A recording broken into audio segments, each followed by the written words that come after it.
There we go. I need.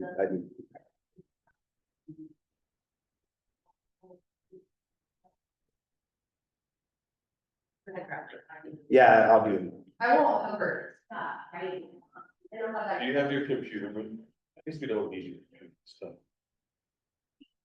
No, but I can test again. I think it might be beneficial. Got a floater in my eyeball. Oh, no. If you're willing, It's gone down. I can also grab one. Extension cord. Yeah, Jim, I'll be right back. Okay, I'm gonna have to get on my phone to get the password. Cody, why didn't I suggest peanut M&Ms? No problem.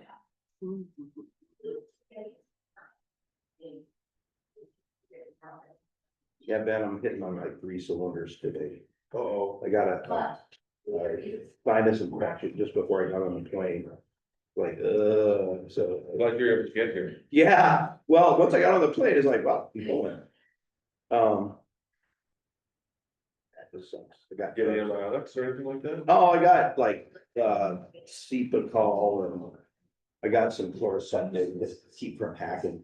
And I told, Kendra, I said, just to be safe, I took a COVID test this morning. Oh, okay. And it was negative, so I'm sitting out in the parking lot of Walgreens. Yeah, there is a good facility in the mall. Are Oh, you staying tonight? yeah, So there- Jim? yeah, About how to translate some of this, leave your readers to word in there. okay. Yeah, say that's all. Yeah, yeah. Yeah, I don't know. Alteration and the two team with that. So it doesn't matter. Yeah, But, so they have a map. yeah, That they're working off of, and they, some of the things, not the inventory, or not inventory, right? But if they want to, this is more like the first recommendation. So we're just thinking, what's the best way forward for how to visualize it. We're going to generally leave it where it is that they're talking about, and then it's gonna be how do we, like, if you don't have the inventory part on there, how do we? No. we all do. Sure. Computer, in addition to your protocol, these maps.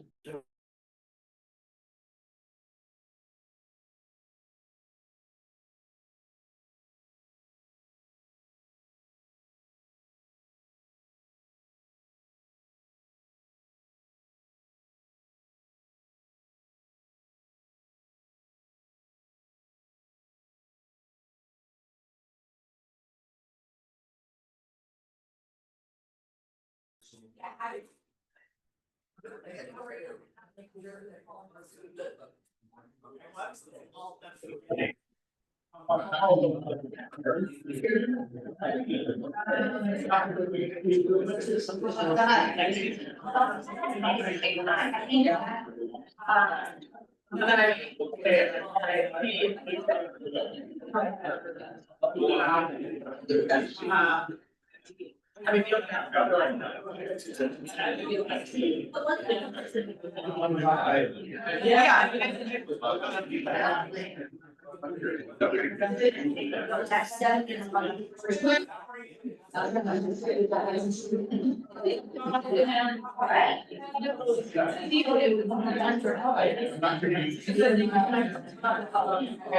That's fine. At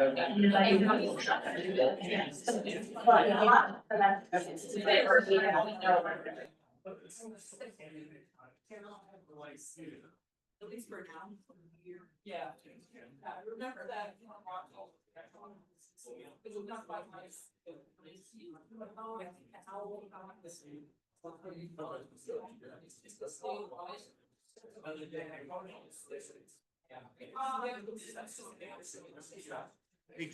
Yeah, and then Zoom, you know yourself. Oh, yes, we're in interference. Get out of here.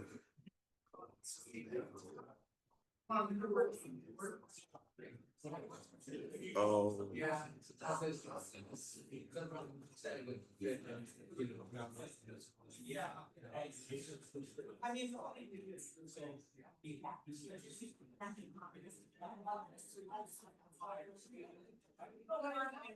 See it. Probably over here. Yeah, go to the tank. Yeah, go for it.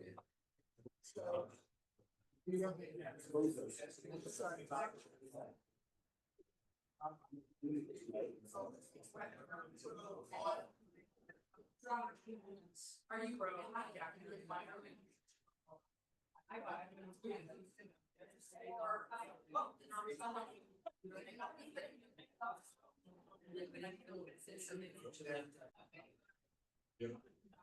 Yeah, you know.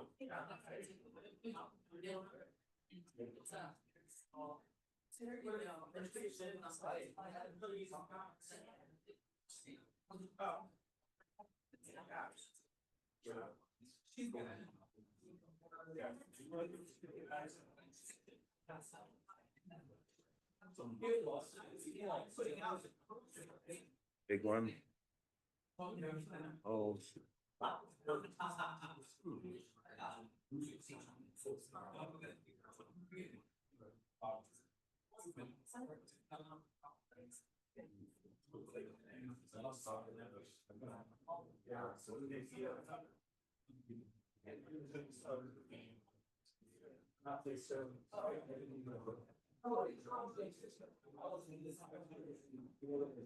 Let me plug it a little bit.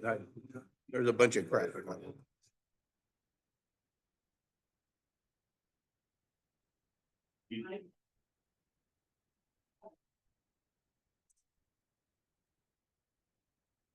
to that. Oh, there we go.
Right.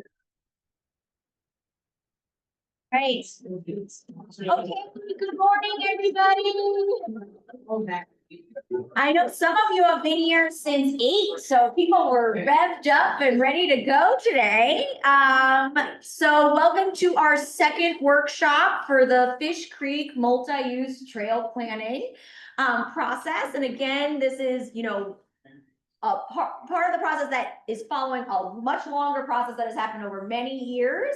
And of course, this is part of a bigger recreation strategy that's going to continue, with lots of other parts going forward. So again, this is focused specifically on the trails, but it's part of a much bigger Fish Creek strategy. A couple things just before we get started. If there are people here from the public, maybe it looks like there's a couple people here, or if there's anyone on Zoom, you are welcome to provide written public comment anytime during the meeting on pieces of paper or on the FWP Fish Creek webpage. You can enter it there. And then there will be a time for oral public comment at the end of the meeting. I think we have at 4 o'clock. So just to let everyone know how public comment is going to be handled during this process.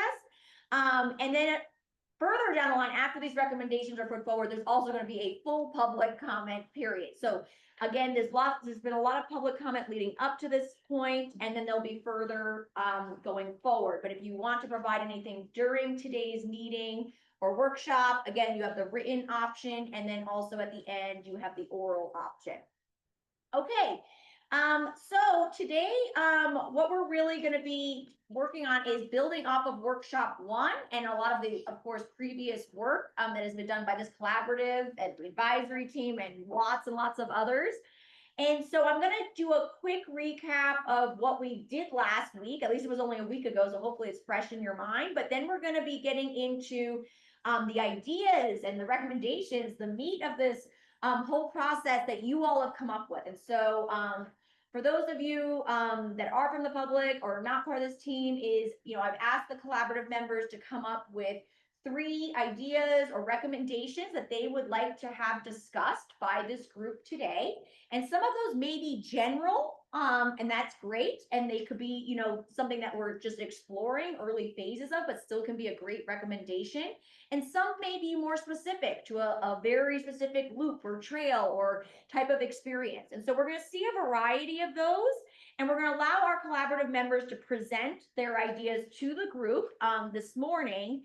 And then we're going to be really digging into the details of that. So, we're really going to be hearing these ideas this morning, and then we're going to get into what do we do with these ideas? What are the key considerations we need to think about? How do we discuss them? And so the goal by the end of the day, hopefully, is to have a nice list of recommendations from this group that have been revised or refined from these discussions, and then some key considerations going forward about if we're going to move forward with this recommendation, maybe these are some things we need to consider, or that FWP and the public should consider going forward. And so this is not the end point of the process, but this will be the end point of the collaborative meeting as a workshop, and then us having these recommendations. I will let you know ahead of time that the recommendations, our team will be kind of synthesizing what comes out of today. And then we will be able to send those all to the collaborative members to make sure that we capture that in a way that, resonates with you, your ideas, and what was discussed today before it moves forward in any other process. So I know we're trying to do a lot in a short amount of time, but again, I don't want anyone to feel stressed that you don't have the details figured out. That's okay. The main thing is that we want you to have the opportunity to put your ideas on the table and to the group, because if they're not on the table and they're not in the general recommendations, then it is going to be harder to consider them going forward. So it's okay if you don't know the details. We want everyone to just make sure that they have a voice and that their ideas get brought up today. So with that, I'm going to move us forward. Or Jim's going to help with the slides. So again, just to reiterate, our main goal is to develop a concept plan with these key recommendations and considerations that will go to Montana Fish, Wildlife, and Parks to inform a sustainable multi-use trail system for the Fish Creek Complex. And these, again, I put these up last time. Again, these are things to just keep in mind about your role as a collaborative member in this process, about collaborating with partner organizations, representing your various interests and concerns, and providing input on, this process. And then lastly, helping to foster protection of these resources and advancing a shared vision. So I know people brought up a lot of concerns about, well, what does this mean for wildlife, fisheries? We have great maps and info that you all asked for that we're gonna be able to bring into the conversations today to hopefully address some of those interests. Okay, so just to recap, what did we do last week? We started with a visioning exercise to get you thinking what's important to you. And I want you all to keep this in mind. While we're gonna get to more details today, this should be in the background of everything you think about, right? What is important to you about the fishery complex? What do you want to make sure that is preserved into the future generations of this place? So keeping that always in the back of your mind to make sure that whatever we come up with recommendations should align with, you know, the things that are most important to, you know, what we've discussed and people shared in the previous meeting. Okay, so then we went and did the gallery walk where you all started to put some ideas to get an idea for, well, we have a lot of different recreation interests in the room. Where are there similarities, differences? What types of, for instance, desired use levels on these trails, the vegetation on the trails, what would this look like? So we tried to consolidate some of these, and we have the actual raw notes up there on the back. But just, we have a lot of different things. Sometimes adaptive mountain biking, OHVs, they may, you know, consider more moderate use, light vegetation in the center of their trails. Or maybe if you're hunting and fishing, maybe you prefer more heavy vegetation, low use. So there's a spectrum here, right? And so different uses may be, you know, maybe more compatible with going across the spectrum, but others may prefer in their desired recreation experience certain conditions. And so those are the things we want to also consider when we're thinking about these different recommendations. And then down the line, when the implementation happens, right, that when that happens, that we're making sure we're considering all of these things to ensure the recreation experience. Other things we talked about was with the trails and the material of the trails. Across the board, a lot of people definitely said, you know, despite the different recreation types, we prefer single track, so less than 3 feet. OHV users had more of a, you know, 3 to 6 feet, depending on the type of OHV use. Also adaptive bikes. We also had side-by-sides, you know, some specific recommendations there. And then just the consideration, even for the roads, right, we need to consider two-way traffic. What is this gonna look like? So again, just some things to keep in mind. Material, natural was definitely the preferred by most, but also the recognition that gravel can come into play as well for the transport and getting the different, you know, what's gonna be needed to get a horse trailer out there. You know, or an OHV, you know, trailer. So these are the types of things that we want to capture so that again, we make sure that when these recommendations do go forward into implementation, that these are, you know, what's going to come out of it, hopefully depending on the different, you know, recreation uses. We also had desirable challenges and undesirable challenges. So a lot of you said we want variation in the topography, you know, in our recreation experience, as well as elevation, having some built features, but that also some undesirable, super steep slopes. Several different recreation types said we don't really want that. Really big rocks in the middle of the trails or roads would not be good. You know, how crowded or noisy it is. Right, that's going to influence your experience. So considering those types as far as visitor management, inaccessible sections. So you don't want to get on a trail and then be like, realize you got to a gate, you need permission to enter. So these are the types of things that, again, people brought up depending on their different desirable experiences.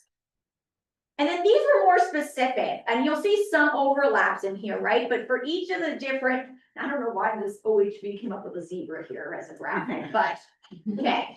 But you know, for each of these, you know, some more specific things that make your experience that you're trying to strive for. A lot of people said loops. We want loops, long loops specifically for OHV that you can, you know, do all day or multi-day trips. Some said we really want like a destination to get to. Right, something that's like, you know, we're striving to get there so that it's okay to do it in and out, but if there's a destination involved. Also considering, you know, the spectrum of difficulty. that not everyone is at an expert level. So how do we create experiences, whether you're a mountain biker or an e-biker or even a hiker, right? That's not just for an expert or someone who wants super difficult, terrain. So these are really important. And again, some overlap that we're seeing across these different recreation types, but also some specific things that make your recreation experience unique.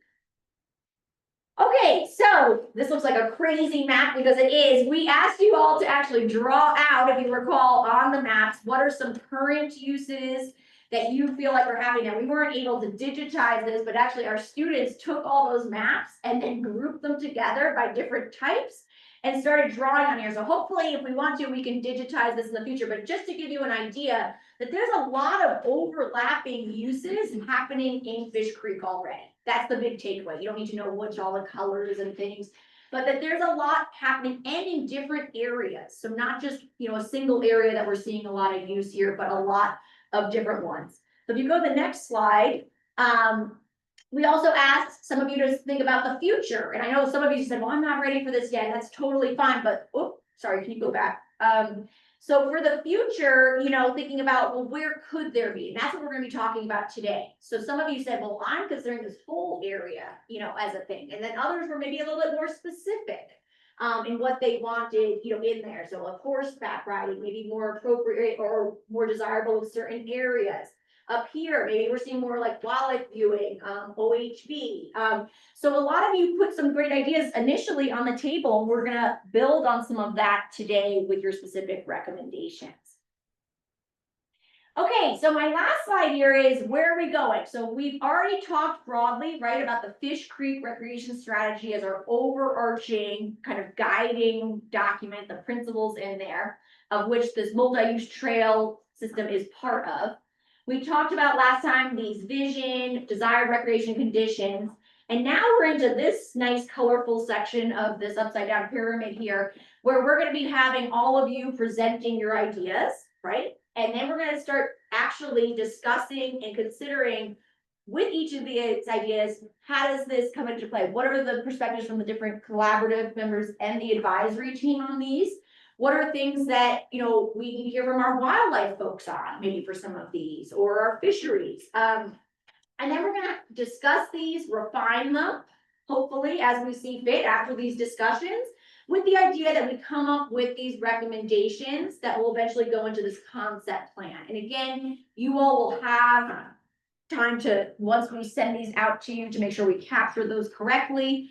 And then our FWP team will share later on in the day kind of what happens after there, like what's the process going forward. So you have a clear idea of that as well. So with that, any other questions before we jump into today? All right, so I think that's my last slide on there. Is that right, Jim? Yeah, okay, so you can take that PowerPoint off. And what we're going to be doing next is before we jump into hearing from all the different ideas, we had a couple things that we wanted to just, I guess, if anyone had any brief questions for Jim on like when you were able to play around with this inventory, were there any questions you all had that just are like clarifying questions at this stage that you wanted that would be helpful to ask? Just wanted to open it up. Yes. John. Yeah, when you had your data review and looking the fields that we could see on the map, did the angle of the road or angle of the route come out in any of that data? Is that translate to the difficulty rating? Angle, oh, you mean like slope? Slope. Oh, yeah, that was part of it. It had slope just by itself wasn't really much of a difficulty factor if it's a combination of like slope and surface looseness and obstacles and things like that. So it's kind of a combination of those things. But specifically, if we wanted to get slope out of there, that's a pretty easy thing to do because all of that route data that we have are, points. Yeah. To make a polyline, and each point has elevation. So if we wanted to, I don't have that right now, but if we want to get that out of there, we could. Okay, great. I have a question too, and probably this is just my ignorance and looking at the map, and figuring out the layers, but, can you tell me how many miles of road exists within Fishkill State Park and the WMA? And of that, how much was gated? Do you know if those were single closures or permanent closures? Well, Gates? Do you mean navigable or, something I mean, that's- everywhere you guys went. oh, yeah, I can get that. I don't have that right now, but I mean, everywhere you guys went, because that, you should have a mileage to where you called that end of route. And a number of gates, and a Yep. percentage of those roads that have gates on them. And then it might be from a different data source that I figure out what are seasonal closures, what are permanent closures.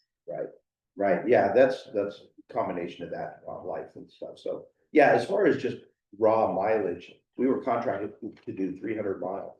But that includes the area north of I-90 as well. Right. So, well, the process we did is we did as much as we could down below I-90 in the WMA and in the park itself.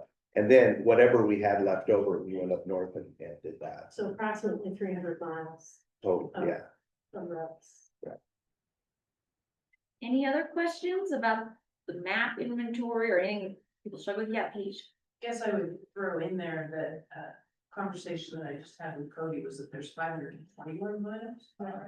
So at the time of acquisition, there was 520 miles of road identified with the state park. At that point, it was small. 115 were open year round, 348 closed gated, 10 closed barrier, and 10 gated seasonally. You get out with the time of acquisition, but that's still roughly pretty accurate. when was that? 2000. Okay.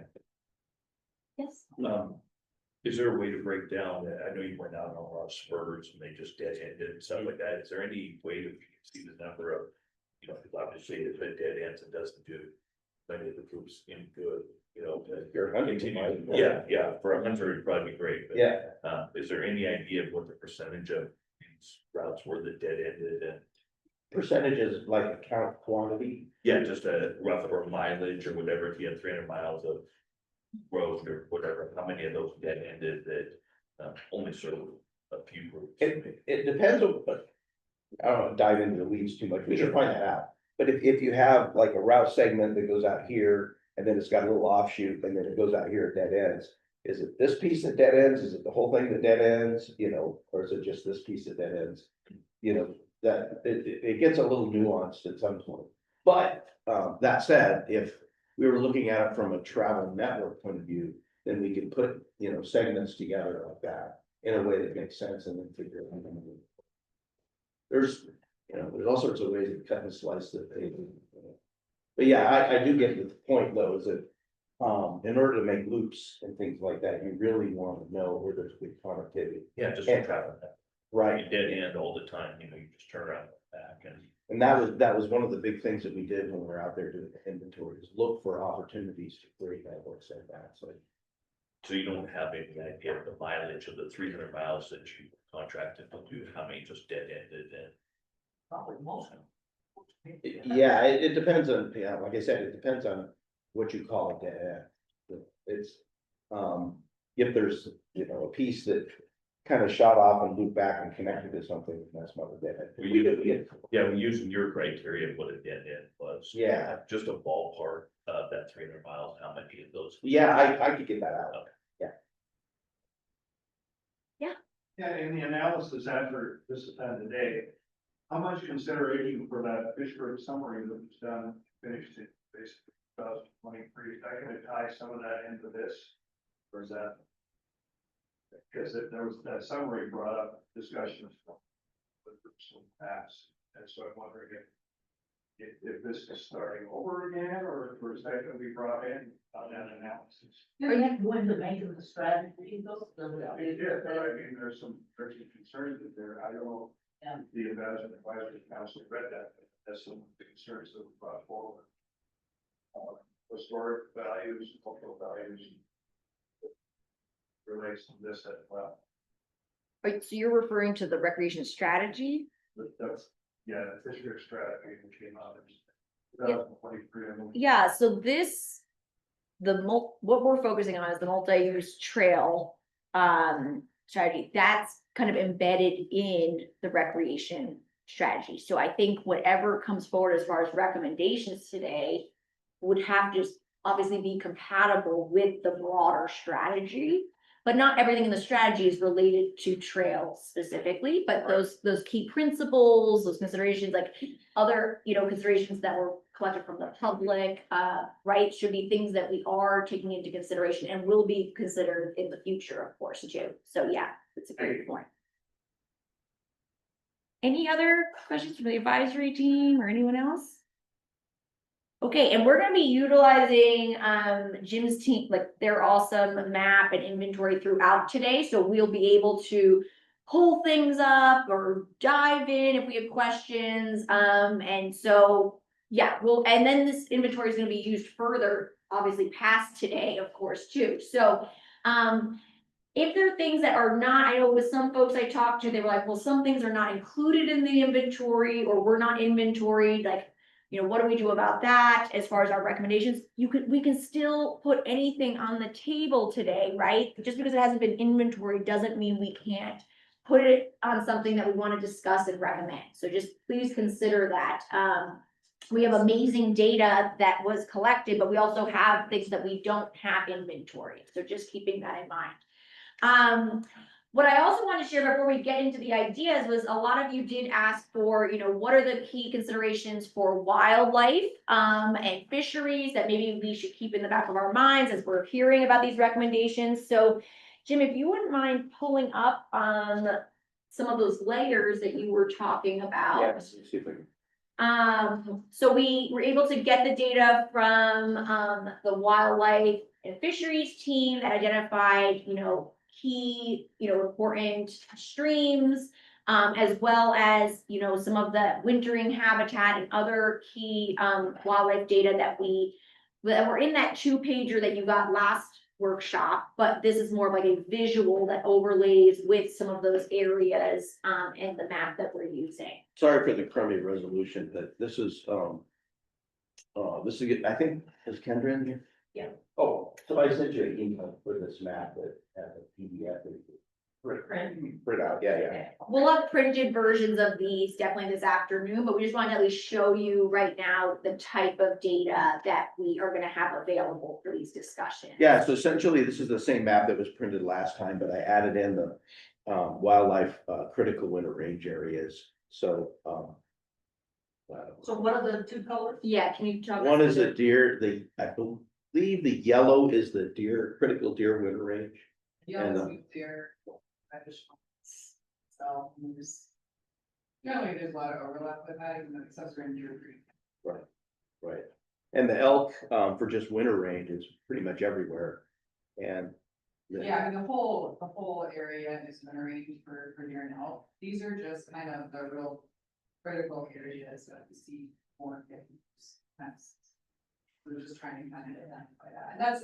And just, kind of buffer those. Those are rough, but it just gives you an idea kind of generally what those are. And then we didn't have polygons for moose. I guess what I would only thing. I did not.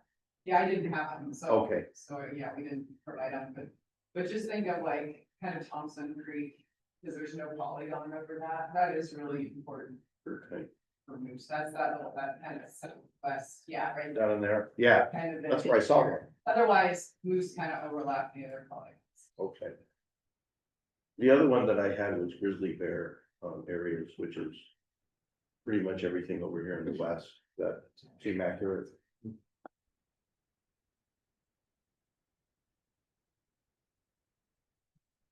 I make up colors at night, so. So again, hopefully you all have that 2-pager from last week that had, that the wildlife and fisheries that were put together. So keeping those things in mind, and then this kind of is more just to give you a visual of how this overlays with maybe some of the areas we're considering. Yep. Jim, where did that grizzly bear polygon come from? What was that?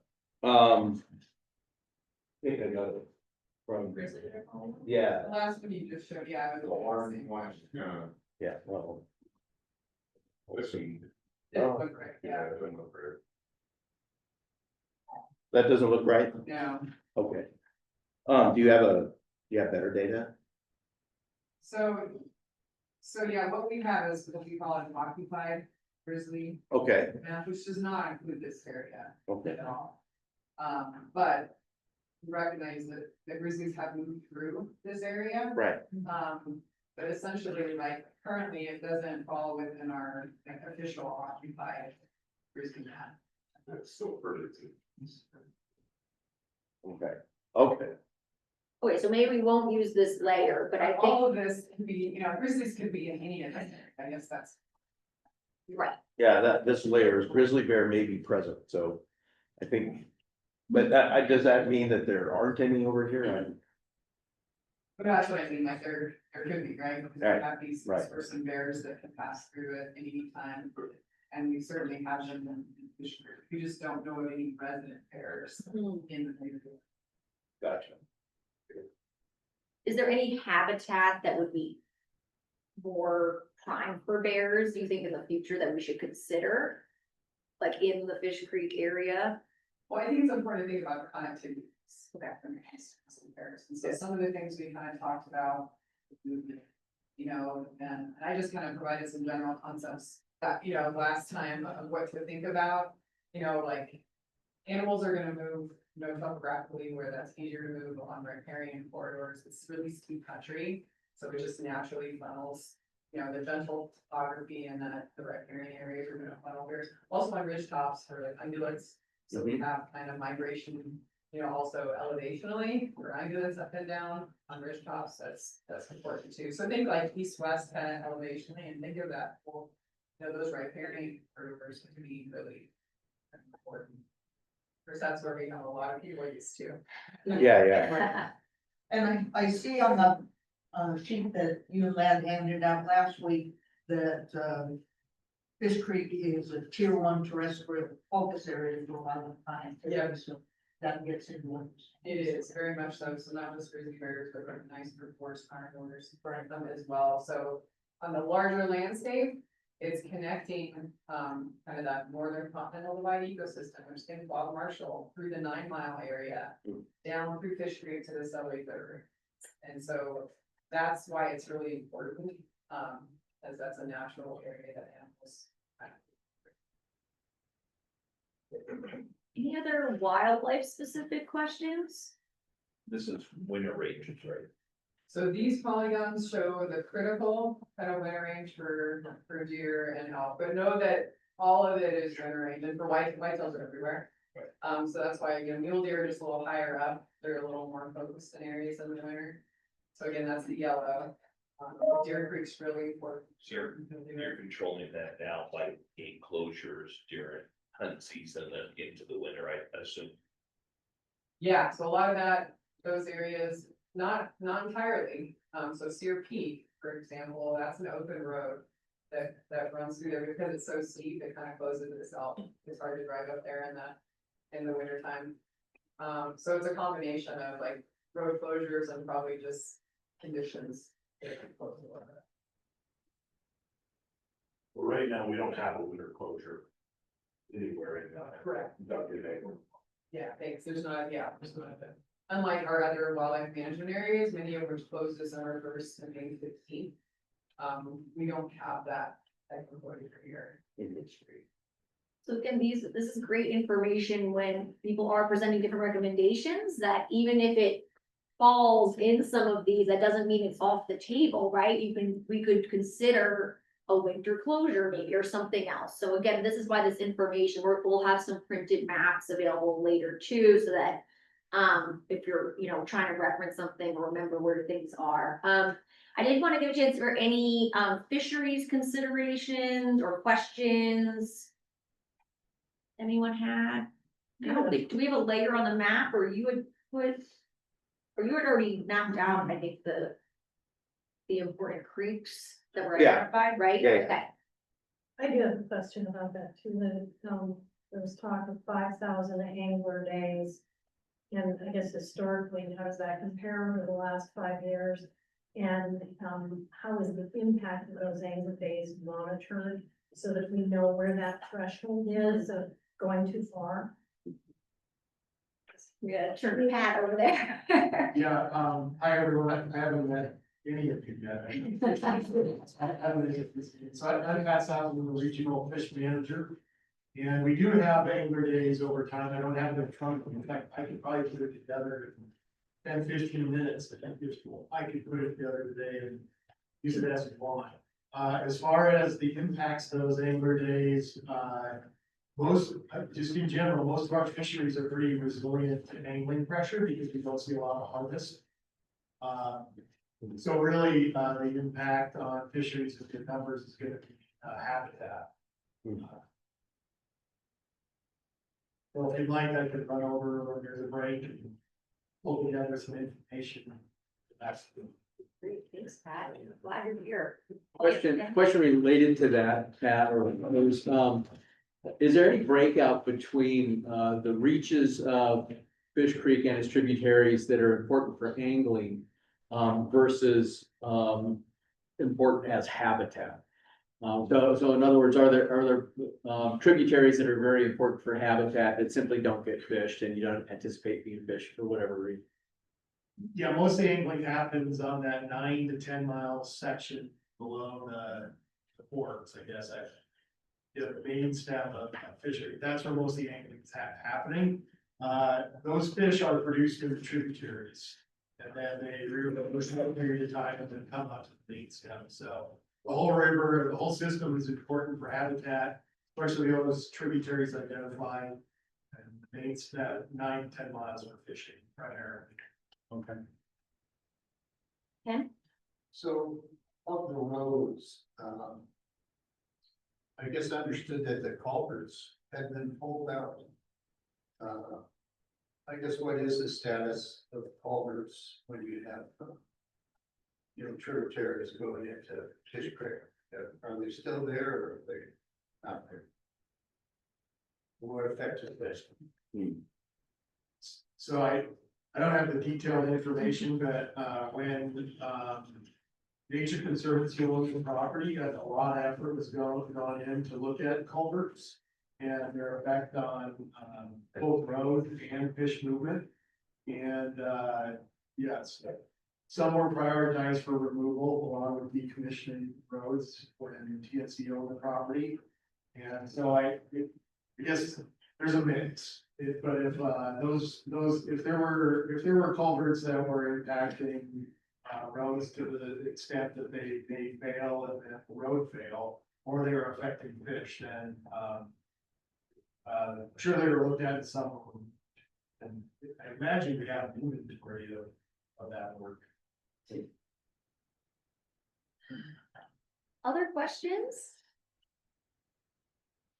All right, well, really thankful that we have Pat and all our wildlife people here. So again, this is gonna come into play a lot as we dig into each of these recommendations and thinking about, again, not the things that have to be off the table, but just things that we need to keep in our minds and considering when, we're potentially thinking about different recreation uses in various parts. Okay, so we are gonna transition now, if no one has any other further questions, to the presentation of ideas. This is the exciting part. We want to hear from you all. And so, since we have a little extra time, I'm going to give each collaborative member will have 8 minutes, and I am going to be timekeeper. And so don't get mad at me when I tell you you're cut off. But you're going to have 8 minutes to just share generally. You don't have to go into details. If you want to go into details, you can. But at least giving us a high level idea of your 3 real top ideas. I know a lot of you have more than 3 that you want to bring to the table, but at least the 3 that you want this collaborative and this advisory team to really be digging into today. And so I've also asked Jim that if when he's going to have the map up here, that if he can put on there at least the general area that you're talking about. Again, it doesn't have to be the specific route, but just like so that visually we're all starting to see which areas of Fish Creek are of most interest to this group, because we're not going to spend time talking about an area that no one is planning or wanting to really explore, right? So this just helps us to start to identify where are we going to see a lot of these recommendations potentially occurring. And then as we get more specific, We can also include those on the map, of course, either today or further down the line, but we just wanna have a visual up here, so we may ask you some, questions about where they are, just so we can have that up there. And so with that, I'll be timekeeper and I'll just, have each person come up. I'll let you know when you have about 2 minutes left, just as a heads up. We won't have time for discussion and questions at this stage, so if you have questions and just write them down.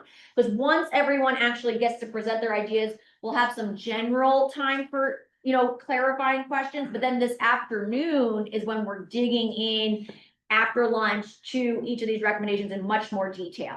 So you will have lots of opportunity to discuss them, but we want to make sure everyone has a chance to share before lunch what your ideas are so that we all understand that. And then we're gonna be able to have some time for discussion before lunch, but then we're really gonna dive into those details this afternoon.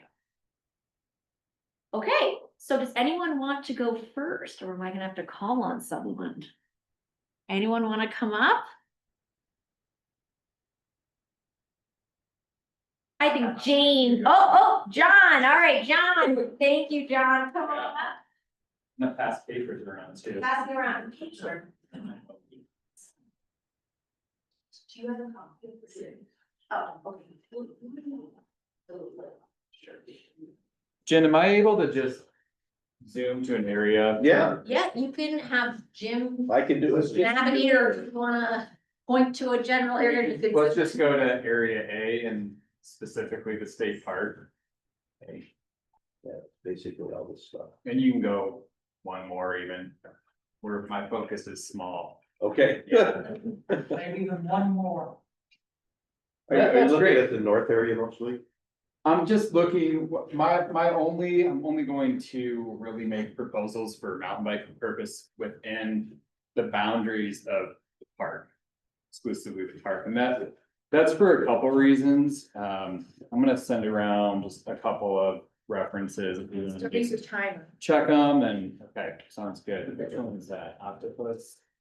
Octopus, look at, so, So I should pass these down. yeah, just take a look at them and I'll kind of speak to what we're thinking. For one, for a human powered recreation or even e-bikes, 5,000 acre parcel is really plenty of opportunity for development of a trail concept. When we participated in the recreation strategy plan 2023, was finished in 24. We had talked about how much potential there is just right in this northern half of the park for something like a 20 to 25 mile trail system. So we're pretty confident, at least my group is, that we can provide plenty of great recreation opportunity as far as a trail network with multiple use, largely concentrated from Whitetail Flats here, extending to the Octopus Junction is what I've called it in my maps.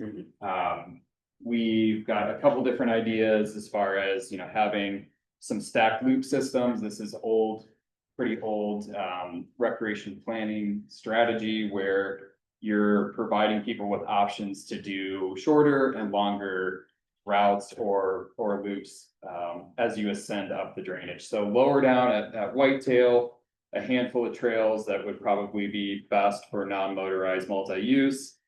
From there, options to climb further up the drainage.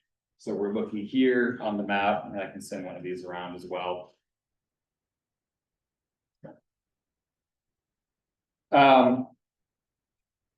For us as mountain bikers, the utility and the value of the road system would either be climbing routes.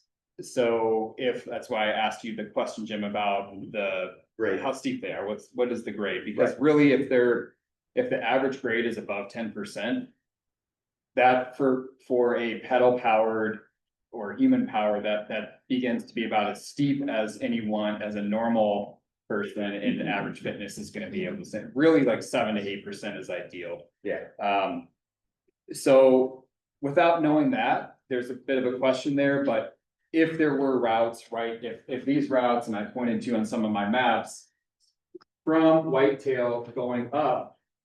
For example, this route or these routes could be super useful if they're not crazy steep. If they're crazy steep, their utility for a trail route goes down, but not actually for access for construction. So if you're trying to do a trail with an excavator, those could be super useful, as well as emergency response. So in the event of an incident, you're looking to try to evac someone.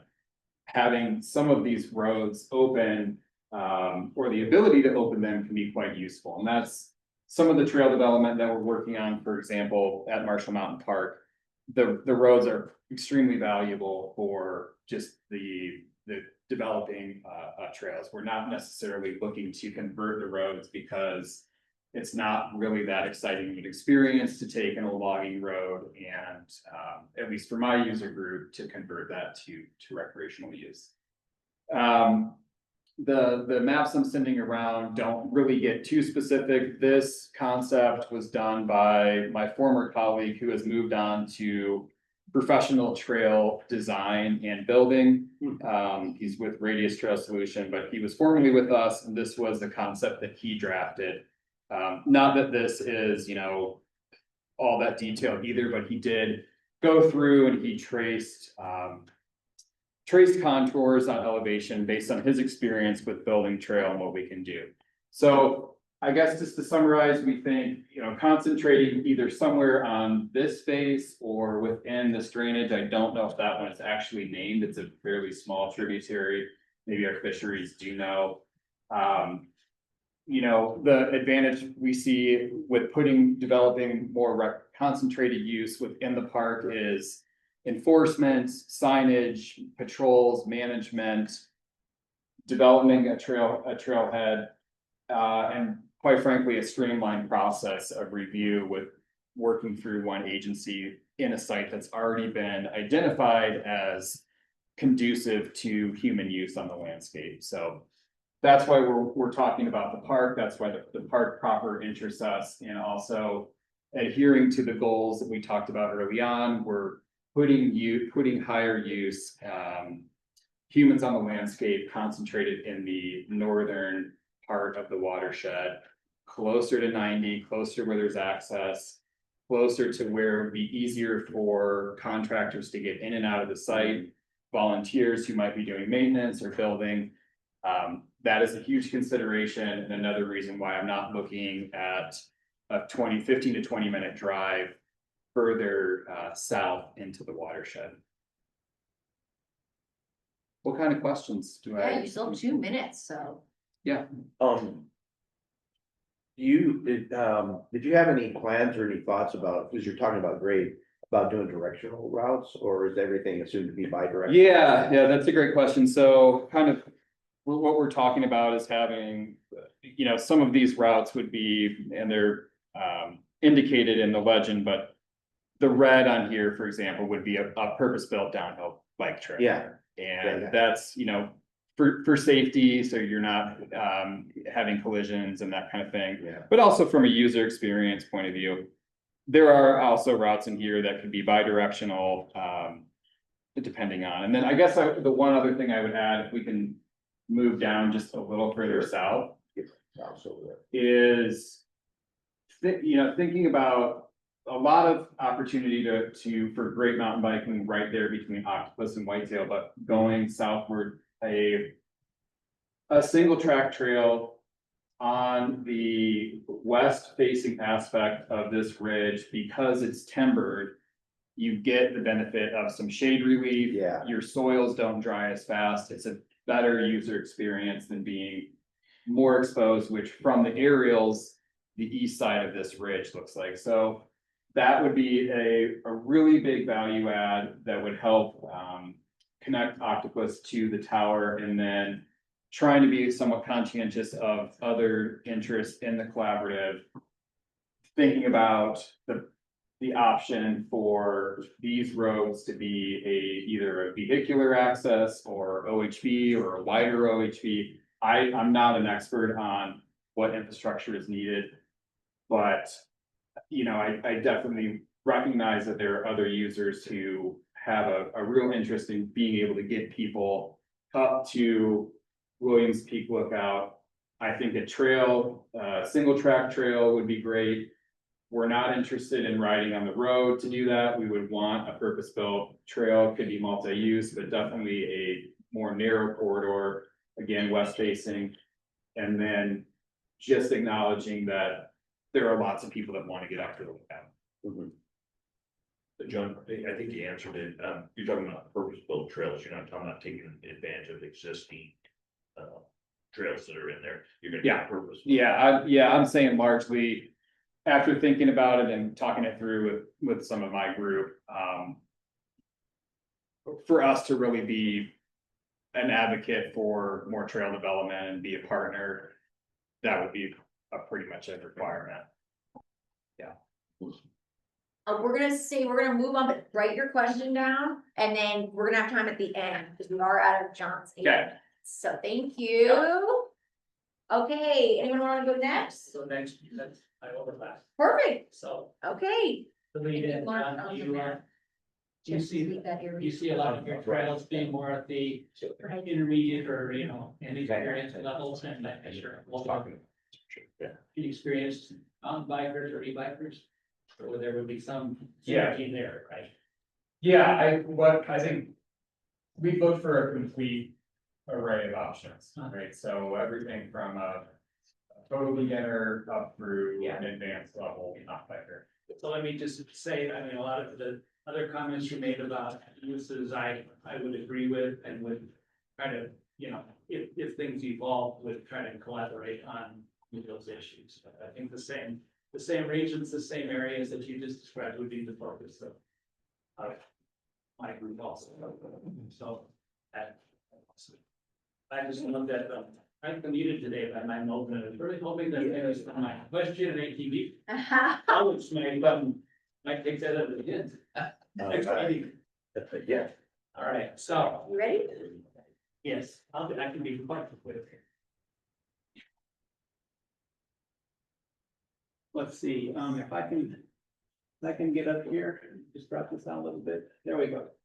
I built mine because when I come, I always park here. It's a nice area, there's a parking lot, I call this the confluence area because Fish Creek comes in here, if you walk over the ridge, you get to fish both habitats and that gorge is really pretty. And so I think that's true of a lot of lakes that come there, or fisheries can help me, but, or they come down to Big Pine, and that's where most of the use is. So I was looking at trying to create e-bike or easy mountain biking, trails that might parallel the road, get off of the gravel and the dust, and would provide access from here up to Big Pine and then maybe in this area. And Cody had a lot of had some suggestions of routes in here that were perhaps a hiking trail from this area up to the Sear Overlook, but there might be opportunities for some loops that would go perhaps from this area or from Big Pine and just provide a little lollipop, as we would say, coming out here and loop back. That would be quite nice. It would also overlap a lot of the dispersed camping and maybe allow then people who wanted to come as a family and recreate with their mountain bikes or e-bikes along this area would have nice sort of less aggressive trails than John's group might use. So that would be my first recommendation. I have 8 recommendations. Oh, boy. You only get to present 3. I only get to present 3 and I'll try to You're a mean teacher today. well, they're with Cody, so they're first reaching consideration. So the next one I'll talk about is then things from Whitetail Flat. These are in area A again. So what's and from that, I can see a destination being the Lookout. And so there are some routes that you can use to connect through here, down to the Lookout. Cody had some, I wrote some down too, and then I also think that the Head of the Octopus is an area that, depending on slopes and condition of the terrain, or roughness, difficulty, could be could be really interesting, and so there's access to that. From Whitetail Flat, that would be nice to have good routes there that are easier biking. And then how do you, if you want to make a loop out of that, you can come back onto the road here, which you part on the road. And so if there's a way to calm traffic or have separate, it's another area that I'm interested in, is separating motorized and non-motorized use. Just as a principle, sometimes places that will be easy, and other places it's impossible. Right. So, so that's two areas, the one up here sort of between Big Flat and that confluence, the other one from Whitetail down into the Octopus and things that might come off of that. And then because it's a destination from there down to the lookout. So then two things that are kind of out of scope, let's say, one's Deer Creek, so that's area C. And I was shown that area, it's just an amazing area that. Way down there. Yeah, so Deer Creek is right on the edge of things, but Bert and Christie showed me out here some really beautiful beaver ponds, excellent birding and other just non-game kind of animals that are really, really interesting there. And I was thinking maybe that could be a spot that was like an outback, but offered the opportunity for some bike packing. So you put your camping stuff on your bike and you ride back here and you have a little dispersed camp, or at least something with some bear protective, boxes or whatever, or outhouses, something just to help control the impact. So that was another one. And then there's one that's way out of scope, but I love the area, which is Clearwater Crossing, which is out of scope on if it's down, if that's south. To the west, That's west side. Yeah, you've got to go to the porch and go west. yeah. There's Tarpon Creek, keep going. Porch, go north to porch Oh, and then go west. It's also entirely in the forest. Yeah, it's, so like I say, it's out of scope, but I wanted to mention that it's a really nice area and that, So that's all I've got. I marked it on here. I have this little We question. still have 2 minutes or so, so if people do have questions, we do have Yes, please. time. John, you had mentioned some of your proposed routes could be purpose-built or would be purpose-built, but that's just a small minority of the overall concept you're offering. Yeah, and I'd say my purpose built is quite different from John's. I don't know, John, you're thinking of maybe features, bank turns or something like that are kind of fun to go down. These more purpose built, like, I don't want to say sidewalk, but it's a trail that's, smooth, and it's like, you could see kids using, or I'm gonna bring my 10-car rod. I've got this little short fishing rod that I love to use, and just go along in various spots where it looks nice, put my back against a tree and go out and do some fishing. Yeah. That kind of thing. So, that is less fun if you've got to deal with big rocks and trying to navigate it to a hard trail. So some of those things could be moved to the side to create more of almost a hiking experience.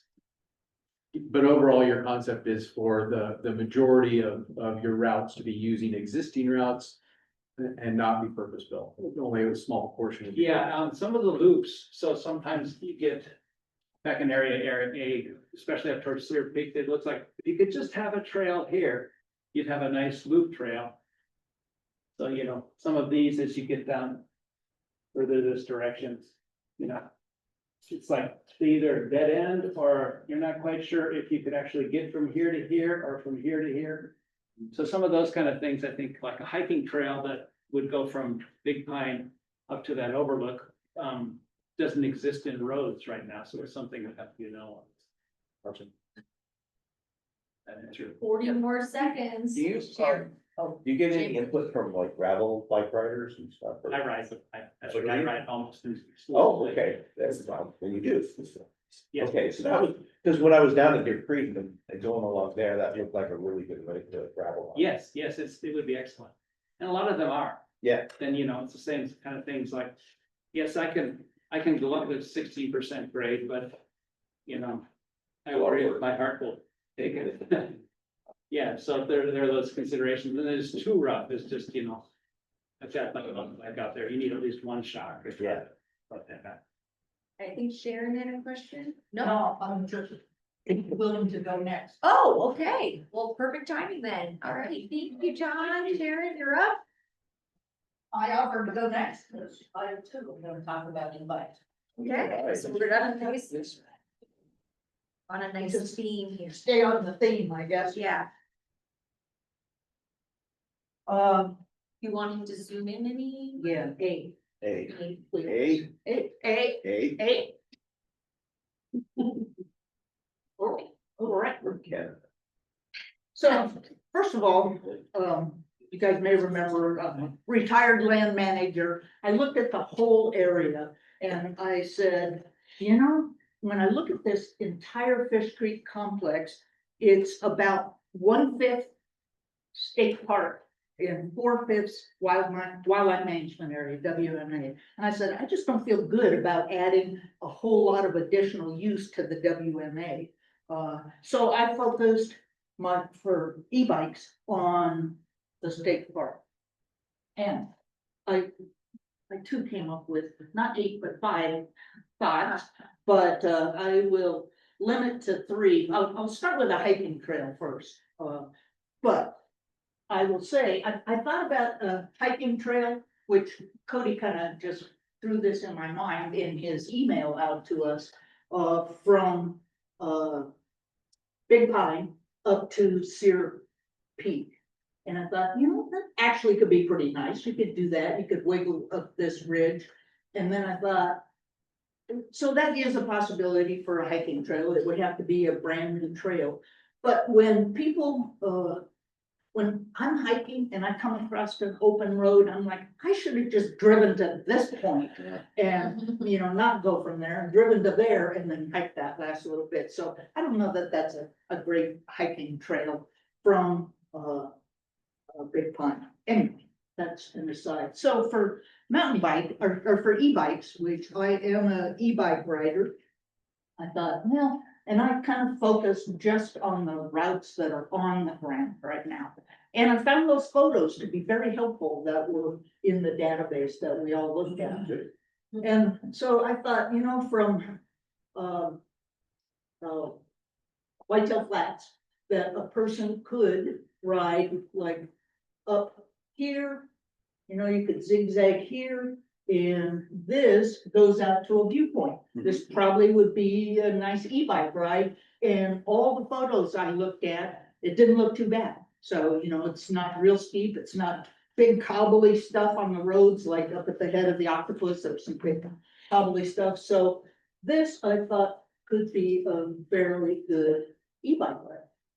So that would be one, and similar to what John said, another one would come up here. This is like, one of those mazes that you have to follow your eyeballs. And then up here and down to the road, the main road, and then just a skosh down the main road. And then out to the lookout and back, and then you could, back and then back down that way. To, back to Whitetail Flats. That seemed like fun. And then after doing all that, I was really tired. And so I thought, you guys probably can't see I'm standing right in front of that, but, I thought, coming from Whitetail Flats, you go out here and then come up Rock Creek. And then ride down Rock Creek. This is all pretty flat and it's in the shade. It'd be a nice summer ride down Rock Creek, down Rock Creek. And I'm like, oh, that was nice and shady. And then this piece, I debated long and hard about, goes up into the WMA. But I would say very seasonal use period. Open this gate. You could ride here, another viewpoint, and ride back out, so it would be like June 30th to the end of September or something, because it is in the WMA. So, that said, we'll go back to maybe this pile, but, well, I can stay here, this as an example, so if we open this up, if we open the gate here, I would wanna see for all of this area, any of these, roads or something that we turn into an actual trail, a designated trail, all these roads that come off of there, I wanna see closed. I just think, because otherwise, you know, if you open up or make a designated route through here, people are also gonna ride, you know, all just these little pieces off of there. And essentially then you're opening the entire area, which is really hard on the critters. And use. So that's kind of my main. Great, we have some time for questions. You, thinking you thinking both about hiking and e-biking, do you think there's a conflict in those? Hiking and e-biking, Yeah, uh, do we need to try to separate any of that?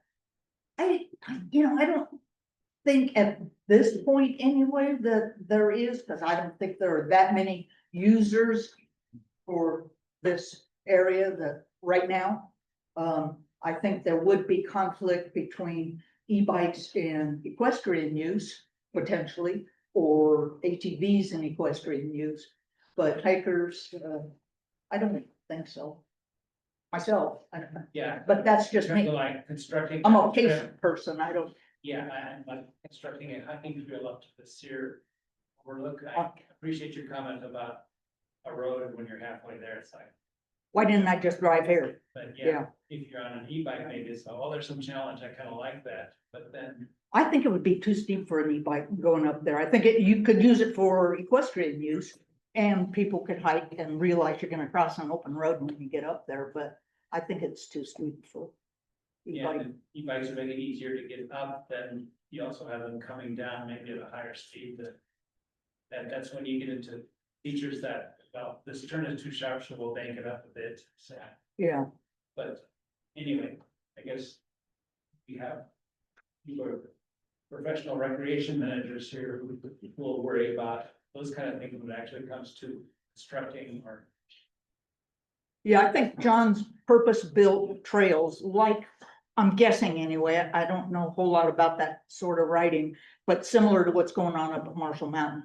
And so, you know, like you were talking about, John, with banks and things like that, and that, I think that would be different than a hiking trail going up to Sear Peak. Could you elaborate on which kind of those areas, do you think the area should be closed off and explain that a little bit? We could go. So when we drove out there, right, we went out here, we went there, we went up here. Well, this little road is open. That little, oh, that's the main road. That little spur is open, that spur, you could drive those things. And so what I'm talking about, if this was a designated road, like, you know, out to here or something, or designated route trail. All these little things off of there should be closed with a berm. Because otherwise, people are gonna drive out here just to see what's out there, you know, if it's an ATV route, or probably even an e-bike route. I don't think horseback riders are gonna, you know, like ride down all these spurs just to see what's out there. And if it's closed with a berm, hunters could still use the area. And I'd kind of like to see the WMA only open seasonally for what that's worth, you know, for all. Except for hunters, I think hunters could, you know, walk from hither yon if they wanted in the WMA. But as far as motorized and mechanized use, I'd like to see. Great, thank you, Not Sharon. closed year round, but you know, just open them. we're about out of time, but we're gonna have some time we'll have some time a little bit before the break so we can come back to it, so just write it down. Yeah, just ask them, maybe that's another road. Really good. I'll type it. Yeah. Okay, then, A volunteer. okay, if you guys, you wanna go now? Sure. Oh, all right. Nervous. Okay, I thought you were going after the break, but let's go, so, and so are you guys gonna go one at a time? We'll just all three go together, Jim. Or do you want to take a break first? Well, So- it doesn't breaking. Well, we're gonna have a break at some point, so I'm just wondering, why don't we, let's have you guys after break, and then if you're gonna go with the three, because I think we're only gonna do two other people before the break, so, yeah. So maybe do Haley, Ben, Jane, any of you wanna go? Oh, Ben? Yeah. I'm not gonna use this map very much, as much as I wanna talk about the concepts and the reason I'm taking the approach I am. And it's also just my long tradition of not following instructions very well. Basically, my objectives were around, providing some opportunity for grouse hunting. That so far is poorly understood by the public, and there's very little opportunity offered specifically within the agency itself on properties like this, really anywhere in western Montana. So I thought this would be a good starting place geographically. Also, I'm not, my comments aren't exclusive just to grouse hunting, but to any pedestrian-based hunting opportunity, and we know there's lots of those in the property. Last week I described and put up on one of the boards that one of my objectives was to find something like 20 or 25 miles of routes that would work well for grouse hunting. And this amounts to, in my mind, something like 5 or 6 locations where a pedestrian bird hunter could have about a 3-hour walk hunting birds. Either as a loop or as a spur in and out. Because I think over a 3-hour period, often you'll find grouse on the walk in and grouse on the walk out in similar or different spots. And these routes would start at a location where there was, say, a minimum of something like 2 parking spots. Where 2 vehicles could fit side by side and not block access to a road that, say, was gated shut, but that you need to maintain administrative access for other reasons, emergencies, etc. Or it could be Kelly humped or tank trap. We've heard different descriptions of that method for closing roads to mechanized or at least motorized use. My interest also would be very seasonal. It would be September 1st through something like early October, maybe mid-October. So before the big game rifle season generally. And there could even be some education along those ways or stop discussing grouse hunting opportunities there for anything that would overlap with big game rifle hunting season. I had seen in the description this morning, maybe something that I had written that was misleading. These routes would be ideally contouring, but not necessarily flat.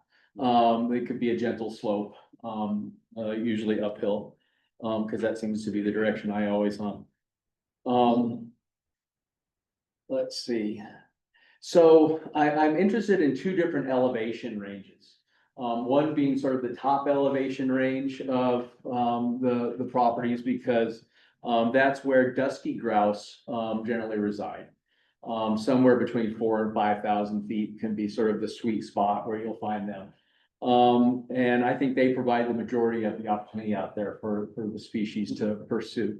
The other elevation range is for rough grouse, which is lower, sometimes all the way to the bottom of the drainage in the riparian. Probably the angling corridor is the prime spot for them, but I wouldn't necessarily look for routes there to be selected, just because I don't want to create a conflict between shotgunners and dogs in that area with anglers who seldom wear orange.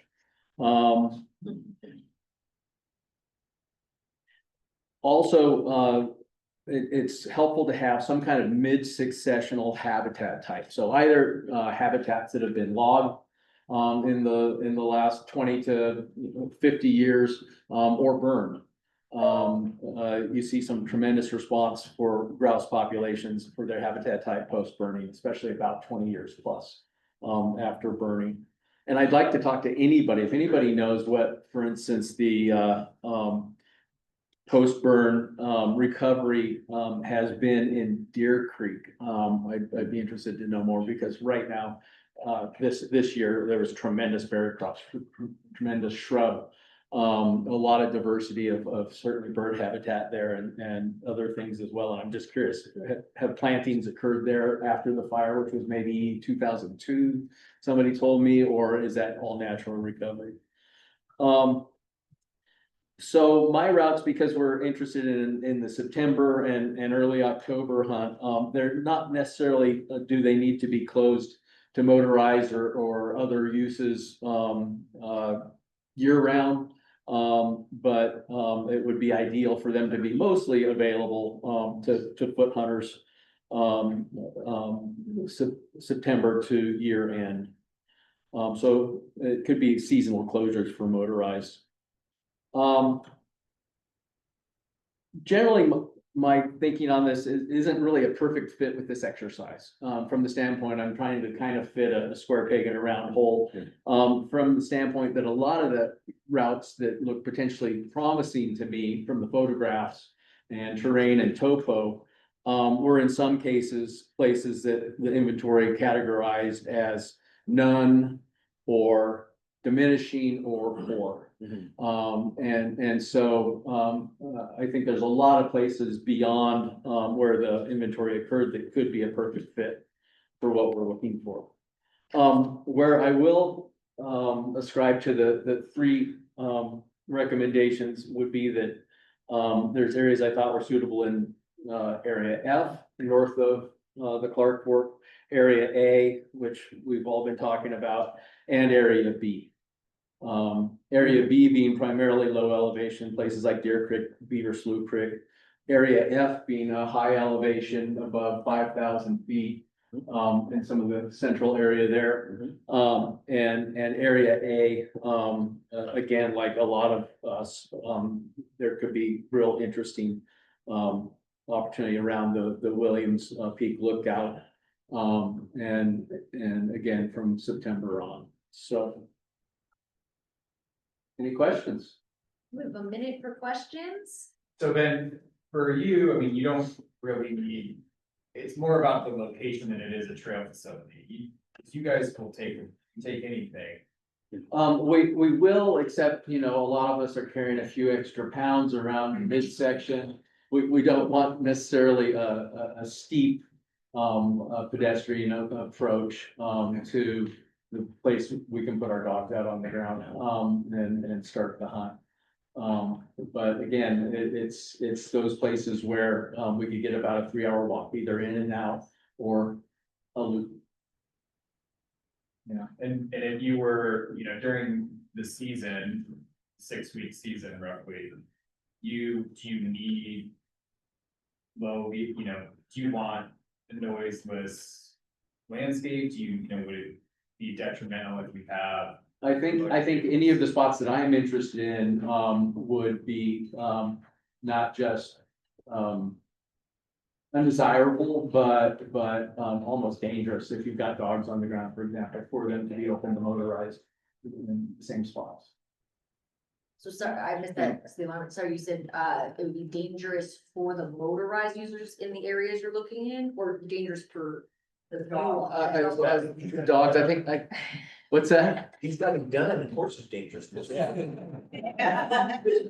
I think it would be a conflicting use to try and put motorized simultaneously out with grouse hunting routes and, or, you know, deer hunting routes for that matter. Of course, that would change over time as the habitat changes. Correct. right? Correct, yeah. And, you know, what I also see is me not being done with this process today. I think I'm gonna have to engage in subsequent meetings and refine this and push it along and even potentially spend a lot more time out there for you, to understand what I'm asking for, what's the right thing to ask for. Yeah. And yeah, and that's a great point. Again, just going back to, that's okay. Some of our recommendations may be just more generalized, and that's okay. Just let's get it. If it's something that the group agrees is important and wants to move forward with, it's important to get it in there, even if all the details aren't worked out yet. So thanks, Ben. Sure. All right, we're gonna do one more presentation, then we're gonna take a break, so everyone can walk around and stretch a bit, and then we'll do again our the remaining presentations. Does anyone want to go? We're gonna save our team one for after break. Okay, Haley, thank you.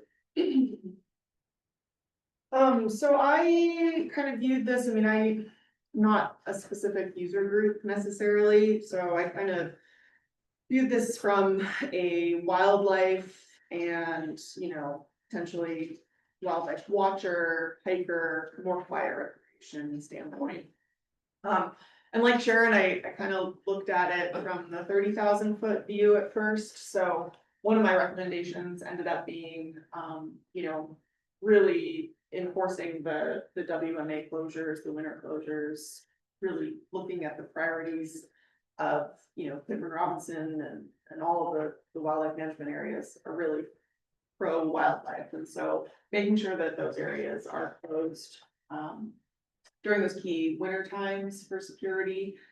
Kind of along those lines, I also suggested, you know, while maintaining loops, there are so many jammer complexes that don't need to be open. And just really trying to close those. And so whether that's a gate, a berm, you know, naturalizing the first 20 feet, I mean, there's so many different methods, but, you know, really trying to kind of clean up some of this, matrix. Again, you know, that secure habitat. So I did suggest, you know, there's a lot of open right now in area C and then around Hay Creek. That seem like they could be closed year round. And then for more of my kind of hiking, you know, and I guess I'll be really specific here, you know, with our group, we do a lot of, you know, kind of youth education, trying to get kids out, experiencing the landscape and really trying to make that connection. And so I did focus more on area A in terms of like any construction. And then you kind of, yeah, there you go. So I did, you know, think about, you know, folks that are potentially camping in Big Pine, having some sort of user trail, whether that goes, you know, kind of up Sear Peak or, you know, to that lookout, or just something to get a little elevation to kind of get a more broad spectrum view of the watershed.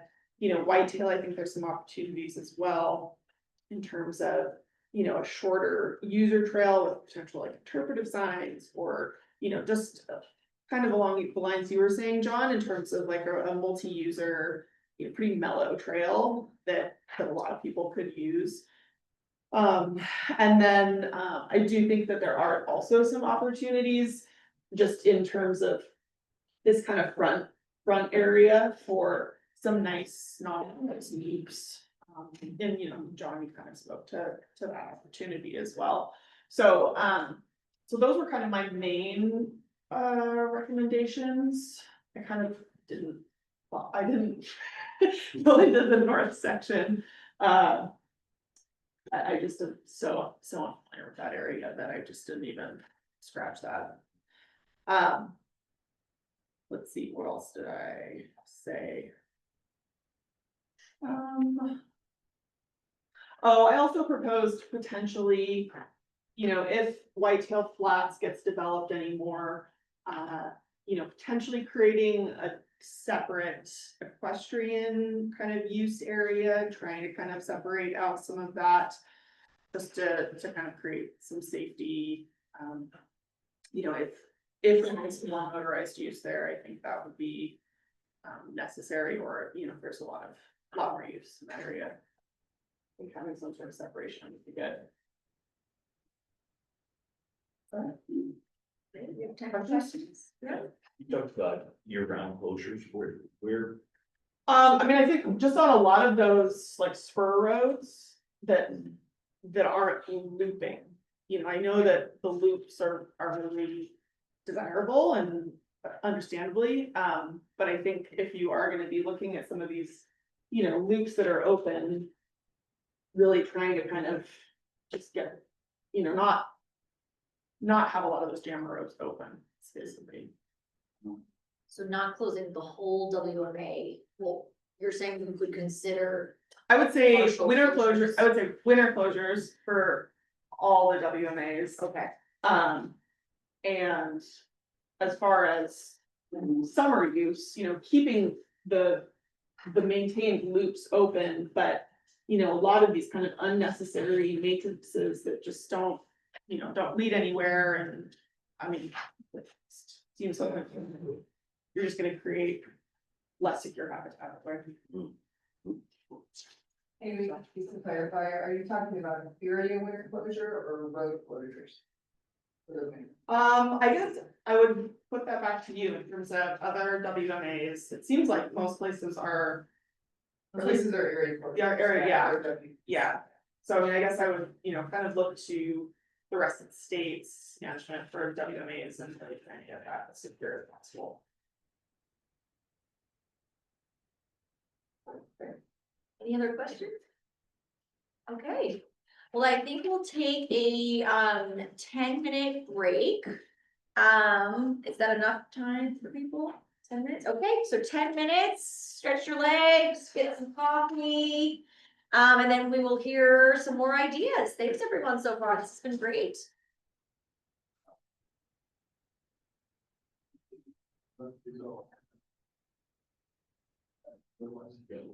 yeah, it's not good. Yeah, that's not even. I'm curious.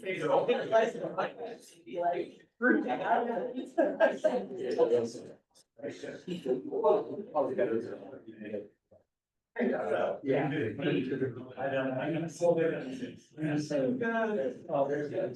I'll find out something about it. Oh. I don't know. You know, Jake lives right there. Yeah, she's, I mean, I think her house is like, Oh, yeah. like right there. Yeah. I wanted to come say hi. I'm Amber. Nice to meet you. Your person. Yeah, I've seen you on the TVs or on the screen sometimes. No, Did you just ride down today? yeah, I think with Serena and Hunter. I just felt they were hiding in the corner. Yeah. I have so much like other things. Yeah. Yeah, I think I have to talk about like next steps at the end of the day though, so I'm just, I'll get here, but just like for my 15 minutes of being with you. Yeah. Yeah, exactly. Yeah, I know they're keeping. Yeah. Yeah. But, yeah, I think- I gotta. Like. Just. Before I got on the airplane. Yeah, that's especially going up. But that's why I said. Like here. Oh, yeah. I didn't hear it. Yeah. I mean, last night I went to. Got some stuff that I got for other things today, so. Yeah, I know. It's like, I feel like, I mean, I know. Yeah, this is been great. Such a. It's kind of coming at this. Especially right close off the road. I don't know if this is like typical. Not really. Yeah, we're definitely. Another. Right. What we'll do is we'll do a city. We'll get together. Biologists and. Botanists and biologists and soil experts and cultural experts. Get people together and then we'll go through. Yeah. Put some on it.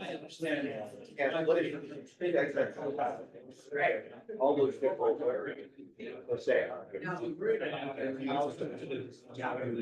Just near the ground, everybody. I get yeah, all that kind of stuff. And then we scale all those, usually it's like 10 to 15 characters. And then we'll scale all those. And the aggregate, look at that.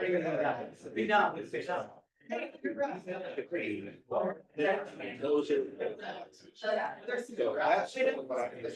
But this usually big, high levels of that. There's a little. Yeah, we just like to do things challenging, right? But I think we're gonna have to go back and do your piece on that. Yeah. I don't watch it. As I read, somebody's been decide this. Around yards is open or closed. Or 16. I need to. That's the short story. Just to get to. So. For better, sometimes they had it. Because of things like this. Oh, Adam, I told you, it is. The big. Yeah. Better. I haven't been very. There's a reason for that, because we've avoided it. Yeah. You could say that you want to take your driveway. So we've avoided that, but. Yeah, I love it. actually We were doing ground. Yeah. Because of all the. Yes. And so there's. Yeah, so, you see now, that's kind of. There's the CLF.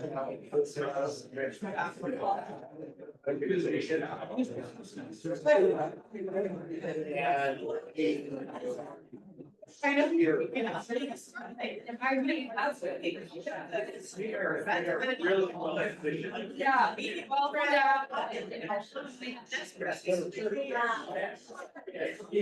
Well, so many.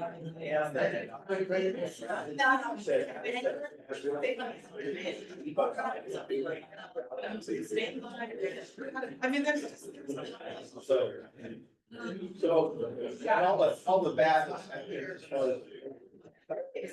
Sad for the fans, try that, but don't forget. I haven't gotten these gin either. Oh, you know,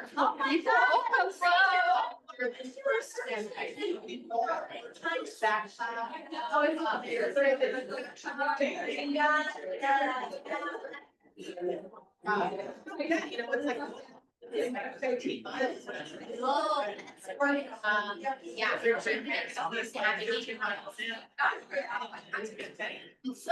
Yeah. Yeah.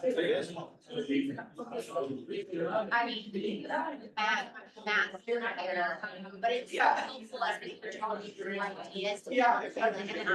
My math here is trying, so this will be, and I think this afternoon. Yeah,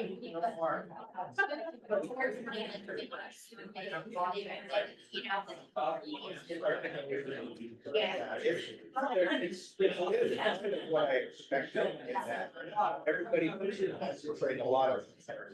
And surrounding areas.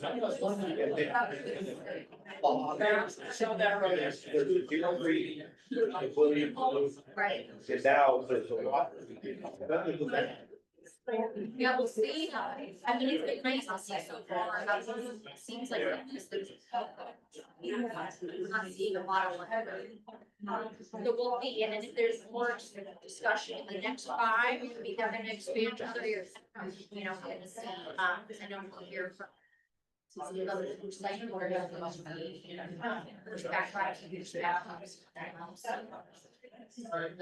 no, it's Yeah, not. always be, there's, if they're like me. Yeah. Yeah, it's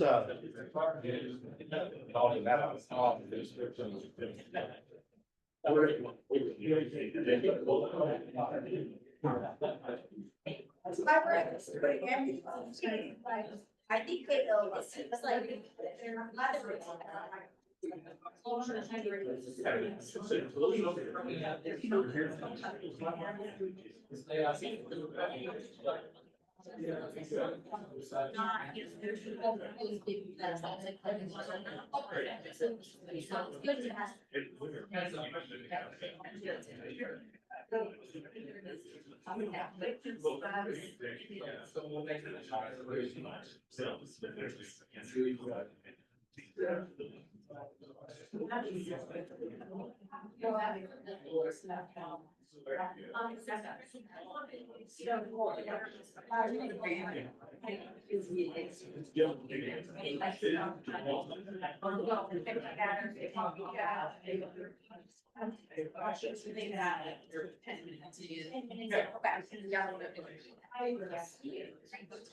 So then we'll have.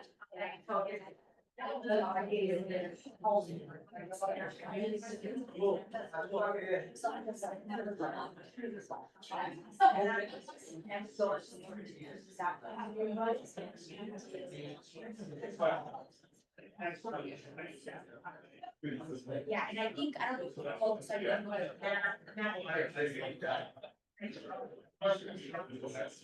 I don't know if it's like one. Go down. Still, is that wrong? That you just have the house? Yeah.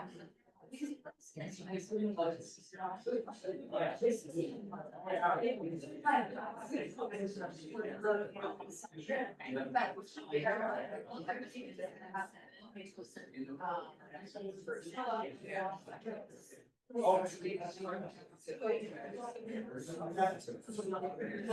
Yeah.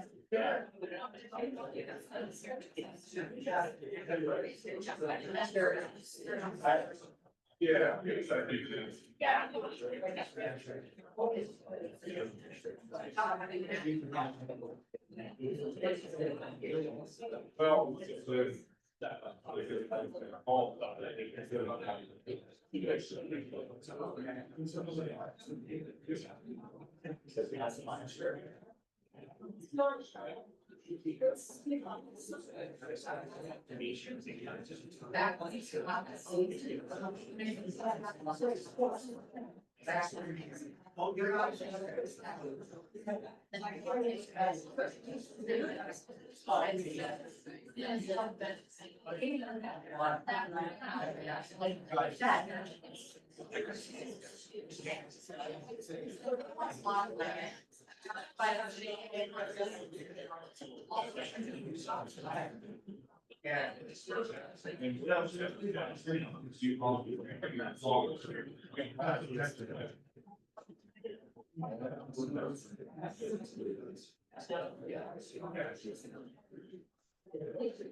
Yeah, that is. Good, but I guess.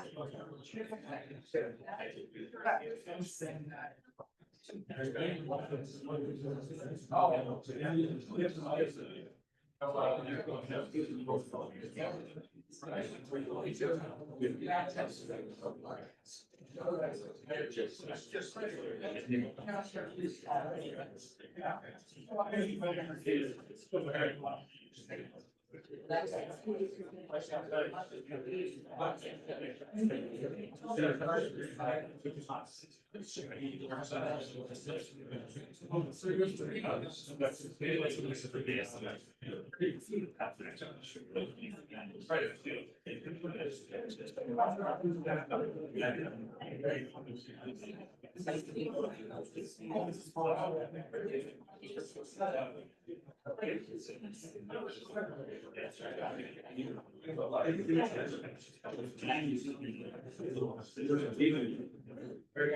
So we actually, Okay, we can take our way back to our seats.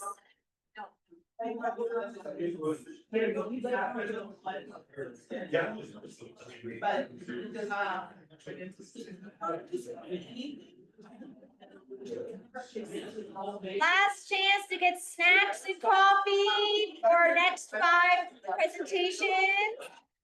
Yeah, gotta find a snack. Get your bellies full. All right, before we get into our final 5 presentation, then we will have some time before lunch to ask again any other clarifying questions, follow-ups for the presenters that you didn't get a chance to ask.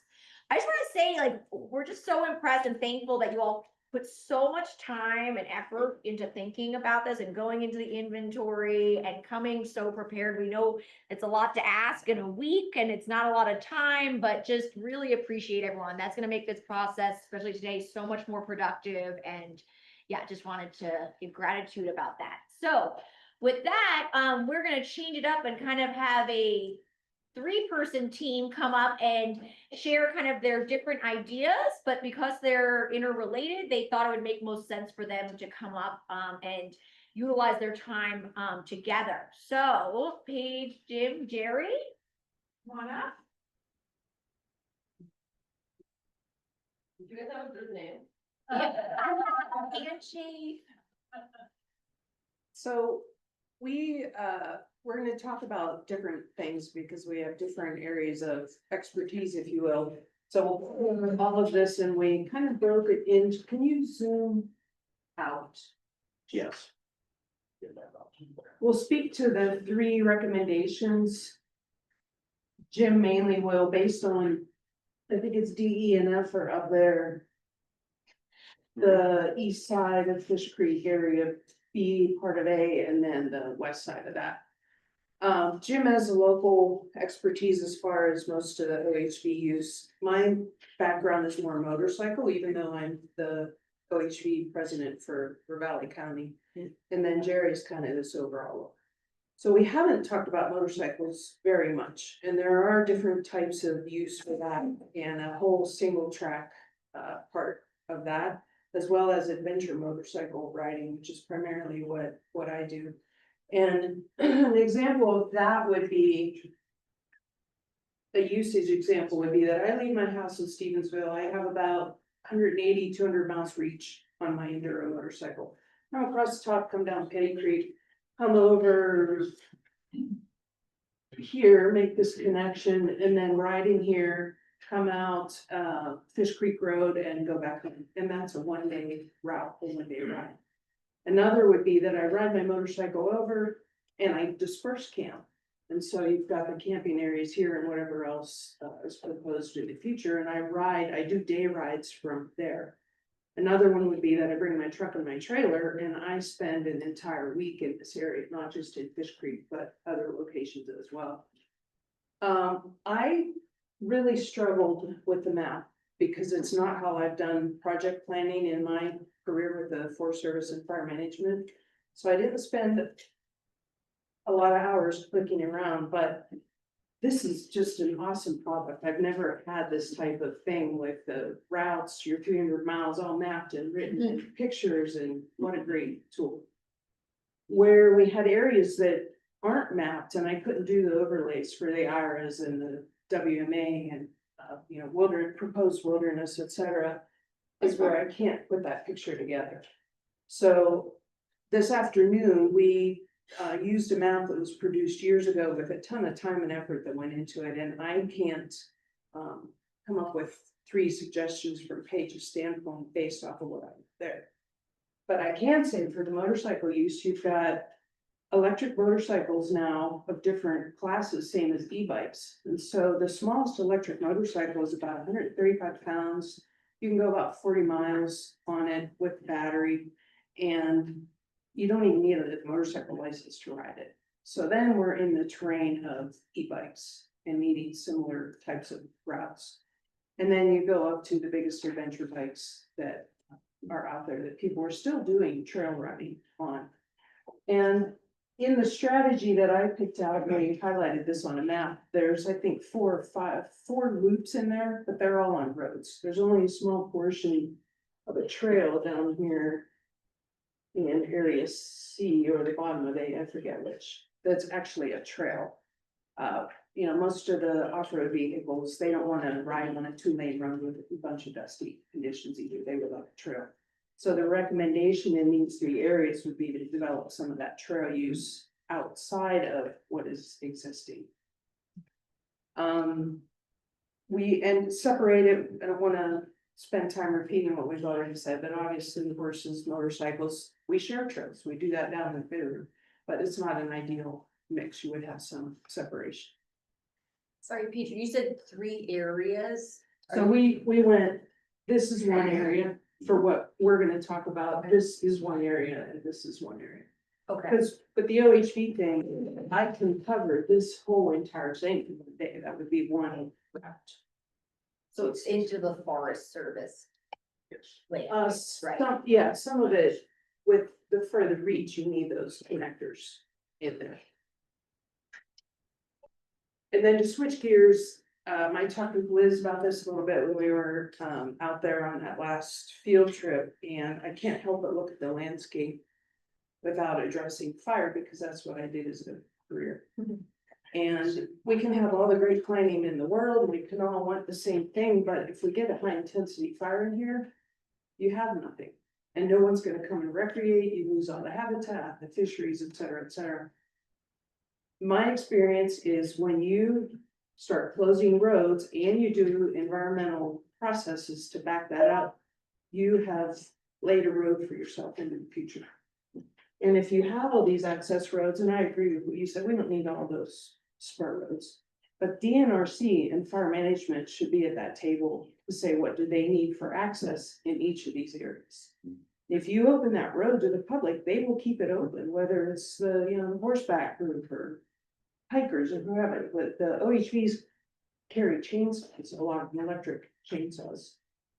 And they'll keep those access points open for you. Maybe a kind of a behind the scenes look at it is what happens when you have competing large fires out there on the landscape. Is there's a local geographic area coordination center, a GAC, that is composed of multiple agencies normally. And when you have competing large fires with incident management teams deployed, there's a MAC group, multi-agency coordination group. And that group has representation from each of the jurisdictional areas that have the large fires.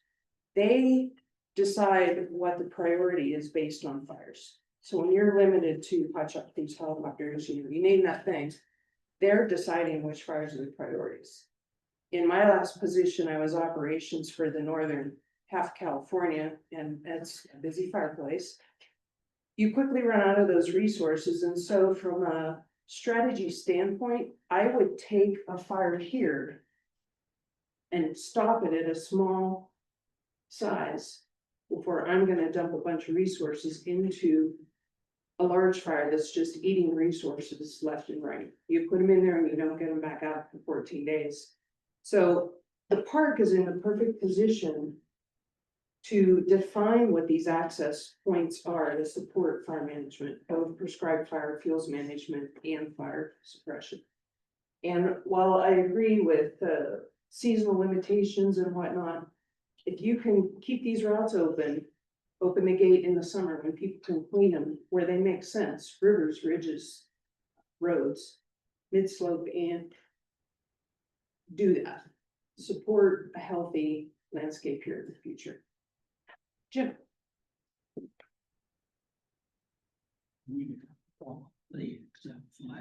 Oh, yeah.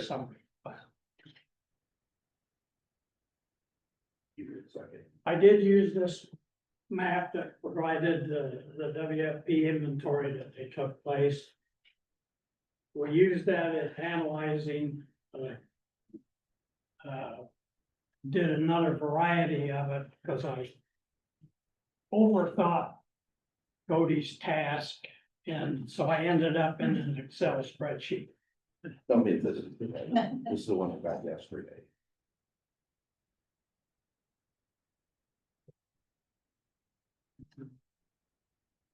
OHV trails, version 3.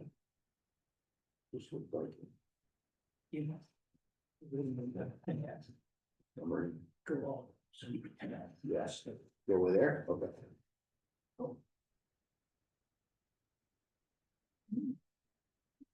Okay, here's my summary sheet.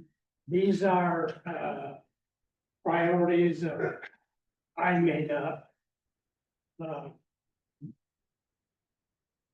All that I'm gonna talk about, I consider seasonal. Multi-use, shareable with the others, as we indicated on the chart in the last workshop. We think they're shareable. These are 6 potential routes.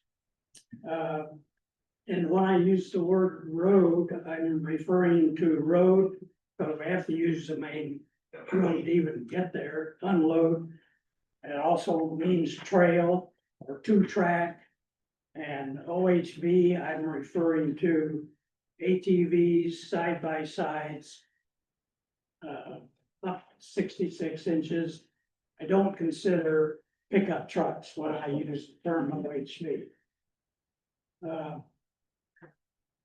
You see only 6 here because the 3 OHV clubs, we didn't get them eat till this morning. Lucky Jerry was off for a week hunting in Colorado. Paige and I just couldn't get arrangements to meet. So I reached back to my club support and had some help from Dave back there. And we came up with these and anyway, that's all. I want to run through these real quick. We'll switch to the next tab. Okay. On the field trip, we all got to visit the Octopus Point. So this is my Octopus Point spreadsheet. I stated a purpose, and the purpose is this, I'll say, OHVers like to ride someplace, see things and go high. So here I got a start point. And then we went through the FPP, all these linkages that you saw on the map that was up here before. Okay, so where there was an option, I tried to identify. Here you could exit and go out to get on the main Forest Service road. Or you could do a left turn and go to the Octopus. So if you'll scroll down. Anyway, it comes down and I have an endpoint. So we picked these all off of the map that Jim created in this thing. Now scroll on down. So here's essentially his map. And I learned a new tool from my techie support, to how to do snipping. I never had to do that before. So we stepped and we put in here. So here's that option point coming from Whitetail Flat on this route. If this gate was open, you could exit onto the main road. But our preferred thing was to flip up here and go through here and go by the tower. Keep on going, and this gets us off just the main Forest Service roads. Hope I'm not blocking it. And then it exits out, and then you have to get on to the main road sooner or later.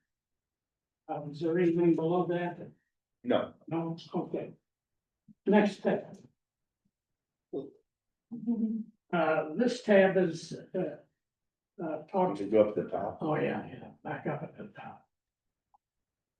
This is, talks about the connectors that gets us beyond the WMA and the state park. It's identified here. The purpose is the connectors is to get us onto 422 Forest Service Road. So that we can eventually go out Lower Petty Creek, Graves Creek, and go to the Jack and have lunch. So Now that I've changed hands. That's right. it requires a connector in here on this, from this identified route 28. Yep. Scroll on down. There's another option breakout here. When you get the connector built, then you can get on to 22 and go to Deer Peak. Deer Peak. Scroll on down. There's another connector, scroll. And you'll see these on the map. Connectors. Okay, so here's the first connector. Back in the spring when we had Secretary of State's ride, Kendra took us up here. This is, the section is the number 29. And this is 28, if I've got the numbers right. Anyway, we parked here and we walked down here and looked at the saddle that goes over into here to connect the sawmill. That's one potential connector and probably the shortest. And then this gets us on up. Let's scroll on down. Here's the other connector. If we didn't go up where Kendra took us on that route, if you follow the route, Forest Service route, you come to the Forest Service boundary here. And then there's another connector. This is Forest Service Road. Existing, identified up in the spreadsheet. Here's another place where there could be a connector there. Okay, scroll on down. Ranger Chris, the District 9 Ranger, talked about Deer Creek that's being mentioned in his Lolo Forest plan. I don't know the exact route, so I just scribbled something across here and gets us to the Forest Service 22. Being we would want to ride this high ridge 22 all the way down past Deer Peak, which means gate opening, and first we're talking seasonal to get on down where we could get off the Petty Creek and then the jack. Is that all new construction, that ring wiggle? Yes and no, I think there is road grades there. I've seen it from up here. And this route goes around. The reason I draw this, because I've hunted this and walked this. But there's a ton of downfall that has to be cleared. But there is some grade existing up here. I don't know what's down here. I haven't walked this. But I don't know what the Forest Service plan is. I don't know what the Ranger Chris had in mind. So just, you all have 8 minutes left total, so just, you have 8 minutes left to present, so I okay. just wanna give you a time check. On the next tab. This is a healing camp. Like that, to Thompson Creek. Did the same thing, I have the listed, the segments. You can scroll down. Here's a place where there was an option. Here's where inventory stopped. I can't identify what was done there from the map. But there is an option here, and I'll show that to you on the map. If I remember right, Jim, that unknown area is DNR.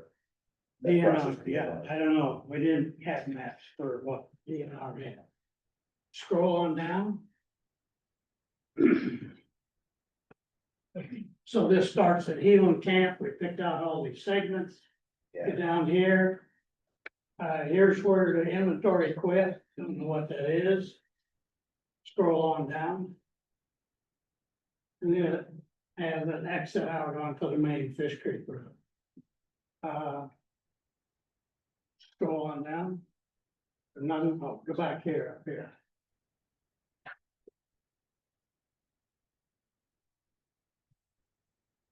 Scroll down a little bit more. Okay, right here.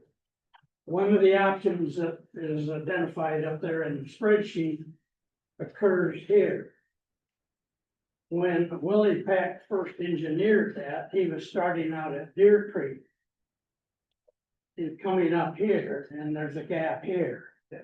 this would require a connector that I didn't draw in. Because we didn't know what it was. This would be acceptable. There is a road grade along, Wall Canyon. So getting across here, there is a picture here, and you can see the trees. So there, the grade is there for potential connector there. And a little grant money, we can cut out 66 inches there. Yeah, I Very think let's, easy. I and think come I back have down. time, if you have any other ideas, I will bring them up now, just because I don't wanna make sure you get to Okay. share them. What do we have left? You have about 5 minutes. Okay, All of us? so Yes. maybe show the map on those tabs Yeah, Jerry. okay. Okay, so. You want me to do Nemo? Oh, yeah, okay, that's fine. Yeah, do that. Go to the map. This is a extension of the existing route that's in the strategy to add mileage onto the loop that already exists in Area D. And what it is, there's an existing road that goes out here to Martell Mountain. It's currently been closed. But there's a nice viewpoint there, you get the whole valley. So that's okay, next one. This is the west side of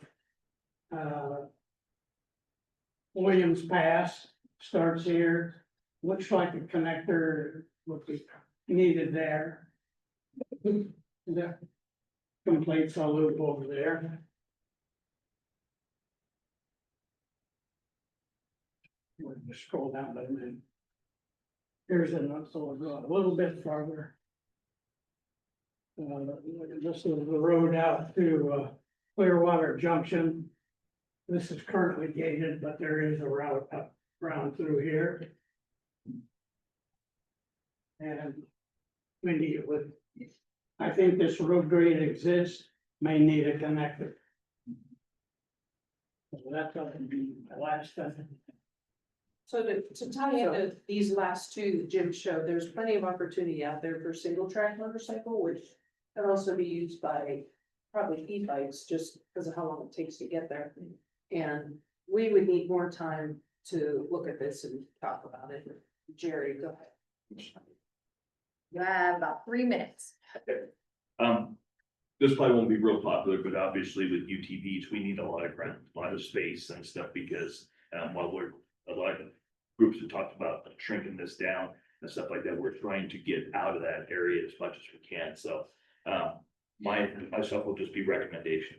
Definitely like to have follow-up meeting or meetings to make sure that we capture everything that was said by everybody in the group. And make sure that we have all inclusiveness. These connectors that we talked about in here, I would recommend that we explore all the connectors. When we had our UTV group, we brought in about 7 different groups throughout the state and talked about, and we identified about 24 different connectors that were possible.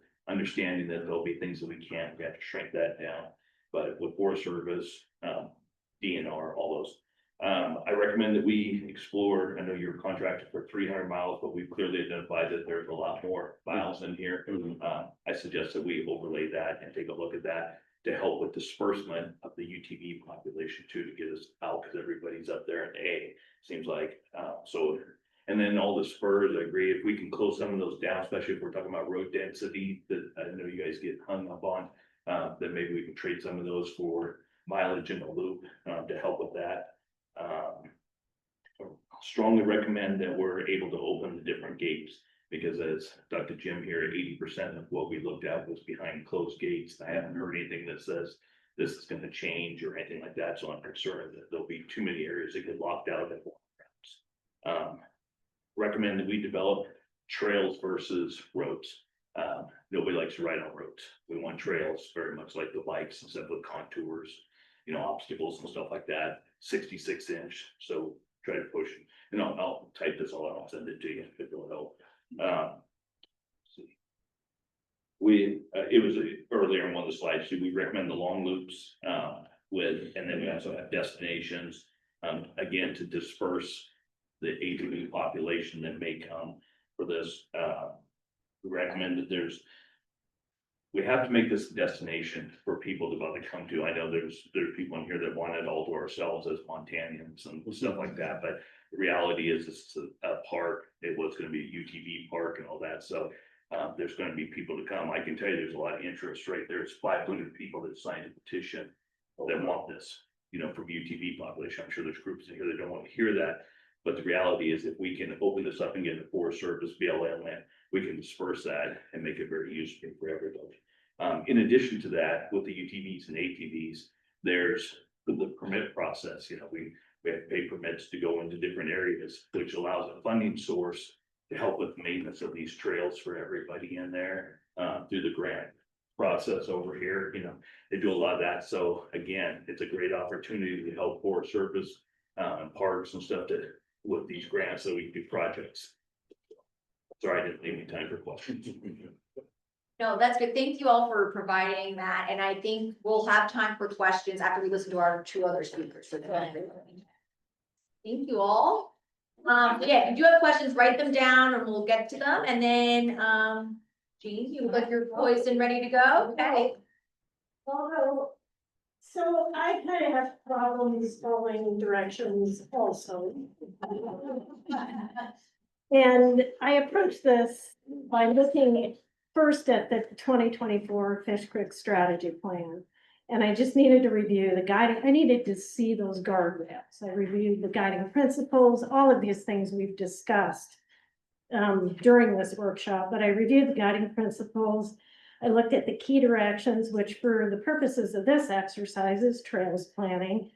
I looked at the existing recreational use, and really all recreational groups seem to be able to recreate in one form or another right now in both the WMA and in Fish Creek State Park. Also, interestingly enough, in the comments, there wasn't a lot of discussion about conflict. So what I got out of looking at the public meetings and the recreational use that exists is that at this point in time, people can do it. It's not their ideal. Every group has their dream of what they would like, but no one is excluded at this point, and people seem to be getting along. I do understand the decision to look forward to what each group considers ideal and to lay out all of these ideas and plans. If we don't start there, then we're not clear on what the general population is going to be wanting. But that being said, that's where I got stuck, because I feel like we're putting the cart before the horse. I'm seeing impacts in that area over the last 5 years that are just huge, and that's anecdotal. I have no monitoring system that can give you specific data on that, but I can tell you that I see human impact way different now than it was 6 years ago. So that kind of led me down the path of, if we're going to do this, we have to be thoughtful about this. We have to, focus on things like recreating responsibly. We have to police our own groups. Every group has bad actors that give us all a bad name. And it doesn't matter if you're a hunter or an ATV rider, there are bad actors in every group. So thinking about recreating responsibly, policing our own groups, respecting each other, respecting the land, and also being first and foremost mindful of the guiding principles. So once I kind of reviewed all that and had heavy thought about it, I realized that at this point in time, I'm opposed to the construction of any new trails. I think this process needs to happen, but I think that we have to look at the factors that in the long run could make this place go away for all of us. And one of that is looking at numbers, like when Ben said there would be a place to park 2 vehicles. When I look at Whitetail Flats, okay, like how many vehicles are we gonna park there? Are we gonna limit group size? Are we gonna say that, 50 of any one group is too many? 50 of mountain bikers, 50 of horseback riders, 50 of hikers? Are we gonna say that, we will, how are we gonna manage the space and determine what use puts us beyond that breaking point where all of a sudden we can't go backwards? So I just kind of got hung up there. And I think that if we don't acknowledge that we do all have desires for ideal recreation, and we also agree we can get along, but how do we keep from forever changing this place that is so unique and special? Whether it's people who live here or people from out of the area or out of state, you know, as recreators, I believe if we demonstrate this responsibility and we communicate these rules to people, that we can welcome outside groups as long as they follow the rules. I'd like there to be not many people there, but I also recognize this belongs to everyone. This is public lands. And so I just, my push would be, my recommendation would be that we be very thoughtful about numbers of people, rules that we have, and enforcing responsible recreation. I'm We have done. some time for, we have a couple minutes for questions. The only other thing I was gonna say is that if, you know, that Williams Pass Road, there's a lot of interest in that. And it actually has been improved. And as a multi-use road, if you were to start somewhere, that's already been partly done. And it may be that would be an area to focus on. That wouldn't require a lot of funding. It would still require the other base, you know, support of determining where are people gonna park, where are they gonna go from? Are you gonna allow two-way traffic? Is everyone welcome? Is only one user group welcome? But that, I see that Williams Pass Road as a popular place. I just had a clarifying question. So when you said opposed to any new trails construction, does that also mean conversion of current roads to something else, which I know others have proposed? Well, I think if there are road beds existing, that's why I asked the question about how many miles of road bed do we have here? Because if there's an existing road bed that can be rehabilitated into a trail, that's where I see not scarring the landscape any further. Okay. And I also support the road closures. You know, I think that fits the guiding principle. I think you've got to think about habitat. Doesn't matter if it is summer, everywhere we've looked at, there's still a lot of wildlife population, even in the summers. So consider carefully what you open and what you keep closed. And I just want to make sure I capture this too, that maybe some of your other recommendations were specifically about monitoring impacts in a planning, in a systematic plan, and then also the educational component of like the recreating responsibly. And there are organizations that would help with that. You know, Glacier Country Tourism actually would provide all the signage for that. And I guess, you know, I think there should be no further development until there is dedicated infrastructure to support, maintain, enforce, and evaluate whether the plan for use of the lands meets the intended goals. And that's how I view that. Yeah. I was gonna ask you, one thing that I learned is that a lot of the groups that came together that are of the OHV mindset, support the OHV trails.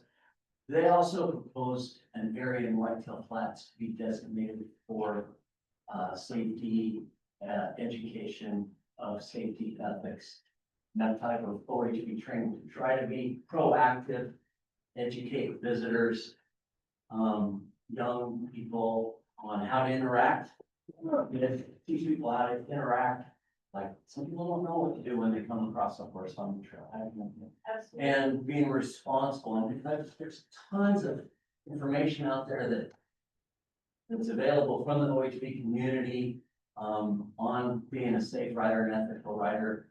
And the thought is that Whitetail Flats are gonna be a really good spot to kind of centralize that and organize like the outdoor classroom, because you have to have also a place with trails so people learn how to be ethical. Is that something that you would support? Yeah, the barrier that I see to Whitetail Flats is the road.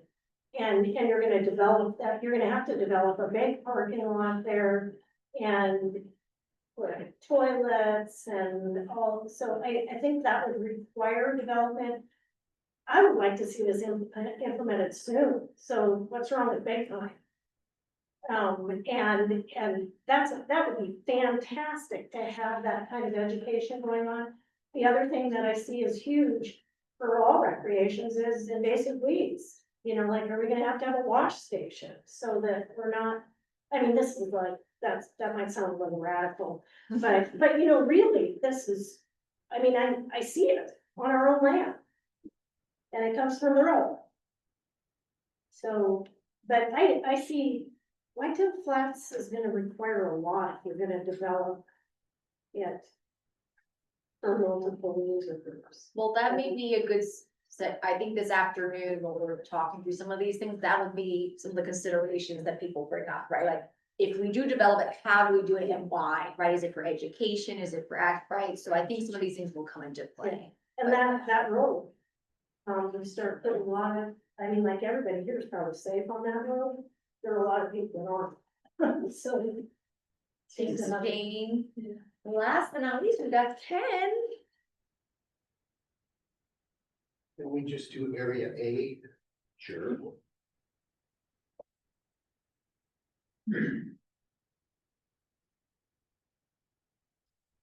So, Whitetail? Yeah.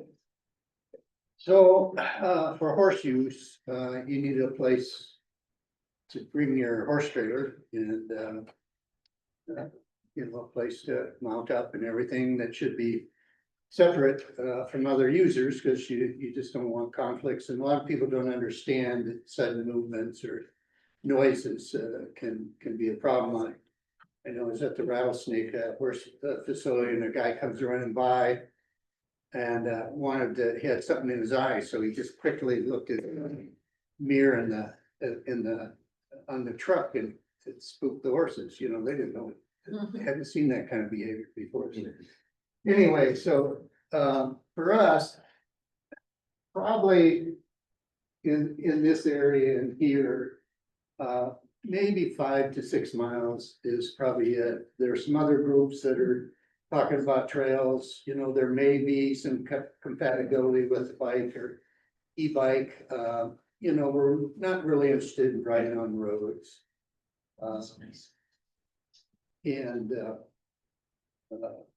also at Whitetail, you know, you're gonna need a restroom facility there, so there will be some things you're gonna have to put in. Water would be ideal, but if you can access a creek on the trail, then you could, you know, water your horses at that time, or some of us have compartments where you can bring several gallons of water and put it in buckets for horses. But the thing about Whitetail though, too, is, you know, it is wildlife in there. You know, talk to Bert Lendler and Christy Boys, and Christy put a couple game cameras in there, left them up for a week, and she got 5 different black bears coming through there. So there are those issues, and you know, garbage is a thing. You don't want to be leaving things there that are going to cause problems with the animals.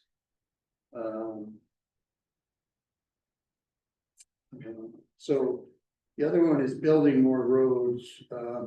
I would rather not, well, more than that, I don't want to see more roads built.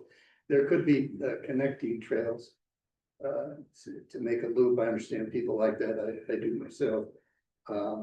But it seems like there's enough roads in there, and if you open up some of that, you need to make sure you close others down, so you just don't have a lot of roads in there. So the area in there is pretty steep. And we know that because our brakes smelled when we were coming down. Yeah. To popular belief by FWP, that does not mean your brakes are working, it means they're about not to work. But anyway, so, you know, I talked to John LaFavor, John Favreau, who did trail building, you know, tens of thousands of miles, oversaw that for the Forest Service. And he talked about the steepness of that, expensive to build, but it's also expensive to maintain. And just from the weather conditions and runoffs, that can be a problem. If there is multiple use, I think there's a possibility for that. It might be good to do bi-directional. So, you know, mountain bikes, electric bikes can be a problem. Not so much when you see them from the front, it's from right fast from behind. That's, you know, horses are flight, but they're preyed upon animal. And when they're attacked, it's from behind, something fast, mountain lion or whatever. So the bi-direction. Now we do this, I do it in the Rattlesnake on the Wooten property. I know where the mountain bikes go. They go from west to east, so I ride east to west. And there, you know, there's some turns and switches and whatever in there, but I don't have any problem because I could see them and the horse could see them. And we've never had a problem. So I would suggest some things like that. The other thing too is just, you know, when you have trails, if we cannot use them as, you know, racetracks or whatever, I mean, speed should be a factor that we just, and you can get going and you just can't see around things, and that can be a problem. I would support seasonal closures. The Blackfoot Clearwater Game Range, others are December 1st through May 15th.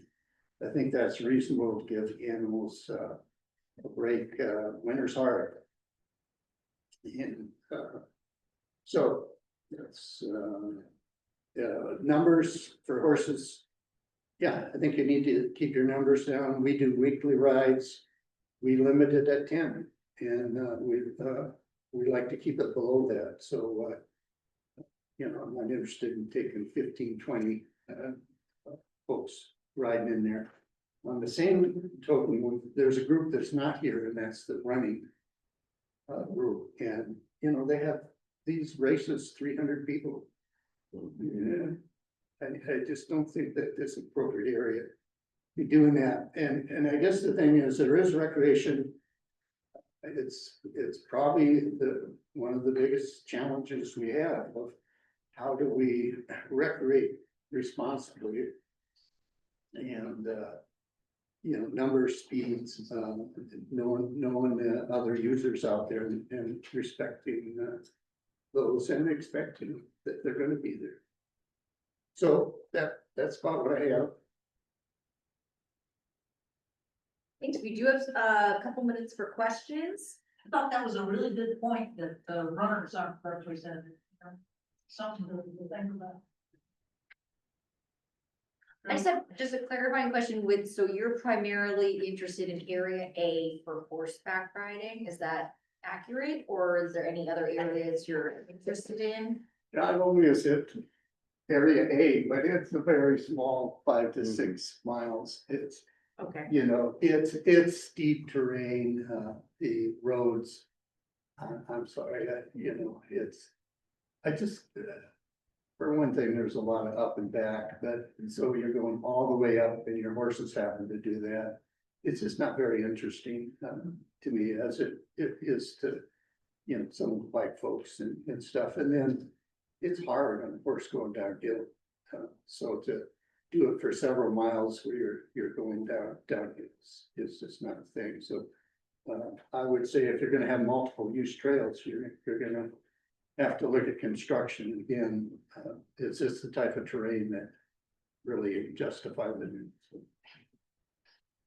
Any other questions, comments? Oh, we have another one, John? John?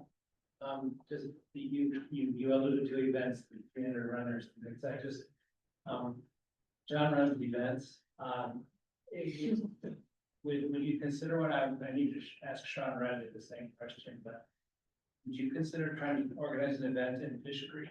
Just what we're going to the mechanics of all of that, and is it a consideration that FWB should, that's not a tangential question to FWB, have you ever had events there? You know, no, I mean, there's not nearly the infrastructure you need for a large event. I mean, I think what we saw, if you needed to, the most parking you could probably accommodate would be 30, 40 cars, maybe from where we were there. That would be right, so I mean, it's not set up for large competitive events right now, and to get there, you're going to do something like referring to Round Mountain Zula, their mainstay is running events. Their biggest one is in Zula Marathon, which is, on a scale that would go well beyond most areas, but other events that they're now doing on trails, for example, they do what's called City to Sky, up Mount Dean Stone, and they're still staging the event somewhere in an urban area. I don't know exactly where the start it is, but I'm guessing it's one of the high schools or something. So, there's just really nowhere in the drainage that's gonna lend itself to having that many people. They also do a trail run from, the cutoff, and back towards St. Regis on that trail that is the one on the side of the highway there. And they do that with buses.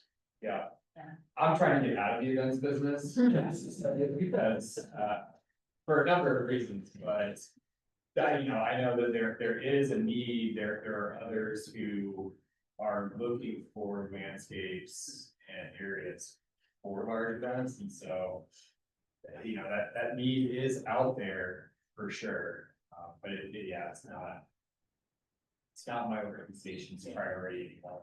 Understand that the way. Yeah. To answer the permitting question, so any organized event from group over 30 people requires either a special or commercial use permit from Fish and Wildlife Parks. So even if you're under 30, if it's an organized and constructed event, probably still will be permitted.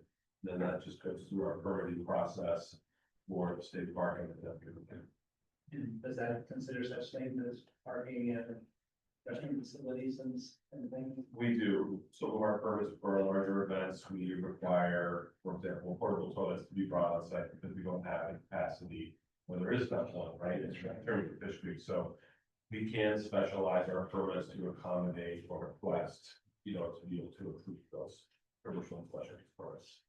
Most people bring their ladders with drinks. Yes, of course. Thank you. I'm gonna transition, so we are gonna break for lunch at 12, so we have the next 25 minutes. But this is a chance for the advisory team and collaborative members to ask questions about the recommendations that have been put forward. So these are great time to ask follow-up questions, clarifying questions, we can zoom in on a map. And so, yeah, I know some people had chances for questions after the presentation, some didn't. So I'm just gonna open it up now, and just, if you do have a question, it'd be helpful if you could direct it to a specific person or group that you're wanting them to respond to. I don't have a specific question, but I wanna, mention some things that I didn't hear. And I realize that we're all here for trails specifically, but looking through the recreation strategy, there are a lot of other uses on our public lands. And, in particular, like scenic driving, 47% of the people that use these lands are for scenic driving, or day hiking, 42%. Wildlife watching, 29%, nature photography, 26%, because general camping, 26%. So I don't think, we don't wanna, similar to probably what you were saying, Jane, we don't wanna, overdevelop this area for trails at the exclusion of some of these other uses that are also occurring on our public lands. Thanks so much for bringing that up, and I think when we're thinking about all the recommendations this afternoon, if you feel like, oh, this could maybe not, or be inclusive of those other considerations, like, we wanna write those things down, we wanna capture that, right? So that even if someone's not in the room representing a specific interest, doesn't mean that they're not gonna be included and considered in this. Generally. Sure, and I had a little discussion on that, and one other, there's a little more statistics too, that 3 million people use state parks in Montana. And 79% of those people are repeat users, they come in and repeat users, and so, this is a state park, I think we have to consider that, we don't wanna blow, we don't wanna have necessarily ruin the resource. But the other thing I think we're looking at right now, and I have to say to this group, you get along well, you play well. The end isn't here yet, but you're playing well, and that's really important in Blackland. So I'm gonna be leaving this afternoon, so I won't get the feeling of it. Oh, that was that break loose down. But I think one of the things you have to look at now, this is a snapshot in time, Peter doing right now. 10 years ago, this was proposed, to have a state park, it was proposed to do this. We're 10 years later, we're still in a little bit similar snapshot in time, but I think what you're trying to do and trying to build is for the future as well, and stay up and consider some of those uses, and maybe, you know, right now, maybe it would be a great use, there has to be a little bit of a monitoring in there, so that 5 years, 10 years, if something gets out of hand, it may have to adjust, and that, some of that is, and I brought it up before, about timber management and forest management is important. It relates to trails, it relates to the habitat, and that's gonna all have to be considered and maybe change just a little bit tweaked. FWD has a big job to monitor that and make sure that the state park and the WMA covers what this group wanted, what the groups in the past have talked about, and that's why I'm thinking it needs to move forward, it can't stop, but I think it's toward the end of the day, maybe if we feel like we need a little more talk, like they're just saying, maybe get together and some don't quite understand. If FWP or others don't quite understand what one group is talking about. Maybe they're required one more meeting to just, so everybody feels content. You're not gonna, nobody's gonna get everything they think about, but I think with this group, like I say, they're playing together, but keep in mind, toward the end of the day, maybe if you need to say, well, we should really have one more meeting. I'm overstepping your bounds, but I think it's important that. Yeah. There's so much work that's gone into this and so much expense that people put out through all the years of the studies and the groups. We want to make sure it's as close to right for this snapshot in time as we can have. What I was saying. I did, yeah. And it was along the lines of the weeds that you mentioned, Jane, and I certainly appreciate that. Because if humans have been there, there's weeds.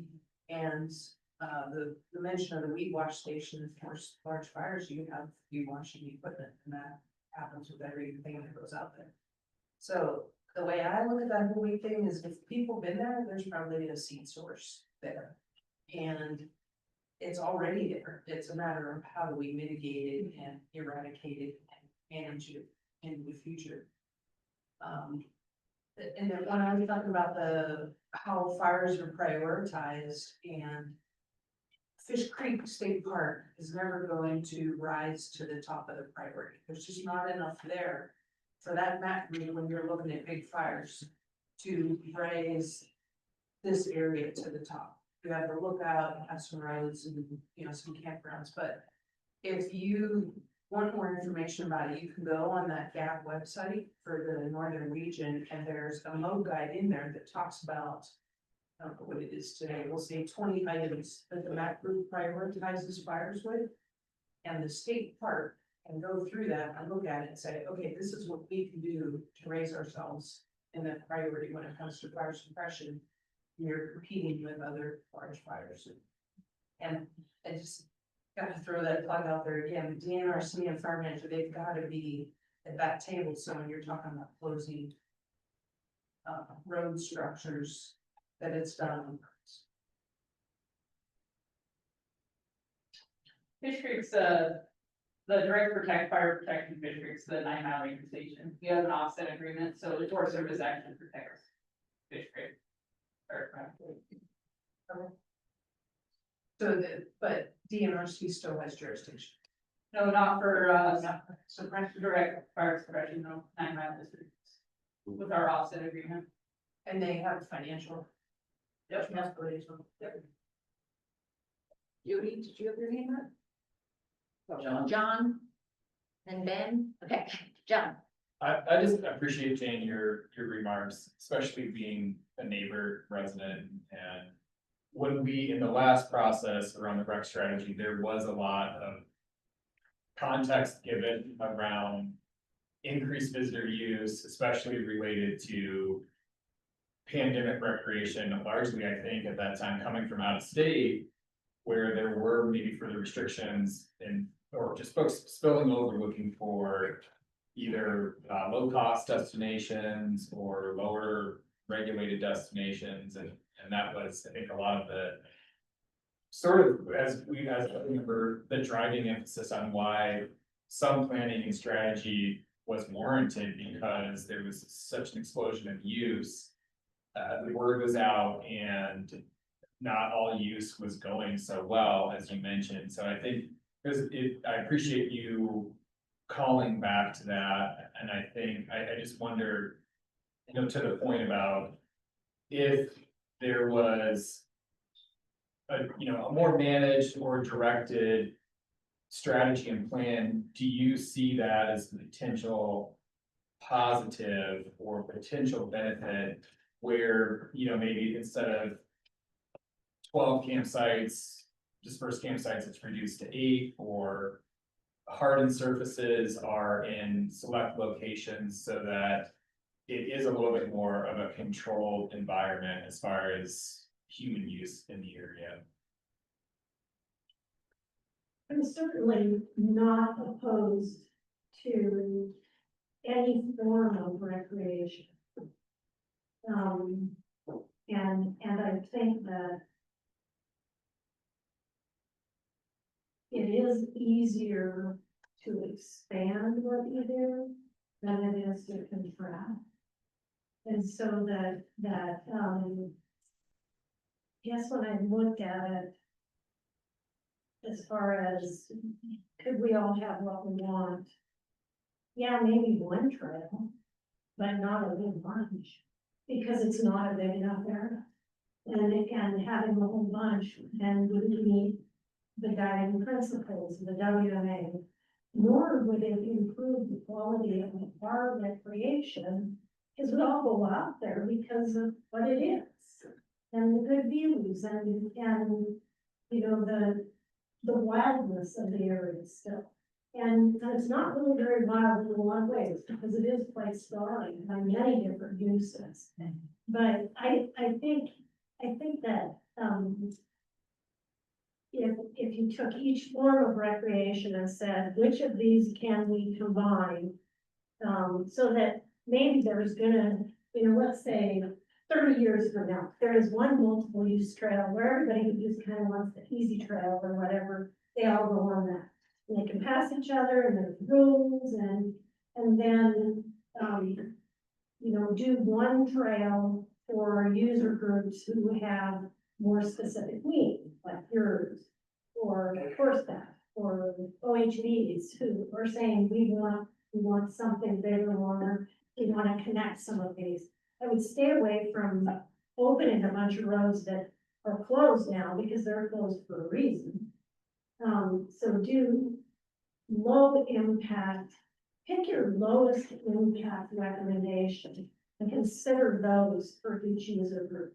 And then think about total numbers, because there is no doubt in my mind, if you look at Yellowstone or Glacier Park, what total numbers does to places is it requires training. And not everybody gets to go, and it changes the experience for everyone there. And it also, in a national park, at least there are wild places for wildlife to go. But as far as the fisheries, we messed that fishery up. It's, look at how long it's taken to recover it as it is. And if we destroy the wildlife habitat, that will be gone too. Then it will be a different form of recreation. It would be one that I wouldn't enjoy as much.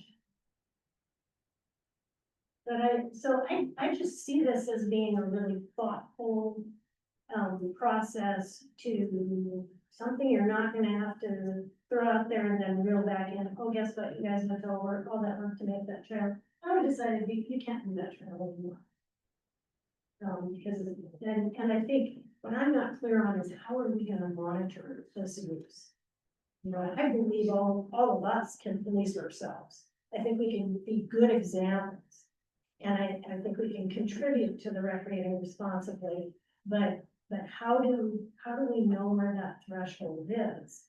And that's probably better defined by the wildlife biologists and the people that, you know, they go in parks, Forest Service, and the NRC, who manage that land.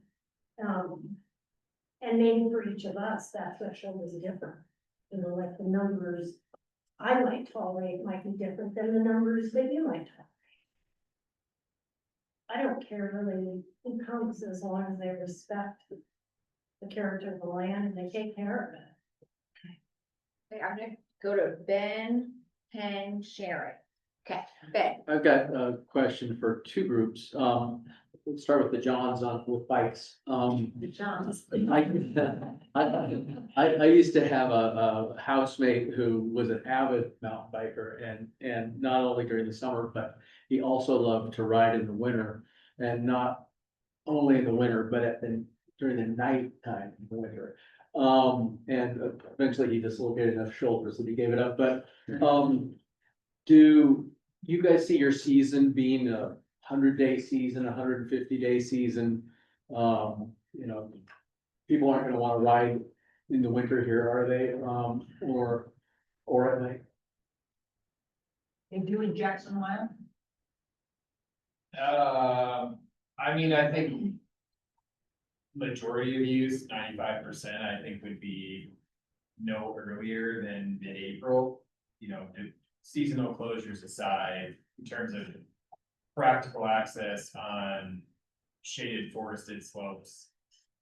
You know, you're really, in most places in our area, you're not enjoying until almost May with a clear trail. And then, you know, more increasingly, our season gets longer and longer.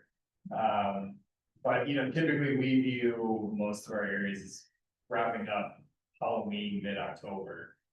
And it really, you know, it just depends on the aspect. A lot of what I was looking at in North Basin, it's gonna close it down a bit sooner. You know, winter use, maybe, possibly, I think that probably would follow, it could adhere to whatever travel management is applying to other, you know, human power. But that's a good point is, you know, and this, I think it's come up, the theme of who's not here, who's not represented, and we can't possibly clearly represent everyone. But yeah, I mean, there's wild folk out there who, ride at night or ride when it's -20, and I guess that's a consideration about seasonal closures or some of that. But that's not what I'm describing earlier in these concepts. It's more about fair weather season from roughly May through October. So basically 180-day season. Yeah. Actually. I would agree with the kind of use I for one to bike year round.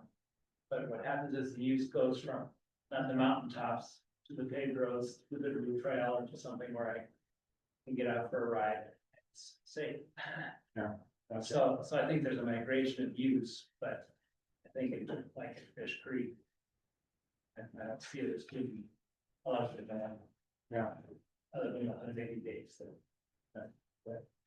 So the question I have for the OHV group, and I see Ben, do you want to comment? I could just add that, you know, to John's point about seasonality, I mean, if everyone's familiar with that terrain at this point, and you're such steep ridges. We have snow on some of those roads in some of those areas up until that day time frame. It's, I don't know, winter, of course, but it really is hard to get back in there. So, just because of just shade. So, important to add that. Gotcha. So my question for the OHV group might go more to Jerry and Jim. Jerry, I think what I heard you say is the preference is that you ride on trails instead of roads. Roads aren't nearly as interesting or as desired by your group. And then, but with Jim, and if I interpreted your Excel spreadsheet right, it looked like for your most ambitious route extension, you would be potentially opening what are presently closed, 15 road stretches or routes. So do those two ideas kind of, am I misunderstanding what you each presented, or? I'm not sure, you know, we, obviously I'd rather ride on trails, Right. except I think he was, are you talking about when you're speaking the connector routes and? Not just the connectors, but what we're showing on his spreadsheet as roads / closed. That would need to be, I think, open to serve your interest. Yeah, I tried to put the current status. For some of those routes across there, I've never been there because it's gated, it's closed. Well, I think he said that 80% of what he surveyed was behind the gate. Right. So I'm assuming that that's gonna be opened up. That was one of the questions I asked him there that. Yeah, so there, in Jim's case, he was representing roads that are gated shut that would need to be opened, and in your case, you're representing that you prefer trails to roads. Yeah. So, Yes, but we can't get away from roads. That's just the way it is. We get on Forest Service roads, to get back, roads and stuff. So we always will ride on roads, obviously, but we would prefer to ride on trails. That's really. Kind of jump in real quick on that, so, it comes down to experience, I'm gonna talk about my trail grant programs later. Which we don't fund roads, and it's really the experience of the user on the ground. So you have an OHV trail, this is for the experience of riding OHVs.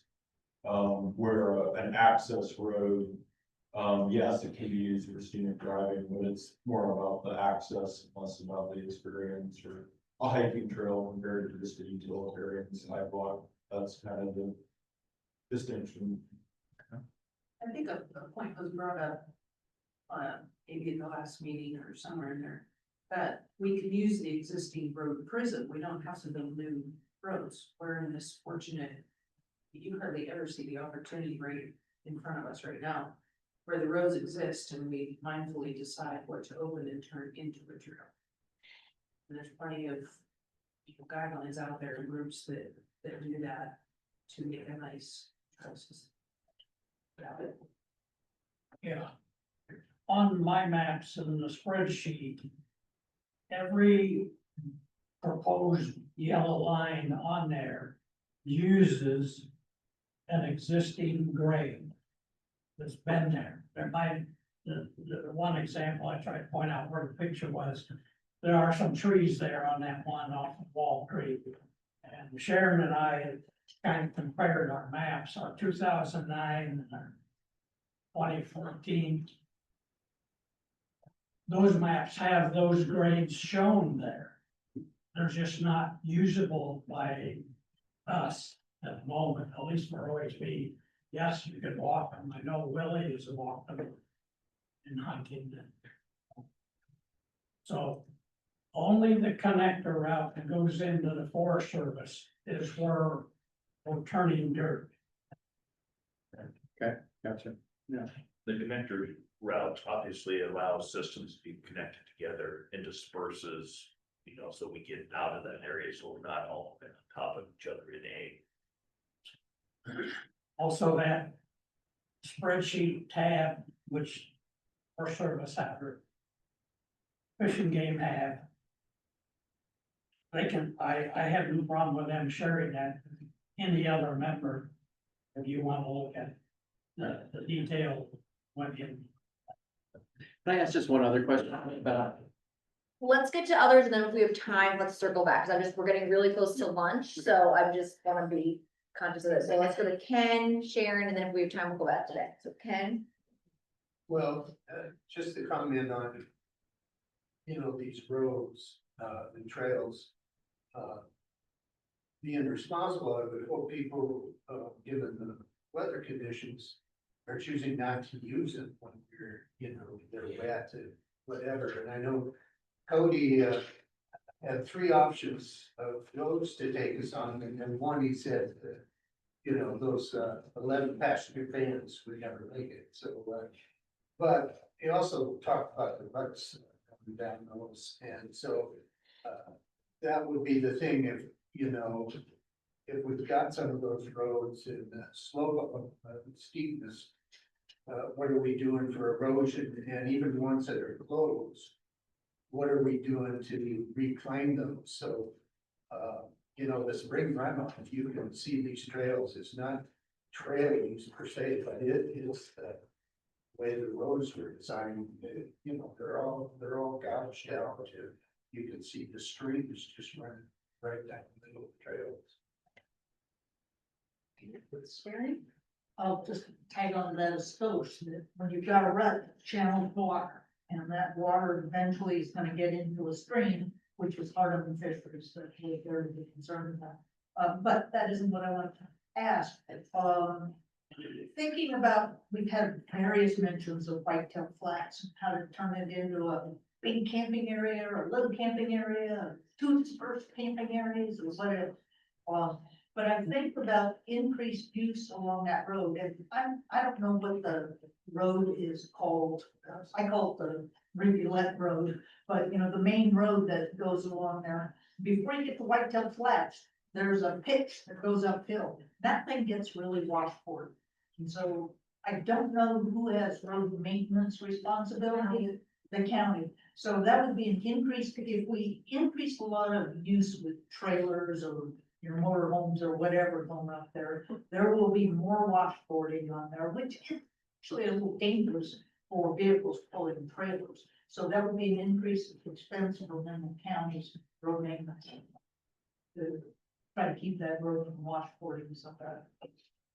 Okay, Ben, now we're back to you. Thanks. I have a question, just about one word. Back at our first meeting, the term rustic was introduced to us as something that had some significance, and we haven't mentioned it again. Who knows what the significance is? Is it a deed restriction or something else related to these properties or planning? Part of the recreation strategy. What does it mean? Because I found it in there too, and I thought, what does this mean? Rustic is a designation, that the, Parks Board has, it's part of their, designation. And, it's on the same document as investment classification. That is what the policy is called. The Parks Board came up with in 2002, two boards before my term. And so what this is, all of our different parks have different classifications. And so rustic basically kind of refers to the general idea of how well developed that state park is. So no zip lines or, is there? No, not that kind of detail necessarily. You want to jump in? Yeah, fewer improvements. So I would kind of compare it to like Frenchtown Pond. So that has a developed recreational designations. So there we have paid parking lots, we have wash stations, we have a shower, host a shower off there, so we did the park docks. In Fish Creek State Park, we have no infrastructure. Even look at Big Pine Forks, those are fishing access sites located within the state park. The park itself is free of infrastructure, so that's not must. And so to clarify too, that's the rest of the designation is for the state park only. Just for the state park only, it does not include the fishing access sites, it does not include WMA. I believe the fishing access sites are prohibited. They are permitted fishing access sites, so there's no fee there. The infrastructure there generally is lower, even though we do have the tree, there are lots there. And many other fishing access sites designated permitted low platforms. So Jane, how that's used is when people are looking at different state parks, they can look and see how that's designated. It kind of gives them an overview of what to expect when they go to that park. And then not only that, for future managers, if it's been designated that, it kind of guides some people to come in and think everything should be paid.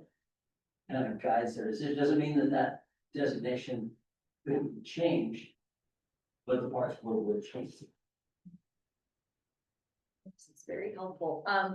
One last thing before we break for lunch, I know there was a question earlier about how do we monitor fishing use and some of those things, and so I whipped up some information for us right away, and so I'm just gonna give him like 5 minutes to share that with you all, and then we'll break for lunch, I promise. I want you to get it. So I just want to share a couple of graphs that you won't be able to see. But, Thank you. yeah, right. So, yeah, fishing pressure came up, and I can share copies of this. I just want to know if there's interest. But this is fishing pressure from 1999 to 2023. And the numbers are maybe not so important because it depends on how long the stream is, et cetera. But the proportion, well, the numbers went from about 2,000 to 5,000 in that time. So maybe proportion's more important. But something happened in 2009 where it really shot up. And so it's more than doubled, basically, the fishing pressure. And on 9 miles of stream, I would say that's modest, if not a significant increase. Of course, anything that doubles is probably significant. I don't know that usually we start gauging pressure. There's a Yogi Berra, so Yogi Berra was a catcher for the Yankees, but he famously said, no one goes there anymore because it's too crowded, which is confusing. But I don't know if we're starting to hear that in Fish Creek, but we certainly know that it's getting more pressure, especially as other places get more crowded, like Rock Creek. It's a similar size stream. It's hard to find a place to fish on Rock Creek. We know a lot of people go to Fish Creek instead now. Yeah, so that's kind of its status. As far as fish, this is the trend over time, and you can't see it. Yeah. That was my point. Yeah, I got it. Yeah, so there's a couple bars here. This is 2009 to 2024. Our fish numbers fluctuate mostly in response to water. It's not so much due to angling, because like I said, it's not a lot of harvest. The other thing that is probably controlling fish numbers in Fish Creek, besides the year-to-year water supply, is just the amount of pool habitat. It's a heavily harvested drainage, and then you start losing tree recruitment to the river, and that tree recruitment creates pools, which then is a place for fish. And so that's not too complicated.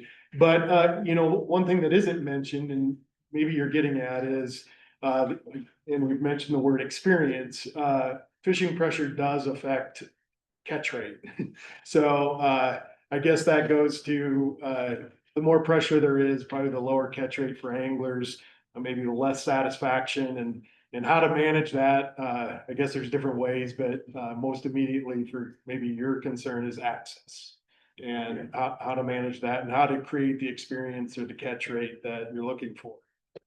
I guess that's my 2 cents. And if there's interest in this actual information, I can make copies and share it, but I'll let you guys decide that.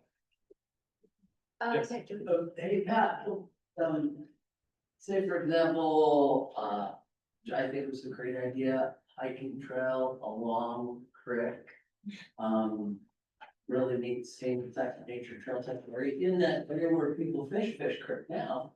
If you're gonna get people on the road, it's better people on a hiking trail that's along the banks of the creek or something, then of course that would give a lot of anglers more opportunity as well. But you see that as a positive or negative? So trails along, well, we're trying to protect the riparian area, so we want to keep that vegetation there because that's what holds the banks and the trees, et cetera. But so yeah, along, I guess it depends on where that is.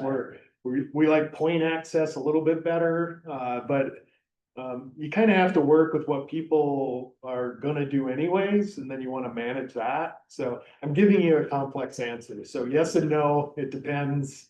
Well, maybe if it did come to an actual plan, people are looking at it and thought, it'd be good, basically like a pedestrian access from Forks to Big Pine or in there somewhere. You've got where the bridge crosses the river's on the other side, by the creek, I'm sorry. But maybe if it did come to some ideas that people are throwing, maybe you would be, come along and say, you know, keep it this far away and then have certain points where you could get to the water, that kind of thing. Yeah, it goes back to a little bit of the experience. If you build it, people maybe will come, and if you don't build it, they might go anyways. And so you get back to the beginning, but, you know, the harder it is to get to, the less people are gonna go there usually, and then maybe that's a unique experience you wanna maintain. And so, you just have to be careful with the development, and then when you don't develop, you have to be careful about what happens, and that you want to protect whatever impact you're having. But if you don't want the use in the first place, or you want to control use, that might not be what you want to do. But yeah, so it's a balance. Don't have the answer all the time. All right, well, thank you so much. And yeah, and these are great considered, yes. I'm sorry to keep everyone from lunch. I was just gonna say one more thing, because I can't memorize the exact definition of a rustic state park, so. Oh. Printed it in the way, I'll do it quickly, and I'll just read it off to people. So Fish Creek is designated a rustic natural state park. Rustic being parks visitors can expect self-directed experiences with limited development or amenities. Natural parks connect visitors with nature in ways that cause them to learn, reflect, and appreciate. These experiences may provide the opportunity for solitary reflection in the presence of Montana's scenic beauty, or they may engage in visitors with others that they explore throughout the natural process related to exploration, geology, wildlife, botanical, riparian, and habitats. That was designated by the State Parks Board, so I have a copy of this if you want it. I'm happy to reprint it or copy it for folks too, so sorry to keep you. Okay, now I promise we're getting lunch. Thank you all for hanging in there. We're gonna have about 40 minutes for lunch. And I also encourage you, you can sit at your little station, but also can branch out, sit around the table, talk with some others. And then we'll read through and get into the details this afternoon. Thanks everyone for sharing your ideas. And I think behind. I'm assuming lunch is just out in the refrigerator, right? And the big kind of.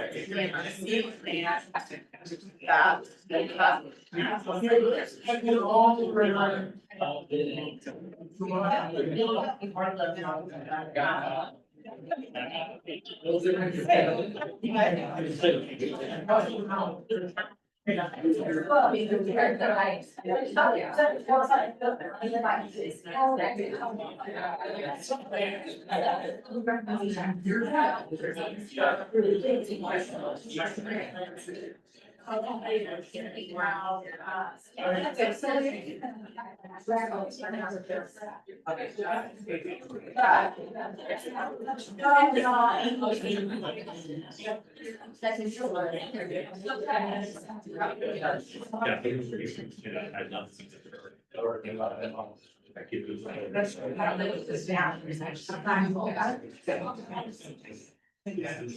This case was so.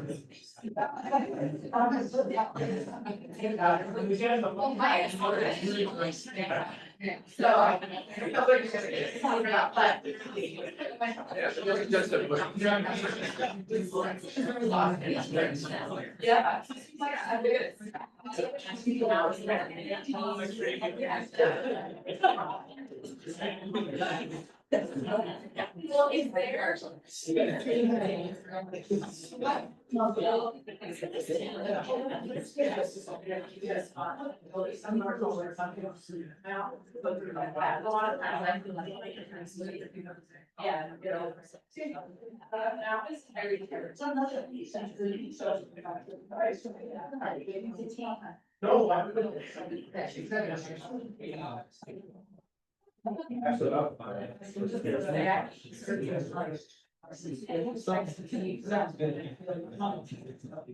You know that you should have all the correct.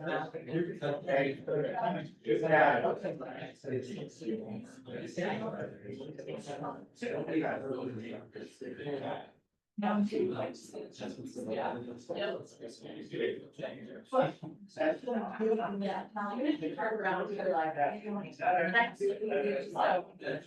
yeah, right. Yeah. Yeah. Yeah.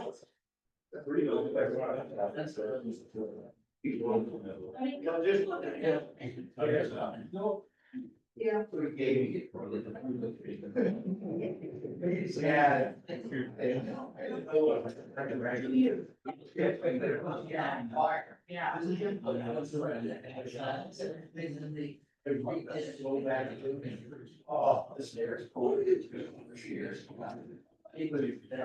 Yeah. Oh, yeah. They were great. Yeah, like I don't know what it was. Yeah. Yes. I had a friend that I just had friends that don't agree with them. It was yesterday. Yeah. And, Oh, God, yeah. so we are, ready to come back. So it's like, yeah, oh my gosh, oh, we're, middle, no. They're going to our, so that's. There were.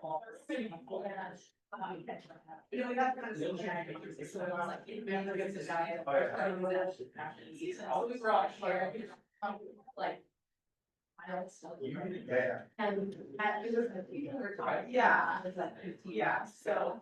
so yeah, what's the degrees? Positive and positive. I know it's just. And just that bitch, yeah. Like, not something. She said, she does it. Thanks. Yeah, all over. Really, yeah.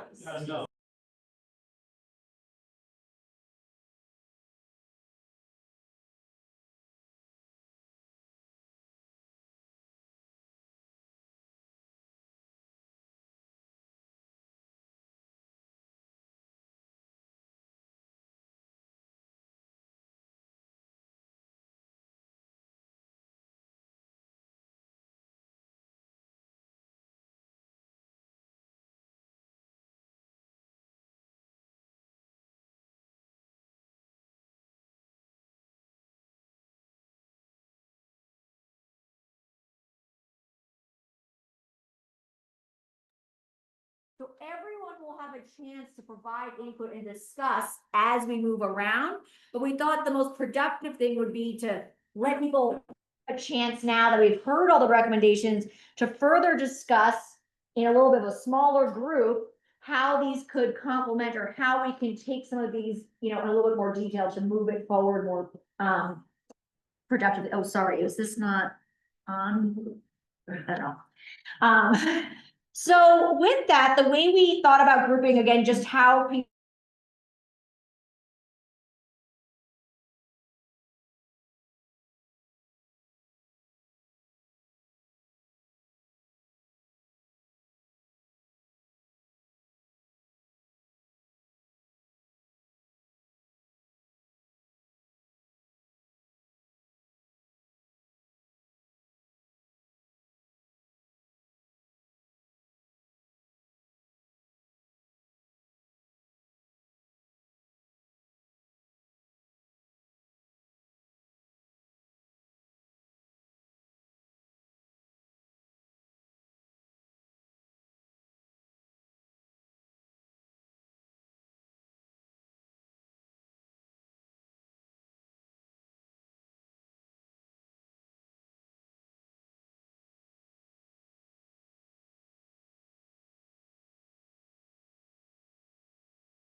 Owl is hybrid.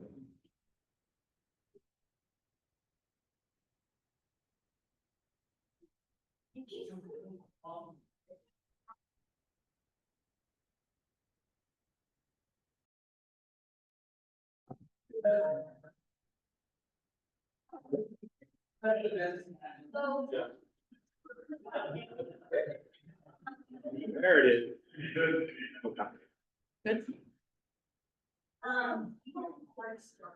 Right, gonna talk, along, you know, the 25th.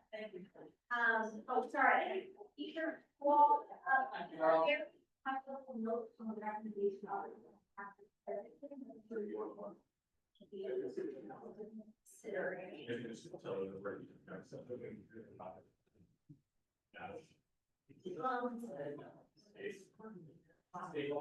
To any attendees online, the collaborative is in a breakout session right now.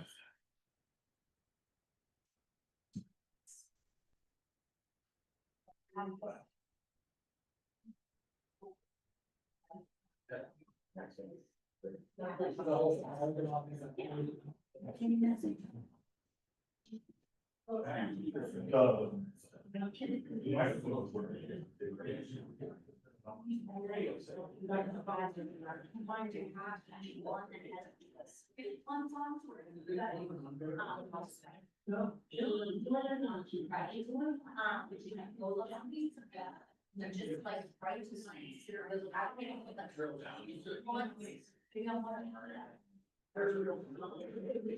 That right to have. People have this one, the general. Yeah. So we try it out. People are always looks make your access. That's what he said. It's all.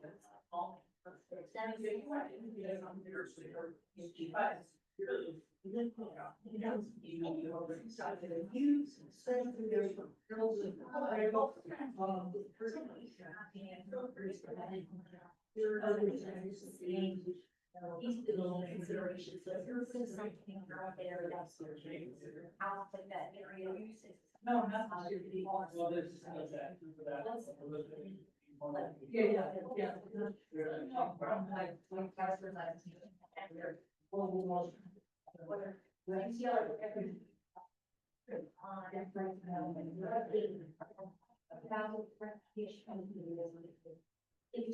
You may want to think about it. It's great when you're talking about it. What I'm going to. Okay. No, because you all do this, just that.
Yeah, you can get specific, because anyone has to say here, and space for small here.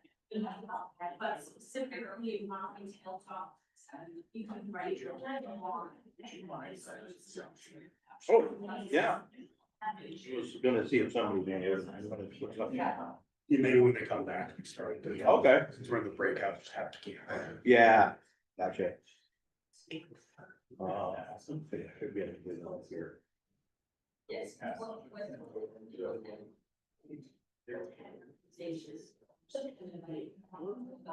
Issues trying to narrow it down, so we're trying to get guys on the same page. If that would serve.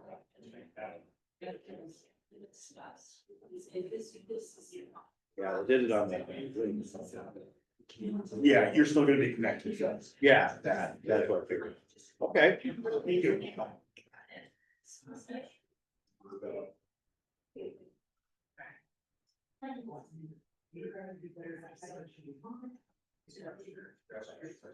Yes, right, the specific, like this area to this area. Instead of saying, using. I think your spreadsheet, I see it's not. I kind of think to the side, like, I know you have like this specific road to this specific, using these, yeah, using these road numbers and everything, I think towards get, so you can just try it. White still too long. To break the specific road numbers, yes. Yeah. All around.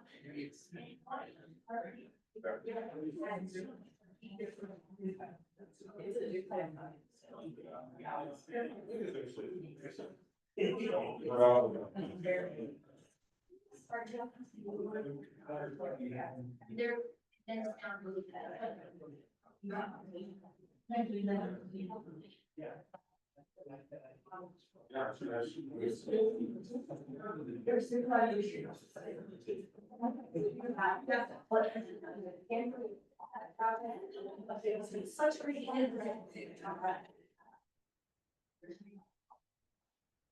Yeah, just tell me what you have ready and I'll try and put. Yeah, I was specific, yeah.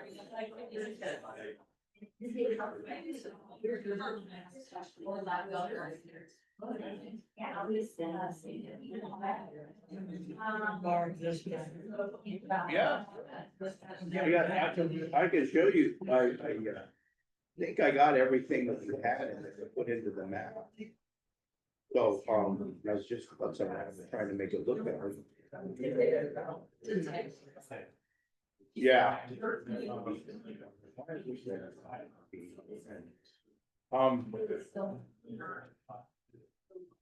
Yeah, this is one of them.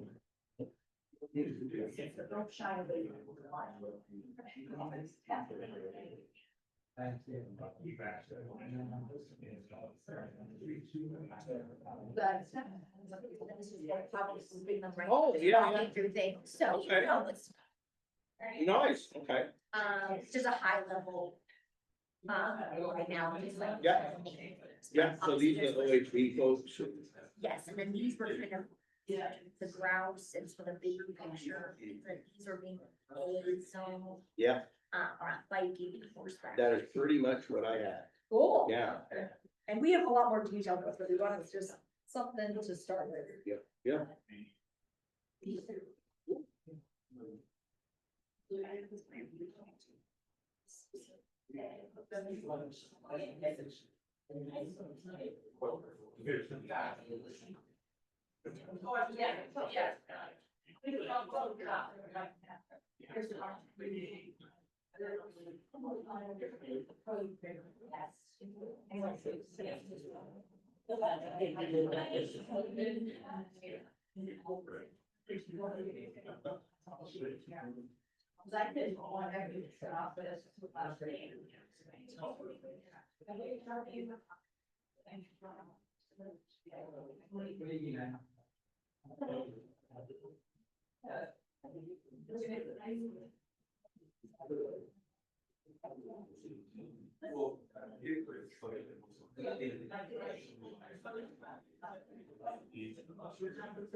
Yeah, so there's some like, focus on that. Yeah. Yeah. So focus on roots instead of that. Right.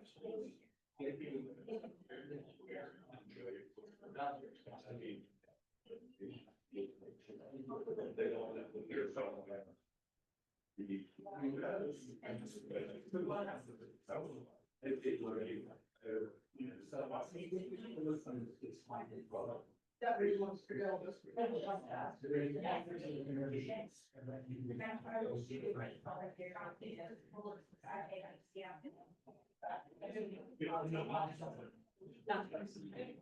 Yeah. Do you want, it's everywhere, but still.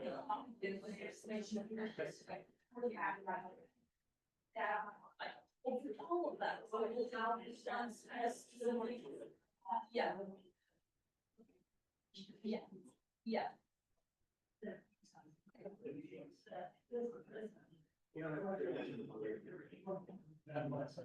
Yeah. One can.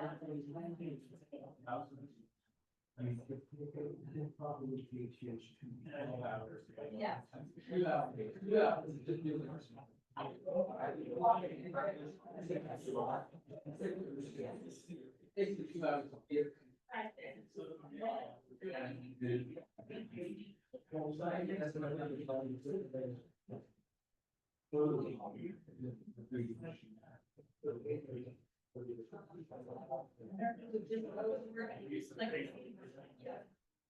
Yeah.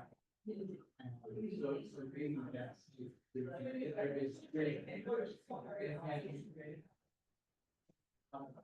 I think when we didn't have this look out. Yeah. And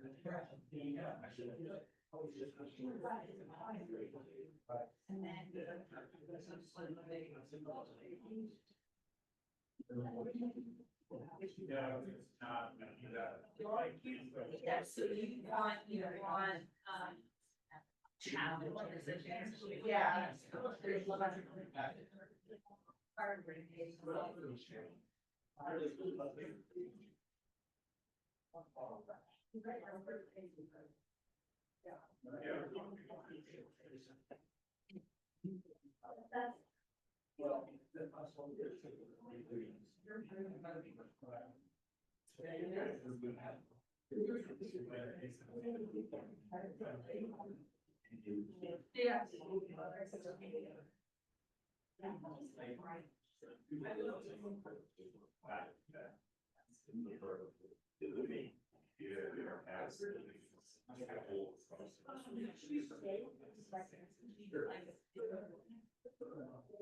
Identify.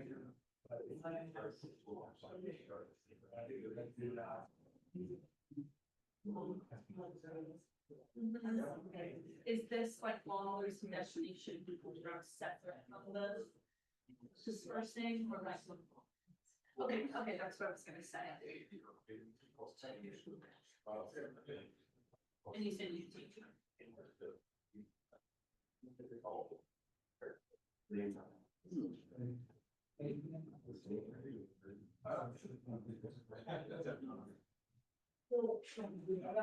Yeah. Here. I'll have it back.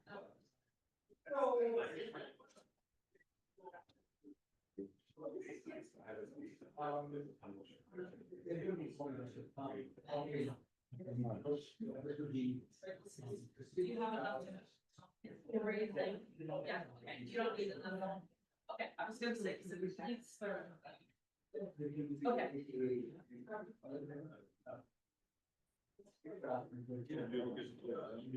No, it was better this time than last time. Yeah. Except I got house going beyond Monday.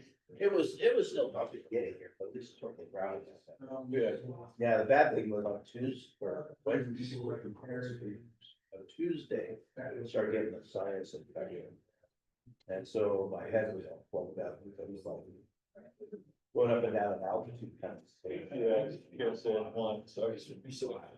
Yeah. So, but no, it was better, and I got a better hotel room, so. Nice. Same hotel. No, different one. Yeah. That one was pretty sketchy. Casey said, "Oh, don't worry about the money, don't get a rat hole and." Yeah, okay, I'll try another one, I got one. I don't like it. Did you just drive down today again? Yeah. Yeah. The easiest thing to do, just come and do it. Yeah. A couple hours. Still have to. Yeah, Maybe you gotta do it every day. Yeah. Yeah, makes for a long day. Cool. Yeah. So, yeah, so this is I have some areas that I created based on what people were talking about this morning. Okay. And so I think that's what we're gonna put together. It's not, I guess it's a surprising, it's kind of how to run up toward the north part of it. Yeah. That part of the map.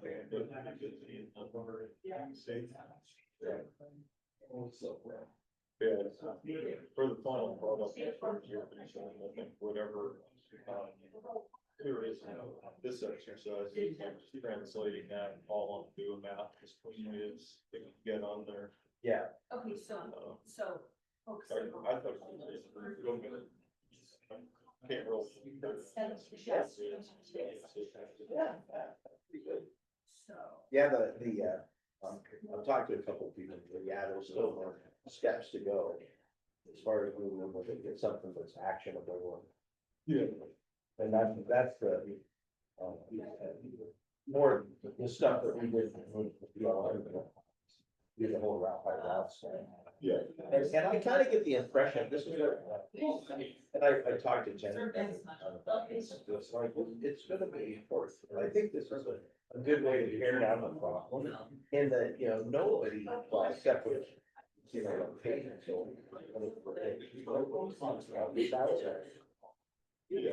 There's very little interest in getting the WMA. Yeah. And seems like the focus is, most people, is on the state park, which makes sense. Yes. And, so given that, and given the fact that Jim sent me a handful of different routes, that one by spreadsheet, I got that last night, I put it in here. So we want to talk specifically about routes. You're in the map, That's where I figured out part of this, you cut through some, DRC. yeah. Good service. I have to. Yeah, I just remember the Sierra some aspects. Yeah, yeah, I think there is a path forward for those, it's just a relatively hard. Oh, okay. Getting the easement or whatever. Yeah. At our last meeting, incidentally, they reached out to me about something different, but it was very helpful and. I didn't, going, Mineral County, Creek is, there's one to go, an easement. Oh. How they made it work. Yeah. Nice to know that. Yeah. Well, then, yeah, they still curious how they're gonna work the whole thing for shots, what they're doing back there, so. That changes a lot of stuff. Yeah. And that really this process, I ran it, a lot of, there's areas in my controls and put really all at the same time. Oh, Looks kind of, well, wait a minute, like, we're going in and like changing the whatever, closer, do something. yeah, you gotta get back in there anyway, it seems like. Yeah, and like, I feel like it's a lot less to advertise for the public, be told, well, you can't go up here. Yeah, look, why could we go in there before? Yeah. Remind me of what we were gonna do. Yeah. Oh my gosh, that's pretty good. Yeah, yeah. Look at it. Oh. Yeah. Doing it out by discussion for this, I think it's a little more, it's just so many people. Right. Plus we want to do something here. Yeah, exactly. I was looking through your comments the other day. Uh-huh. I was talking in a table, see if anything interesting popped up. And like Jackson was awesome. Yeah. Nothing new here. Yeah, and that's so true, a lot of that out there. Yeah. To run down the end of the dead end, yeah, okay, well. Hey, another dead end, this isn't gonna be very useful for anybody unless they specifically want to get it. Yeah. So, yeah, I think, it seems to be that there are some things, you know, coalescing. Say, yeah, this is a, this is what you put into the house, this is where it's interesting, it's all that stuff, so. But that's good, that, you know, other than the usual hurdle, that you come up with a plan, now it's supposed to find money, people. Yes. That's a whole other process, but at least knowing where you're gonna go. Yeah. Hopefully money.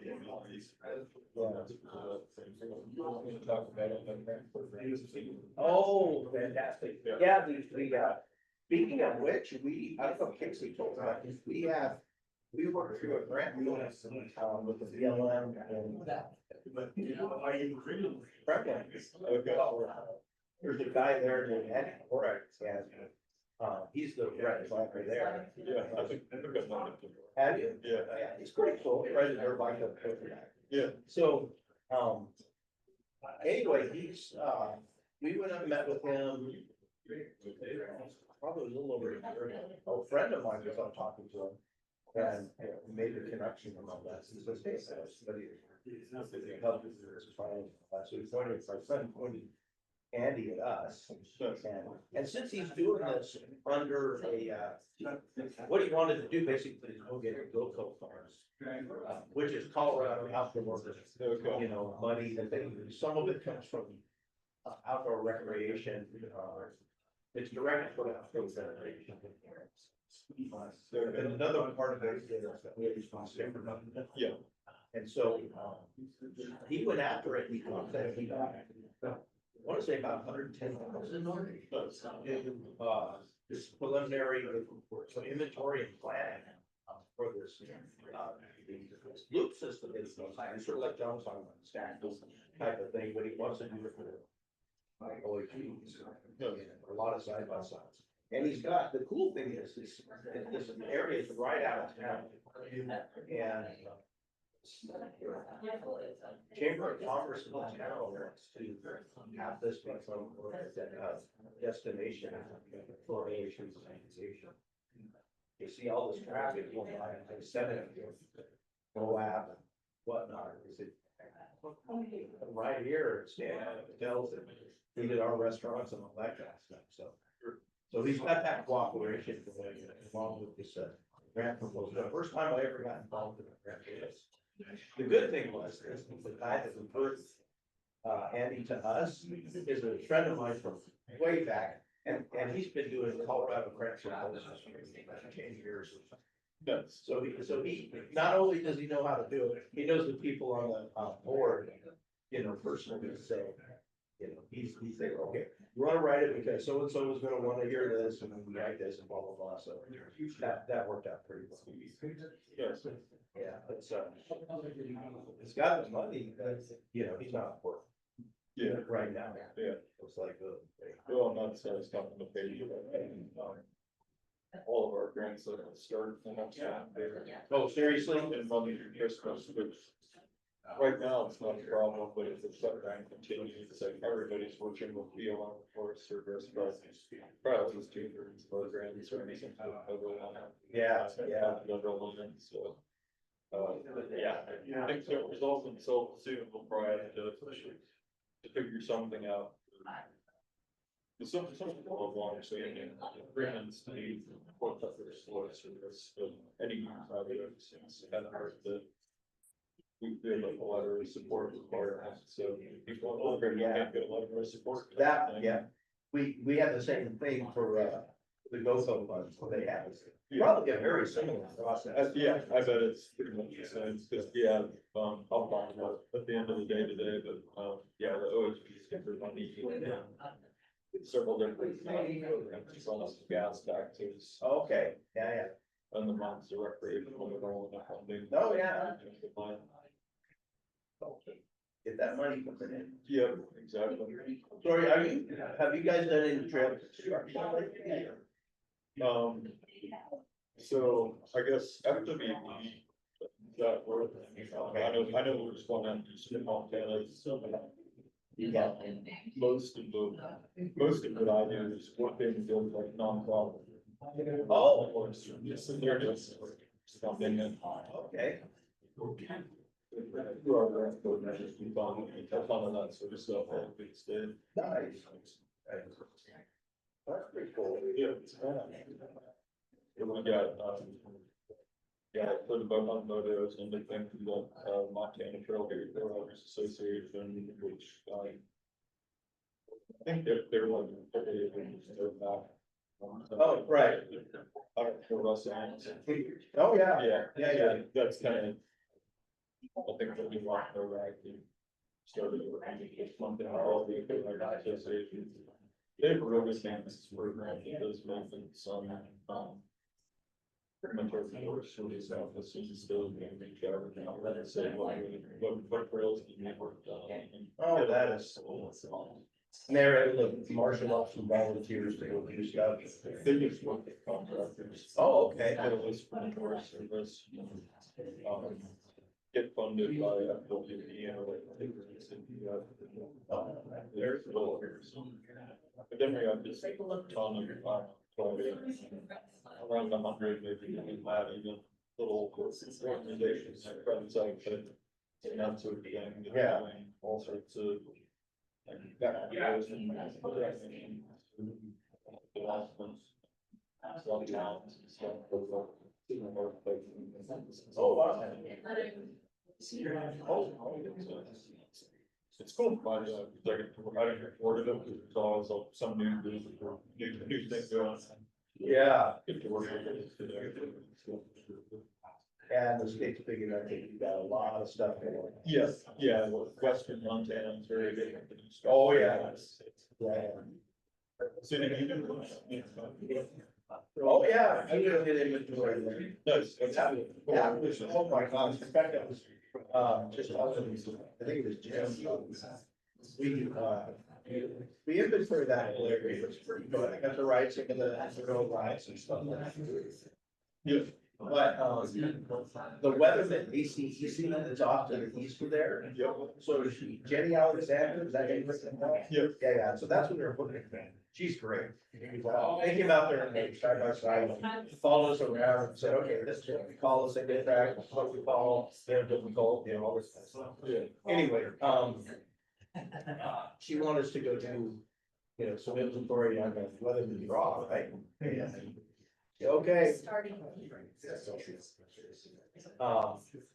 Here's your note, you can go write your dirt bikes there. And so we went over and, some obscure get upset, but, I have a couple of friends in the Billings motorcycle club, right? And they've been.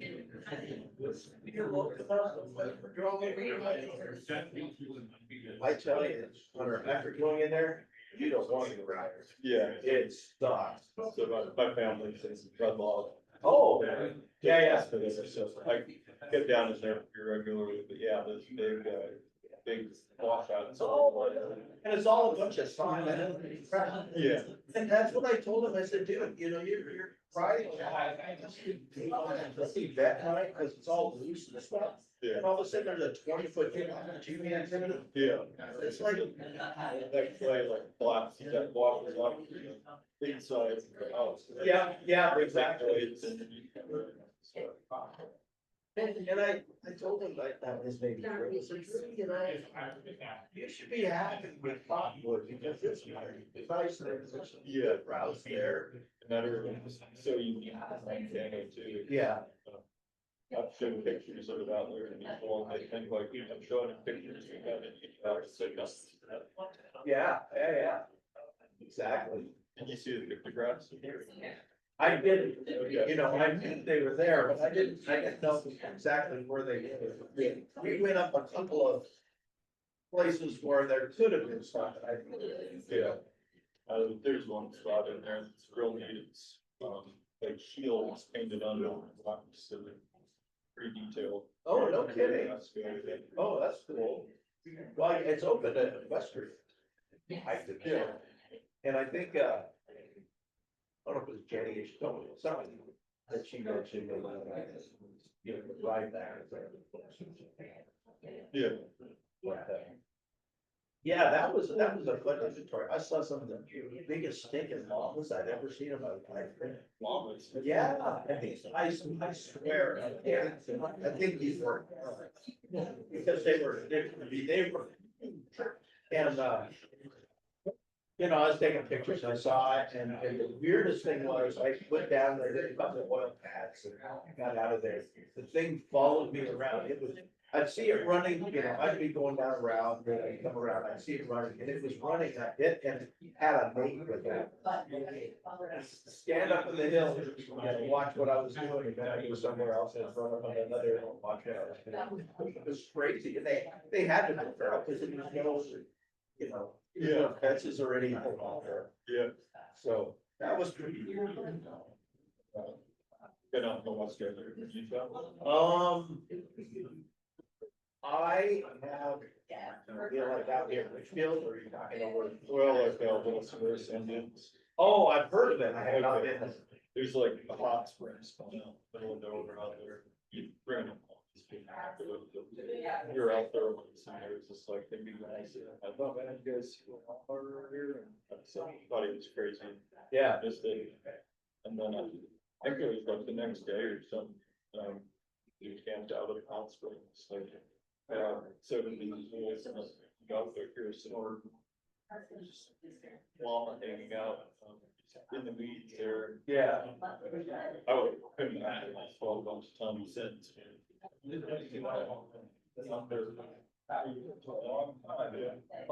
Just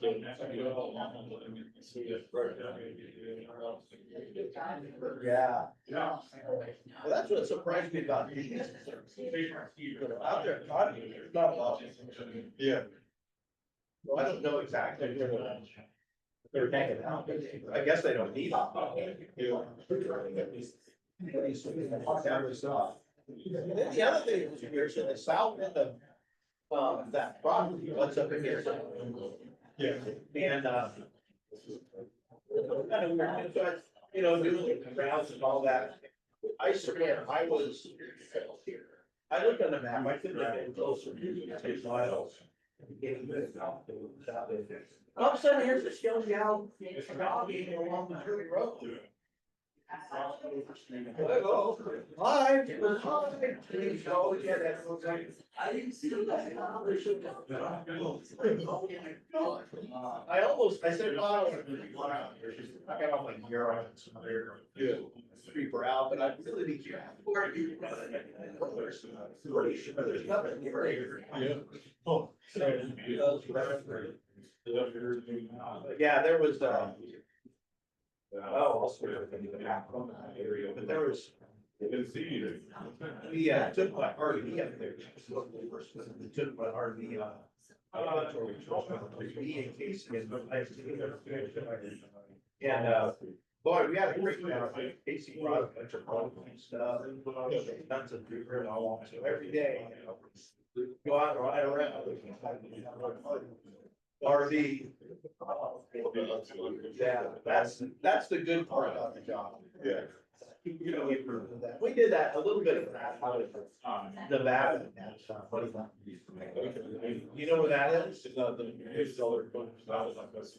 Yeah, it's more, do you know where Nellis Air Force Base is in Las Vegas? Yeah.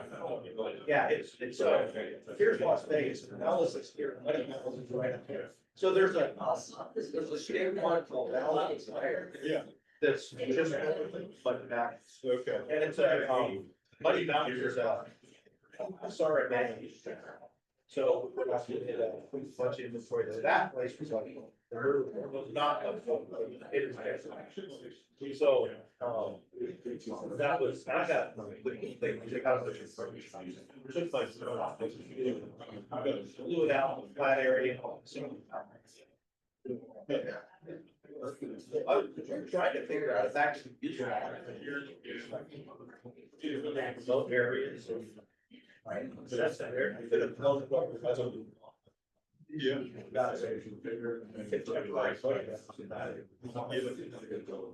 can see you can because standpoint. Yeah. like. Yeah. I know, like, from stuff I didn't like, like, there were some, smart, I say that, I've read all my, ground, it's that all, or figure it out, first we do see. Please. The county and stuff there, and then. One more, so, usually, that, and problems with banker, closing my life, it's just, we've been selling this dog on the ground. You can barely see it. Right. So it's all of those side. Oh, yeah, all the transects, there was a bunch of those down here, Rollins. Yeah. Yeah, it's just about under, but yeah, that's, the bunch of transects up there. Oh my gosh, there's not a lot of city route. I don't know, we were digitized it. TCLF, but. Whatever, nothing had to do with that. That's fine. Without an access. Yeah. And there has not been any people out there, I mean, God knows how long, and it is. Yeah.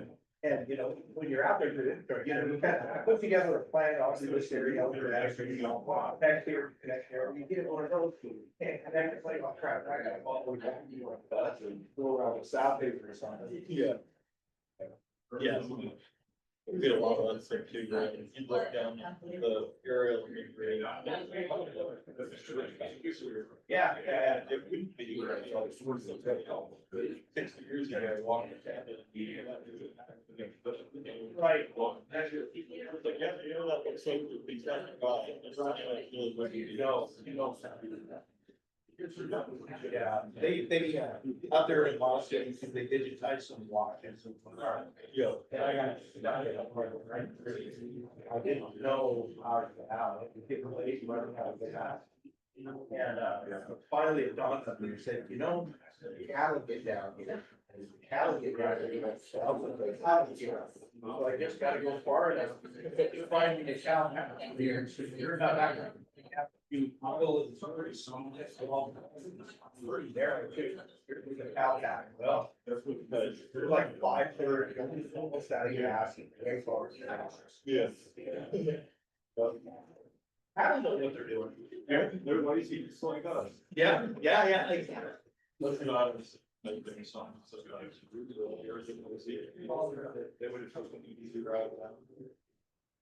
We're gonna start at this table, so if you want, we're gonna be spending about 20 minutes or so at this station, so if you need a seat, you get a seat, get comfortable, make sure you can hear and see. So again, you all come over here, I don't think, we're gonna be able to see you here, you're gonna come up to this front row. So how this is gonna work is, again, we've already heard all the ideas, right, acted by individuals, we don't need to go into those details again, we've already heard that. What this opportunity is now is for us as a group, along with our advisory team, is to really be thinking about each of these potential recommendations in more depth. So this is our opportunity to, if you have an issue with something, right? This is your time to speak. If you have a concern, if you have, hey, I have this point of knowledge that may be really relevant to this specific recommendation. You want to capture that. If you have a question, this is your time to ask it, right? Because we're trying to really narrow this down, refine these as best as possible based on everyone's input, not just the people who came up with it. All right, so I really encourage everyone to be thinking and providing input as much as we can. We don't need to take notes. We have our amazing student team here. We're going to be capturing everything in real time. You can, of course, take notes if you like, but don't worry about taking notes if you will be capturing it. So for the people at the station, when we come to your station, they're gonna give very high level, walk us through some of the things, and then as we do it, then we'll like pause, we're not gonna go through like everything, we'll maybe do one thing, one sheet of paper, get input, ask questions, things, and then we can move on to some other ones, just because it's, otherwise it'll be hard for people to remember all different things. That's how we're gonna suggest that we go about it. Does everyone understand what we're doing in this? Okay, so this is a great time to really think, and some of your question topics may be big picture, and some may be really detailed. All of that input is valid, so please don't hesitate to provide your thoughts in this stage. And again, we want to do it in a very respectful way. All these are great recommendations, so it's not to say that something is better or worse. We're just trying to have a really open discussion of that, so that everyone feels like maybe we can provide something. Okay, so with that, I'm gonna stop talking and turn it over to our team over here to lead us off. I have listed here 6 tabs that were on the spreadsheet that I briefed. Each one is a little bit of explanation. The spreadsheet does have a purpose, so. Where's it there? All I can say is I'm not done yet, as you'll read down there. We're getting more down here. I just want to have one spreadsheet here. Great, so I think again, we saw some of that presentation earlier, so maybe we could go through each of these, because I know they're in different areas and highlighted as different things, and so maybe we'll start with the first one, which is Area A. This is the proposal from Whitetail to Octopus to Coach Pass Tower. All right, so again, with that proposal, knowing where that is in Area A for, having this OHV used, are there any questions, concerns, things we should be considering? Yeah, we've got a nice map visual there. And actually, Jim, yeah, we could pull up maybe some of these that may also look on the screen if possible. I just have maybe a general question for the group. At one page you're talking about like the weed washing stations and something like that. Is there a good example of an OHV just anywhere in the West that has been a part of weed mitigation and like funding weed treatment, things like that? Speak to a little. Flashback pays, but then that didn't do it. So, I mean, you require you to have vehicles, and the mitigates. And then maybe one step further, Jerry, like in terms of all of a sudden weeds are a problem on landscape.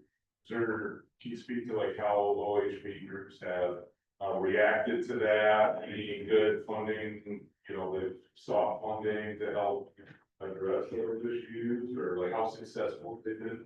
And,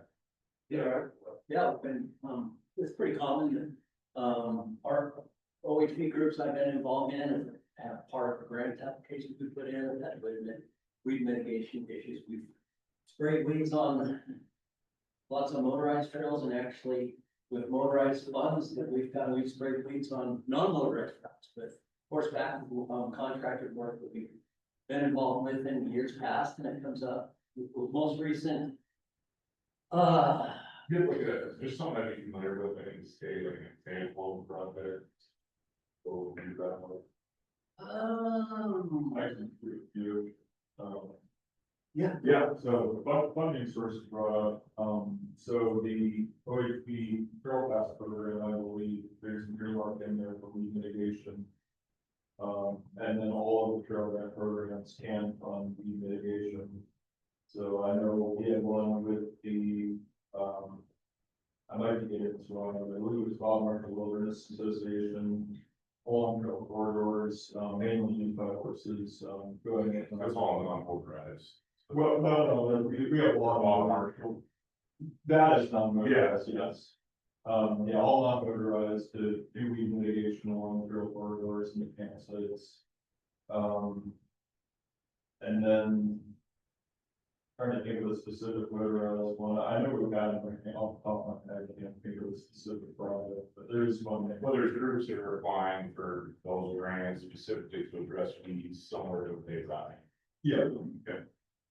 And recently there was a reroute project that we had working with FWP because they were funded a bunch of the project in cooperation with the Forest Service, and the Forest Service is part of the whole deal. We supplied, meaning clubs supplied a lot of volunteer labor, did all the work, managed the program, so that the The Forest Service is part of it, they threw in 2 years of weed spraying on the ground. Usually in new construction, this is when you see most spraying, and after that, it's kind of as needed. Most of the Forest Service, NEPA, I've seen, they'll have a weed mitigation plan as part of the buffer or any major construction. The roads. But I think you have a comment over here. So, I think the question is, people, backing in, we use their equipment. The chemicals to the long marshal Wilbur Foundation with the upgrade and conservation ordinance. Those were a few moments. Yeah, and you think about it, that's like a project. So it sounds like, I'm just gonna put a pin, is that there's a concern potentially about invasive, and if that's something that we consider for this area or renovation, so let's put that in there. I know there's a lot of people who have recommendations for area A, this occurs in area A, so I think that may be a good opportunity to see how compatible is this recommendation with maybe some of your recommendations. I don't know if there's any comments from this group on that.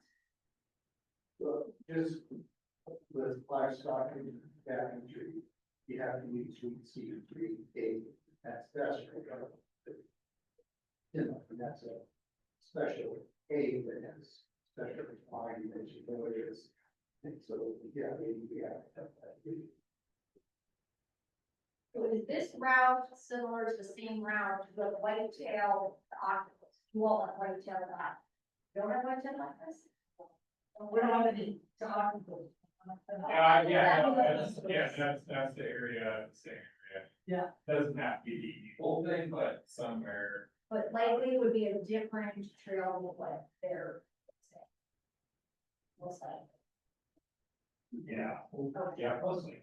So you talk about organizing your trail and what you would have to do, how to use this, either a trailhead or a tree, because it's not all the way down. There may be separating users and forced either things versus or motorcycles, which means they can share the area as long as there's a risk of park trailers. But this, if everyone's using area A, coming up there, bicycle, motorcycle, HVs could potentially share one traffic word or hikers. Forced through another traffic. But in your discussion, was there sort of an implicit assumption that you would be starting at? Not necessarily, okay, so if you're camping, yeah. But I just want to know. So we're drag the other users to that flat area without experience. So how do you arrange it? These kind of place. Yes. Yeah, I think it's how you exit that camping area, because there's just such really place you have to find and what's the hot, but there's enough room that I saw out there, and I tell that you could separate, yeah. Decent. Yeah, it might be not. That one section. That's all.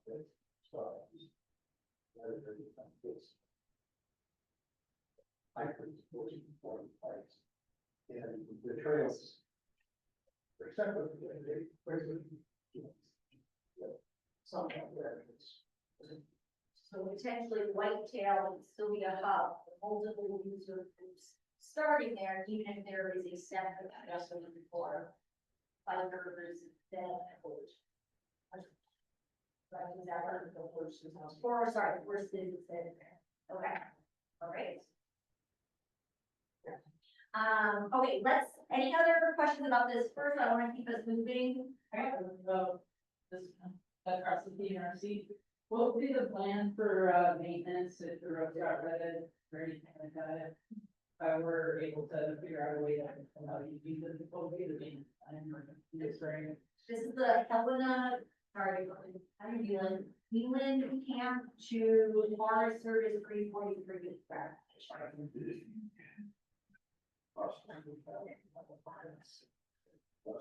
use our clothes to do just things and stuff. That's Okay. we would use training with the following. And all from whole meeting, that's choices. Or we can. Yeah, we don't have much of clarification here. So we just help in good. Okay. But this would be a good one for number 4, right, to consider that it does cross the forest service. These are the things we want to make sure is good, so sorry, and just that it's clear, again, not saying anything's off the table, but we want to make sure that's noted and people understand that. Yeah, it's a different permitting process. Yeah, but it's not, no, it's just. And then some of these too, from the fish, from that we keep the fish, you are behind properties on the state park side, like. Really, stuff like that. So that would, and I think some of these conversations that we're gonna have, either from sheet to sheet or from table, are gonna have some of the same. Comments from that DPO on where that we made that immediately behind lock gate approval in the past would be going through our NEPA process. We will see the local fire and get that started. So that would be one of the things that we should have for behind lock gates, really pass and the access. It would be the same for us, you know, on our part of it. So for 1, 2, 3, and 4, all the considered dates. Creative line, Smoke Creek, extension, including full access, direct. To that one on the WA. We had trouble with the visibility getting access to the Smoke Creek. And then of course, it was just a consideration to. So 6 would be considered forest service, 5 would refer to area D. And so some of that just be, add getting access there. Who has the key that? There's a gate. From our normal route, you have to mark that home, there's a gate. Across the bridge. You would have to, who's. Private down there, Bob. It's about forest service and NEPA and travel management, so it's not as simple as just open.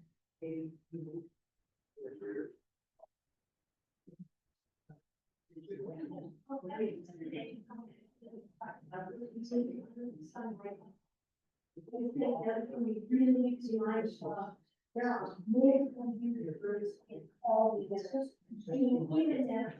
I personally have some. And I think I, something like we would take one language, you know, it's like people say, no, this is fine for the use for that. Yeah. But it's.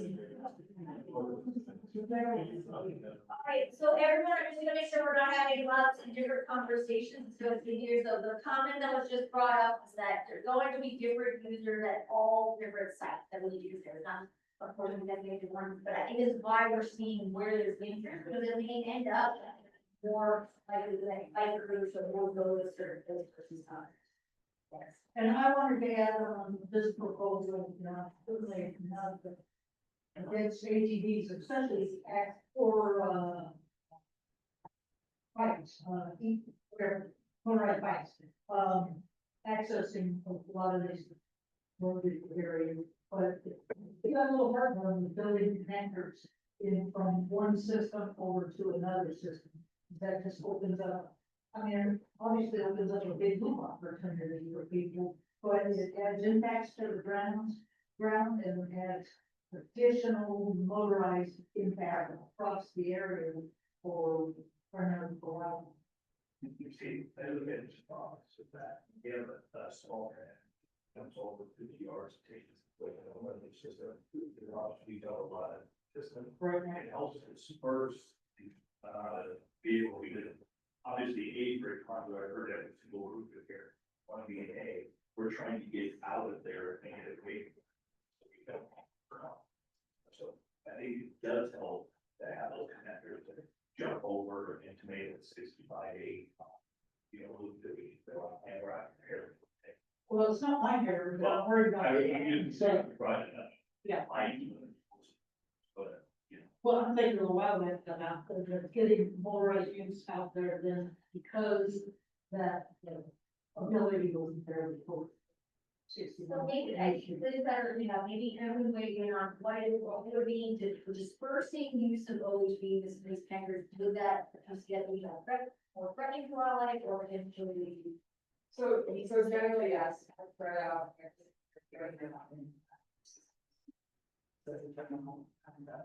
I do want to ask some more about this question in this group in terms of, like, what are your goals for, you know, do you have like.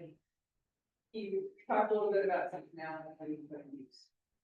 And the fact that this is all range, you know, we have critical range areas for the rural, and some of these places. So do you have specific recommendation for that, for these projects, and when you would like to have access to that? That might help balance some of those things, and obviously the other age groups too. We heard from Ben Deagle too about hunting as a really valued recreation use in the fall. There's a lot of interest in non-motorized hunting access to some of these places too. So I see those things being a potential, you know, conflict, at least like Lone Peak even, just very popular Boston hunting area, and expressed interest in like neighbors living there. So I'm just curious your thoughts on that, on how you could balance that. Where I go, it's called. Okay, so is that what you're doing? These are the centers of all seasonal, emotionally summer, and we ride. Starting June 1 to end of August? No, October 16th. This is usually standing on a horse, so it's usually about supposed to. No, it's a variety pack. When do you all envision using it, so, sounds like June to October? Okay, so maybe let's just start, obviously this one. And I want to clarify the term connected. Only the three connectors on that one path that go into Forest Service require turning dirt. All these others are on existing grades that either are roads or used to be roads. That one on Wall Creek, that's an option is one used, does have trees on it, but again, that's a grant thing. To get the path the wildlife drives it. So all the other connectors that you saw on the spreadsheet, the other top ones, yeah, they were really connectors. But we couldn't find it on the inventory road. It's not that it's not there, it's what it is. It could be that it was obliterated as well. Hence, take it off the system, and so it just doesn't exist anymore as a road, although maybe it's not on landscape. So it would still require essentially new construction, I think, even though needs on to reopen that. Okay, what, sorry. Just got a clarifying question. All right, It might be diverted. okay. It's gonna follow what, so some of these, like the folders, I think, you know, it makes a lot of sense. But, you know, we talked about before the funding source, you know, a little bit different on that we made than it is, the state park.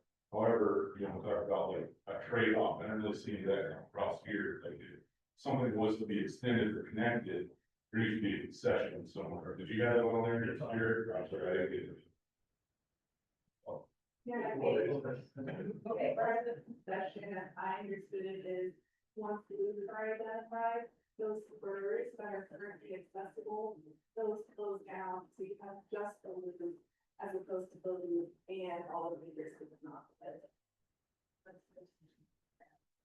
Yeah, I never only trouble, making place connection here, but I know when you were presenting earlier, there was, I think there was the road going through this creek. I know we decommissioned that road. I think I thought that there was maybe some interest in reestablishing part of that and all of it. Anyway, I just want to mention that Deer Creek, we identified that as a high priority piece and that decommissioning that's really beneficial for that drainage. And so I was flagging it as a concern on my part that would be built. That's. Sorry, yeah, it's one of these. I think you're agreeing with the six. Okay, so just, your, part of the discussion occurred, when Chris, Chris. He was discussing, and I think that's an IRA, part of this area over there. And we know that things are changing right now as we speak, right now, but that's all open for discussion, if in fact could be a future connection to get over the pay. He was open to that. Yeah, he's a. Well, I'm thinking this is on the WMA. Yeah. That we're talking about the commission for on the WMA, it's not. So, Yeah. He was okay with it, I think. Right. It was future. Okay. But this is good, these are things, again, not saying we're taking it off the table, but we're gonna put this as a consideration, priority or the fisheries. That's something that we all need to consider going forward. So we're gonna do all very much. So I want to kind of go back a little bit to touch on is, suppose we're talking about funding of maybe construction, maintenance, management, like weeds and all those, on all the motorized routes. With the, if they were road to trail converted, it's considered a trail, and if we put that into the inventory as recognizing it as a trail. And part of the system that requires the trail pass to ride on, just a motorized trail pass. That's why all the motorized users, if they're willing to purchase the trail pass and say, yes, we accept that, we do road to trail conversion. Now it's limited use and that kind of stuff, but motorized users will fund the construction, the connectors, the maintenance, weed spraying, all that. That can, you do it all the time. Okay. Let's, yeah, I think let's pause that conversation just for now, because I think it's gonna come up later, and I think we're gonna talk about it in implementation. I am gonna keep us moving, because again, we're not talking about how we're implementing it right now. Okay, I just wanna be that clear. Right now, we're at the level, what do we want to implement? Then we're gonna get to the, how could this happen, right? Through partnerships, grants, like, just like Boo saying, right, all of this. So just because we don't know how to fund something right now, doesn't mean we take it off the table.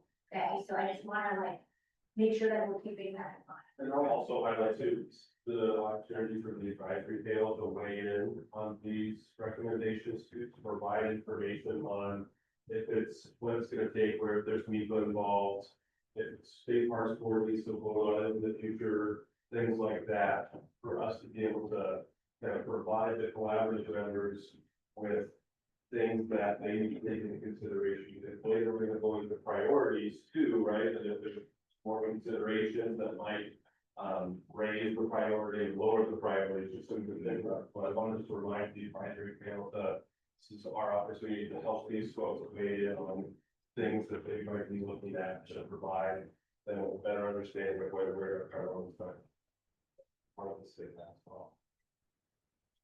Okay, other comments about these six, right? The six that were outlined and we saw more dash, questions, comments.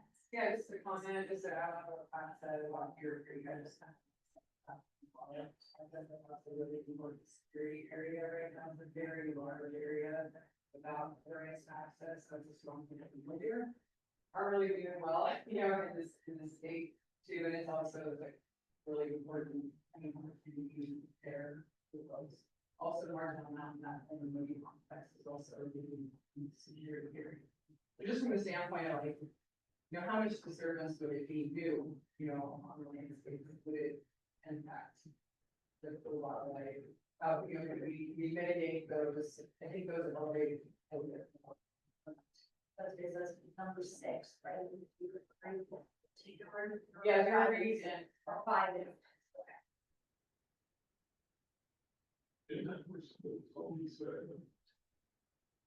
Sorry, what was that? Always, also a bit more time to see the Marcel. That's that, okay. Okay, great, yeah. Anyone else, questions, comments on these, we're just gonna talk about some other things. Okay, great, well, I think we're gonna transition a little bit more specifically at the driving. Because I don't wanna.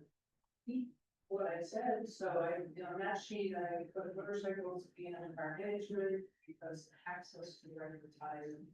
Between the two, we're gonna have access and there's an opportunity for recreation folks to help you out with that, it's free to try. So. No questions we can, and I guess to follow on the tails of what you were saying, is I also. I hunt, I fish, I do all that, I totally support it. But when I look at this whole landscape, I see the entire surrounding area now, I mean, millions of acres is already wilderness or inventory roads or whatnot. And we're looking at this little picture, so how do we protect the habitat where it's still allowed recreation use? People didn't just start recreating there yesterday, there's a story who's. So to do that. As well, how do we meet all those needs? Maybe you think it's important to just remember that so much of this and was thought that it was made. Yeah. And I think those boundaries, rules, whatnot, they're already there. Any decision that's made doesn't be by this collaborative.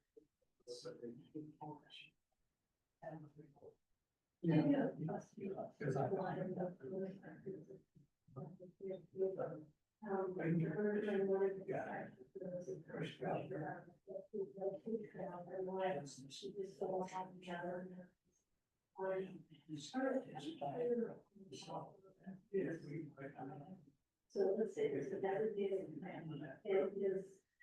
It's awkward, we're taking change, there are places. Is that right?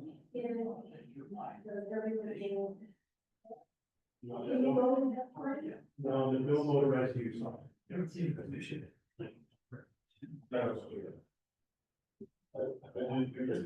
Somewhat common, a lot of those were off-road and, there also have obstacles, and a lot of times we go around with those obstacles, for the easy way out, so. I don't know what it's, we plan on, whether or not. Yeah. So I have a question on the training area, and then it's referred to as a training center.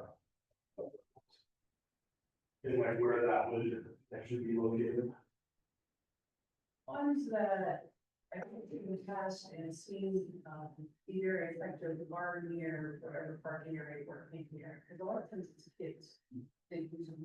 And right now, that is so limited for kids to learn how to ride and maneuver around obstacles. So it has to be close to a party location, and whether it's someplace we have to look at or talk about possible. And it's, we're not talking about a pretty big old one grass track, it could be the size of a half of a football field there. So, but something, a safe place for kids to go. Then when you think about the rest of the issue. Would that get built out anything?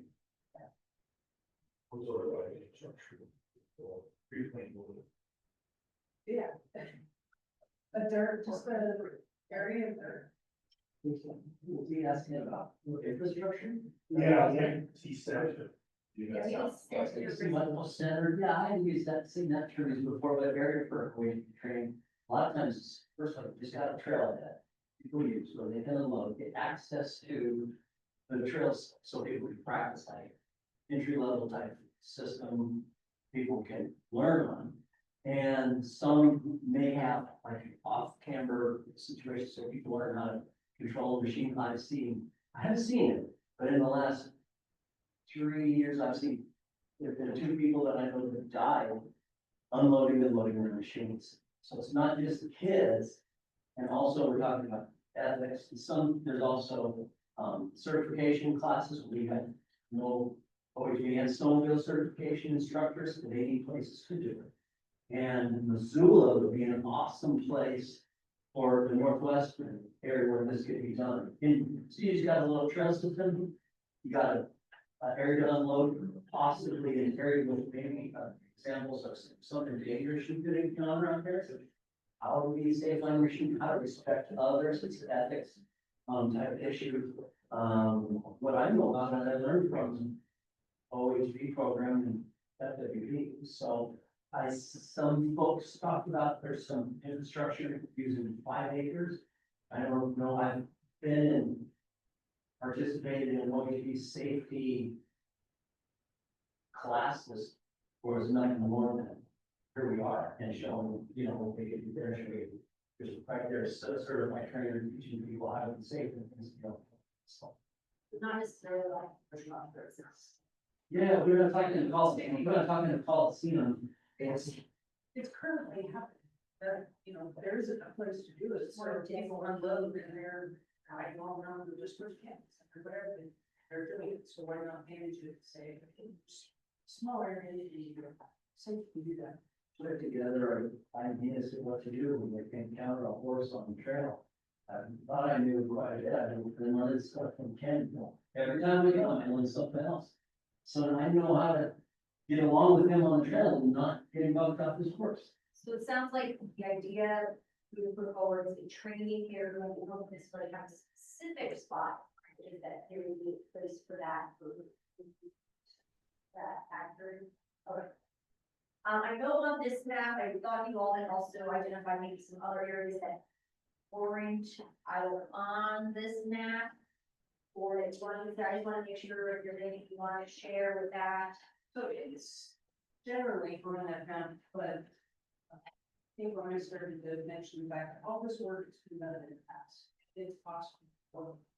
So the way my brain thinks, I need something to start from it, including everything, we kind of blank gaps on the DNRC. And then, there's some natural areas out here where motorcycles, dirt bikes, e-bikes, et cetera, you haven't reached your head here. You get away from everything else. There's so much in kind of in the center here of the name. So if you had a way to get on a main road from, say, a camping area out here, you would spend your day riding tons. There's some weeds to it, but it's more, that's more. That you're talking about outside the issue. I do want to. Well, that was that one area on, to the, west, resort, that's. That's on, I think it is. Where does it has the markets? Yeah. Where these routes already exist, they're on. This was it. So there's potential, and I attached it because I don't, I didn't. But to have areas like that, maybe it's in here to be something to draw motorcycle use. Okay, so I think we should write that down. Areas, like from lower side, area, area. Yeah, we'll track that it all would potentially connect to all of the things. Okay. And mountain bikes are obviously. We share that trail bikes are the same, if you follow the course of these trail bikes. Same trend. Okay, I'm gonna keep us moving. Is there anything else on this sheet that we want to get feedback? On the bottom, if you guys please want to highlight. Look down. It was much of what I was talking about. Fire perspective and fire access. Now, the coordination would be with. So DNRC still has jurisdictions and on the land, but Portsmouth has a financial. I think we could put that as the general consideration for the, well, this, is that we can consider.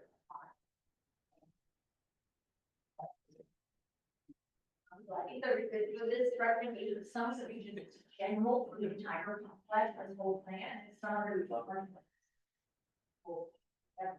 We talk regularly, with the Forest Service about fire and, you know, I work with the Taylor, Fernando, you know, who will be responding to that area, and we usually have, like, you know, hey, in this area, you can let it burn, please do, you know, things like that, so we're in conversation, because, you know, all fires, you know, those really high intensity ones, so from a wildlife perspective, We look at fires, are actually a good system to use, you know, and we for that, but just to, you know, have a context there, it's, sometimes we want fire. Oh, absolutely. Those of you who remember the car used to turn better. My favorite thing, but what I put down there was farming housing, people would be beneficial in do that worst case scenario. And you got things where the topography, we can't control any of them except fuel, that's what different speed things, we can control its access. And so they take advantage that far, if you don't have the resources to come, or that one, are you advantage of it? So I'm gonna just put a pin in that, we're gonna note that obviously the fire management already is happening, coordinated, but really supposed to be doing, recently expanding the safety considerations of all of that. Okay. Yes. Okay, we're gonna spend a couple minutes here. I'm gonna share just, we don't have to go through all of, or I know these are things that you brought up earlier, but if you all maybe come over and look at what's written, that may be easier than if people have specific comments or questions. We can discuss. So these are kind of like bigger picture recommendations, considerations for OHB. Okay, I'll go very quickly. All right. A follow-up meeting to ensure accuracy and extent of the plan. Recommended to explore all connector routes regardless of land designation. Road density consideration focus on usable trails over dead ends. Open meets when you can. Developing trails versus roads can be repurposing existing roads.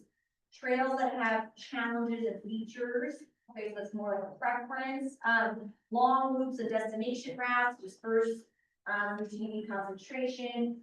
Creating an OHB experience makes it a destination spot. Using permitting money for ongoing maintenance, exploring all of the road miles in the complex rather than just through the map sections. Evaluate maps submitted by the District Coalition. And identify the spot for training center location. So I don't think, we already talked about the training center. I think if some of these things are more on like how we'll implement, let's table those right now, because I want us to be focused on what. I think this is a good one, exploring all the road miles in the complex rather than just survey that. So that may be something maybe would be good to talk about and hear people's perspective. We have a lot mapped. There's also things not mapped, so how much, to invest in like either mapping those or exploring those for further use, or just focusing on what we currently have mapped. Open discussion for those.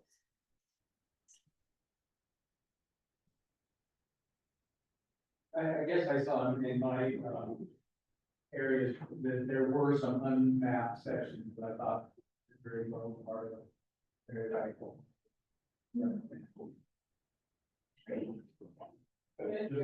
But to clarify real quick, I think we do have, linear mapping data, so lines on map for a lot of that, we just don't have the inventory data. Yeah, and we're interested in it already. Yeah. Yeah.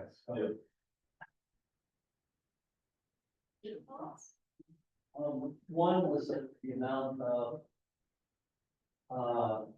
quality OHV routes or motorized routes, whatever to make it a destination, quality area.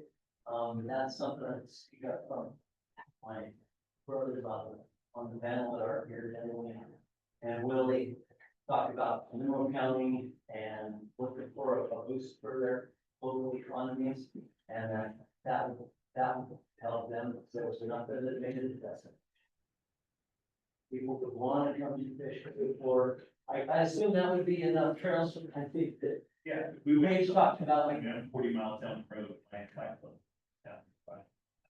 because like, Pedro, you say enough for, so like you would, enough to ride for a weekend and not ride the same trail over and over. Is that right? Like 2 or 3 days or something. What would that would consider a destination? That is, I think that, trying to figure out where that threshold is. Okay, so that's another consideration, is what, will make it a destination versus something that we wish to. They want to. Right, people want OHV, it's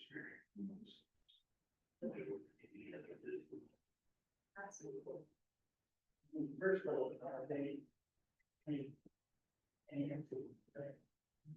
I don't know if I'm looking locally on the back like that or not. I don't know. How we sort of.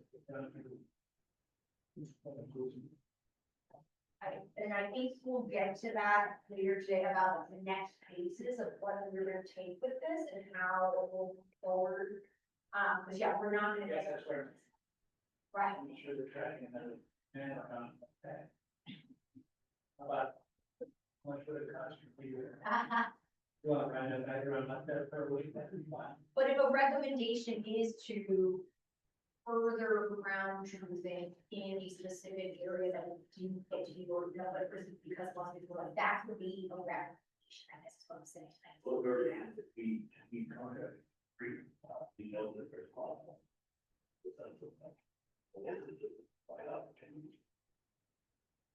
Yeah. Okay, any other comments, questions for this table? We will still have further discussion, I just want to listen to the next page. I don't know, we covered a lot of ground there. And you all do think of things, just, you know, you can let our team know, or, you know, we're gonna have further conversations at the end, I wanna make sure we get together. So let's just move over here. If you all wanna center around this, so in this section.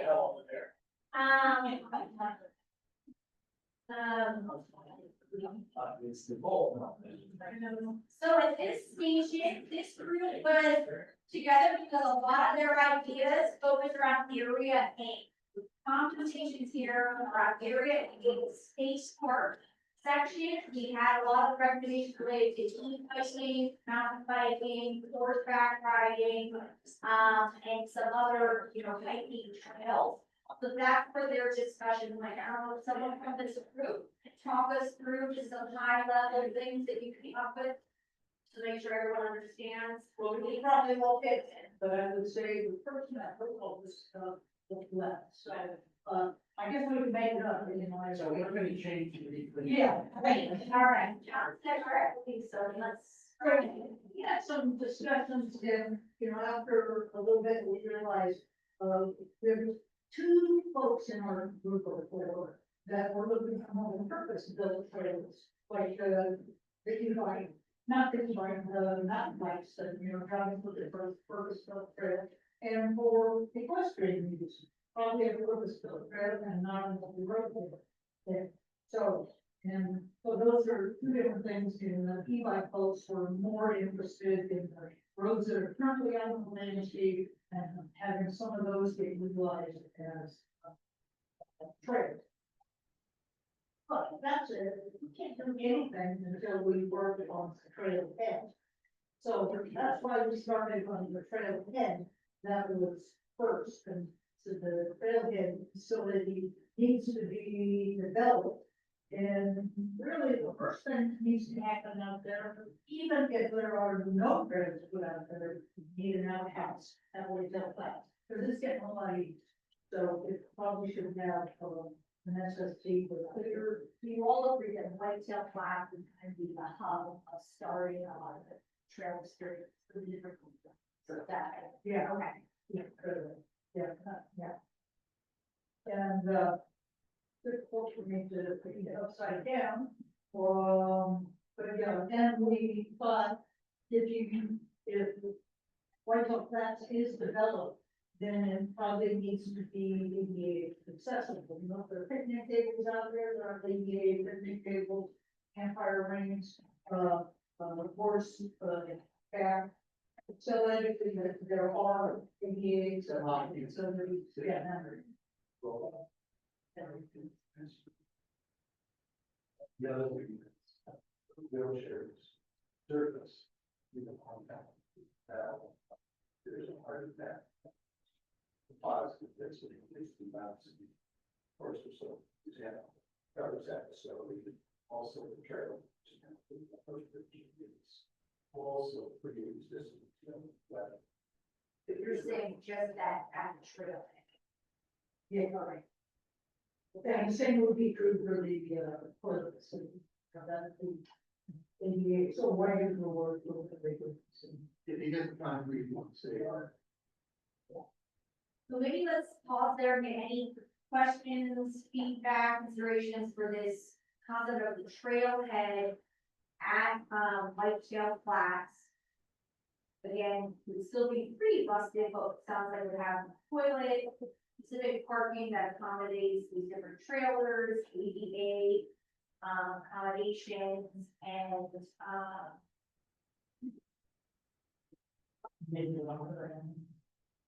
water access, like for drinking water or something, yeah.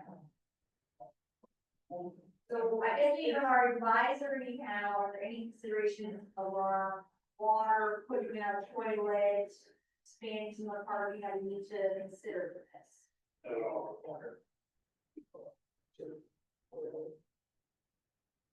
Again, I do something I can combine with the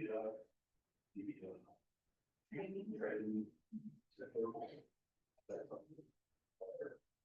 That is their legal, but again, so there wasn't designation of parking that, so that would be changed. Really good about that road, going in there, putting all this traffic on that road.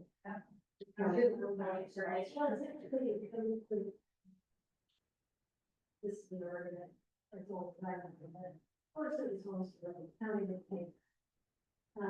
Nobody really wants to fill them all, because then we have clearly tried for the improvements and that sort of thing, and maintenance, and when I just, you put all these user groups on that road. They're, I would be thinking about it, because there is a public safety issue, there's in the road. And it goes with watch for you. Well, and it's, and if you're pulling trailers, and we pull trailers, I mean, on the road, we can do. But I can also tell you that as traffic is increased, traveling through that area, like you come around the corner and you are there, someone's in your lane.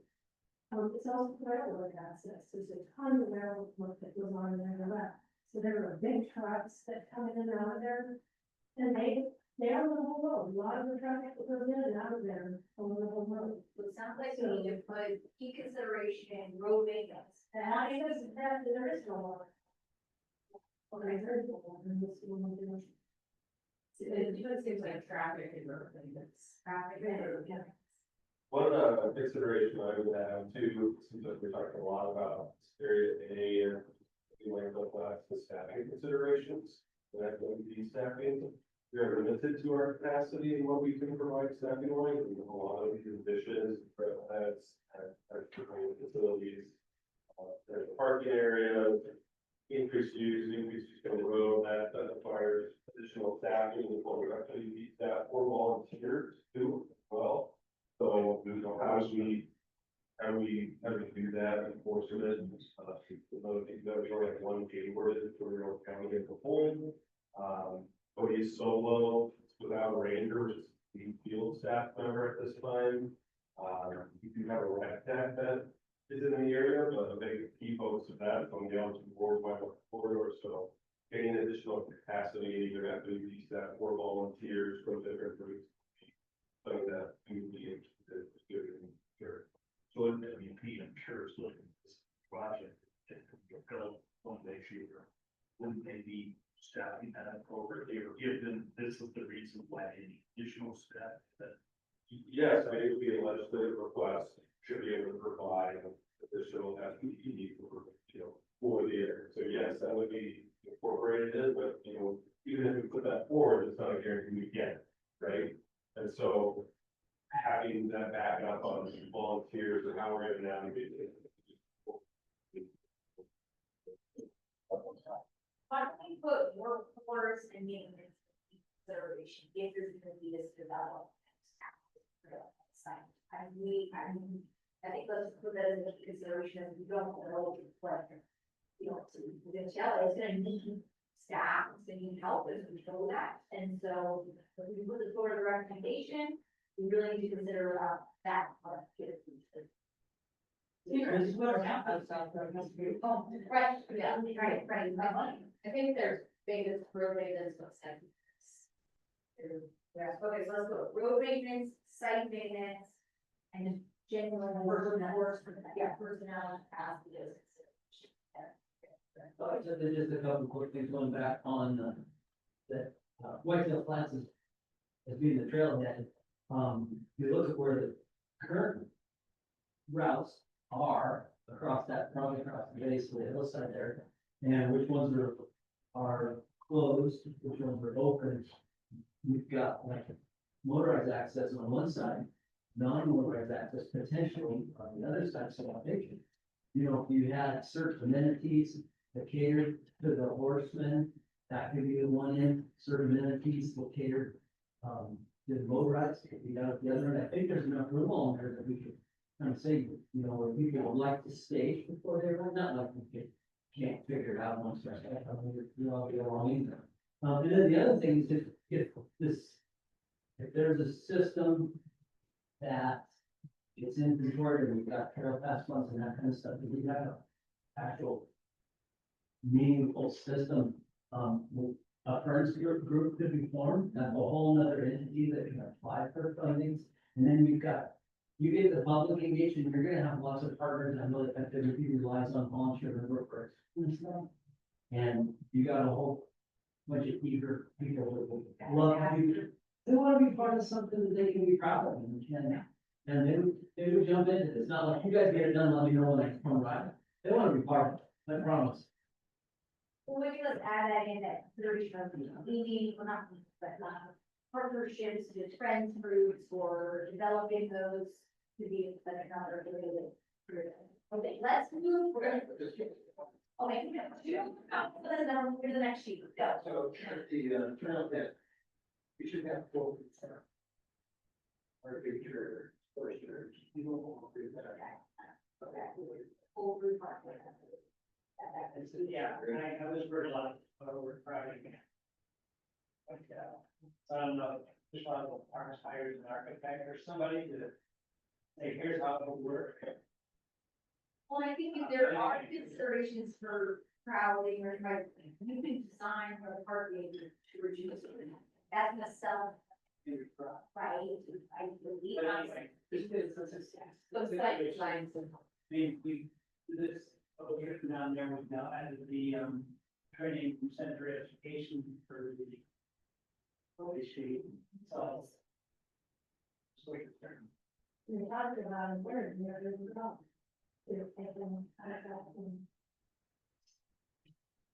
Well, it may not, the training, and the right, we said, is necessarily not be taxed like this, so it could be, we said that in consideration, they didn't have a set location in mind.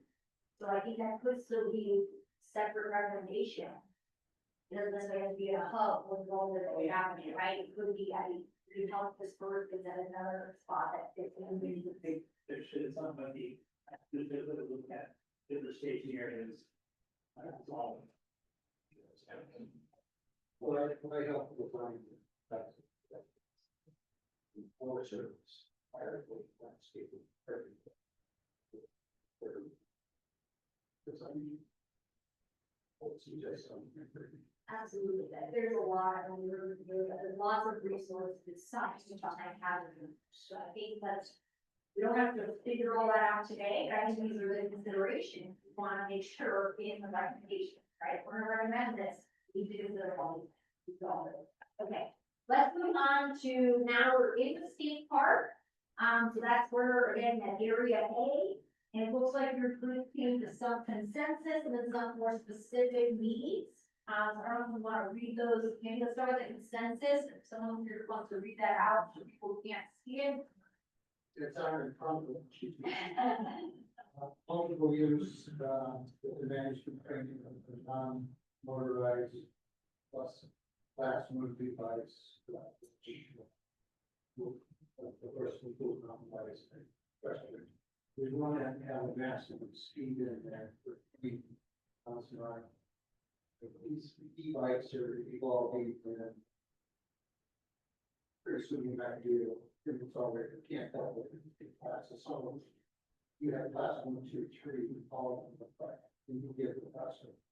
But if we just put the speed Location, what, flats. And then we wanted to have a trail off there that was. Actually. This was talked about, we know that the non-motorized plus class one bikes, if they're putting the speed limit, so there was a consideration of how to enforce this. We know we put this forward, renovation, if there's not a staff, to, or groups that enforce this, then there could be a problem. Okay, so more on specific means, equestrian. Limited maybe 5 to 6 months. You know, there's other trails out. You want to find where we take a look at, but really get a third, 5, 6 months. And healing a little bit. Mountain bikes and worker trails, including bikes on the trails. Bikes, single track, a shading.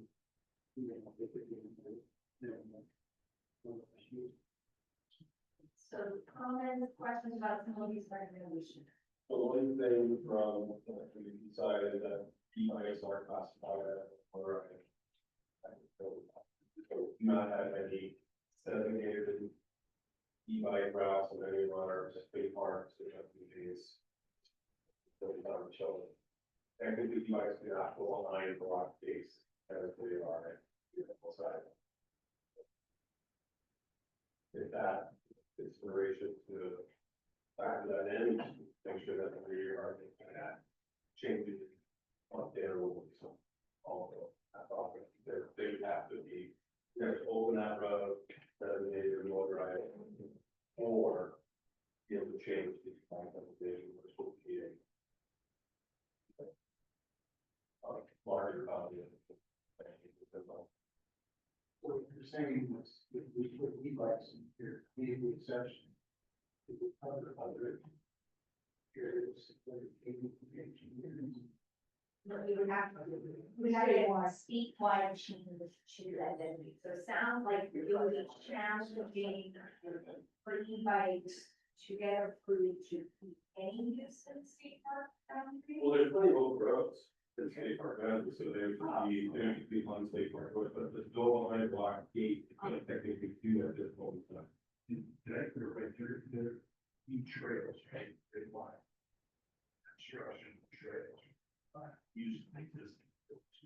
E-bikes, no, existing road. Oh, there's 2 different things. Line. Yeah, no, just say back. Because mountain biking. So that's all. Right, that is fine. No, that's not the e-bike. Mountain biking is proposed in Florida. E-bikes are saying that they will use existing roads, so that would be okay. Yeah, As long as it's not. John, plans trails, and instructs them in their constructed manner that was right, and then have to be fine. A lot. And just you would be in the same class as, you know, speed. That can't go behind a pace, then. Yeah, we're right. But I guess the recommendation you can put forward, Sharon, this morning, that along with the 100 block. Is that accurate? And then I have no concept. So then your proposals are not gonna. It's okay to keep in mind. Okay, Yeah. okay. I don't know where the gates are. And getting us the outpost behind them. So getting us always back. So again, going back to the NEPA conversation, that will be part of it. So then, yes, you got to be through that. Right. Question on the block keys, all the keys that are in blocks and that show in the version, was that done in the e-bike? I was during that position, so I was doing, yes. Maybe you're talking about the inventory itself or. Prior to it. But every time we have another line, we like, is it, most of it's trying to gain swap or using that. So if you need that, what are we going to do? No, so it was. Administrative, it was closest to access. It was the conversation being like, to keep it as it was. The Nature Conservancy took it over from Long Creek. It was like, let's keep it out as the people like this, and they don't. And so that's just how it stayed, wanted to have. So then, once the funding was acquired, the purchase was as is with the Gates law. And so that was the staff moving. Those gates were stable. They were kind of for FEMA. Not necessarily, and that's where like seeing a trade-off, if we want WMA, you could trade, essentially trade. A lock gate. Or something that's open and close something down, right, and other having a discussion about like what the equivalency. Right? They are a little bit different, based on funding. I'm only asking because I know that 80% of gates. This whole discussion and trying to get to that survey, about 80% of that behind the gate, and you can access it. Without. Yeah, they're literally, yeah. Well, most of this. And yeah, I would just, not all of it has to go through. It doesn't make it easier. Yeah, it just gives one part of the process and that what would most likely, so I would say that's everything on the table. Potentially put the need down, it's gonna happen today. Yeah, NEPA is not a bad thing, and it doesn't mean it's impossible. They just keep saying it because we're used to working with NEPA, and it's just part of the process when you're changing key features of the landscape, like opening a lot of gates, building infrastructure. And so it's just a reminder and setting expectations that it is possible, it's not impossible, but there's just more laborious steps, that's just, for us, it's normal, not for that. And it's a matter of public disclosure, right? So do you anticipate the recommendations to propose moving forward, though you leave that as one project? No, probably not, so I might come ahead. So what we're thinking is, all the, you guys finish the recommendation, right? If they're happy, so you even split the collaborative recommendation. We take those and not for public comment. Just so that the public is a good idea of what y'all come up with, we get feedback, y'all see how it's perceived, you see how it's perceived. Then the department takes that and does, like an internal process of looking at all the things. How would we do it, if we wanted to look at this gate, if we have to mitigate, then we do this, and we do all that, whole the. The team does that, and then they come up with what can the department implement, right, based on all the considerations and the public. Maybe it's everything you recommend, maybe it's a part of it, maybe it's a lot of some modification. And that's up to the department. So the recommendations are super valuable because they point to the department in this direction. That says, this is what we want. The ideal, we figure out how to get here. And the department try to get there. Each agency will have to do that, so I'll do that for the MRT too, and the Forest Service will probably do for that. In terms of lock gates, there's no national policy about the Forest Service has, where it is for use of that. It could be set on a gate by gate basis. It would be gate by gate, and it would be, if we open this gate, where it is that, how do we mitigate it? What would we have to do elsewhere, to make this okay? And some instances it'll be okay, and some it might not be okay. But we can't really know that, so we see what the entire plan is, through all of that. As soon as the sentence on national policy, you can't change one gate. Yeah, like it's worth being idealistic at the time. You don't have that concept of being frustrated or a downer, like this is worth getting all your ideas out. Yeah, it's a good one. Part of the trust now. What we're agreeing to say in front of us, not very. You see, I'm here for me. Yeah. That's super helpful, though. Thank you all. Okay, anything else on this one? Again, we're gonna sort of be back to some of these, but anything else in regards to the biking, horseback riding, the trailheads, ideas that are going forward? Here and there. One is this biking, but not necessarily, because we were talking about the little bit on e-bikes, a little bit about Michael Jones mom, and then single track issue, terminal, in, that right now. About kind of that, well, it's sort of fun.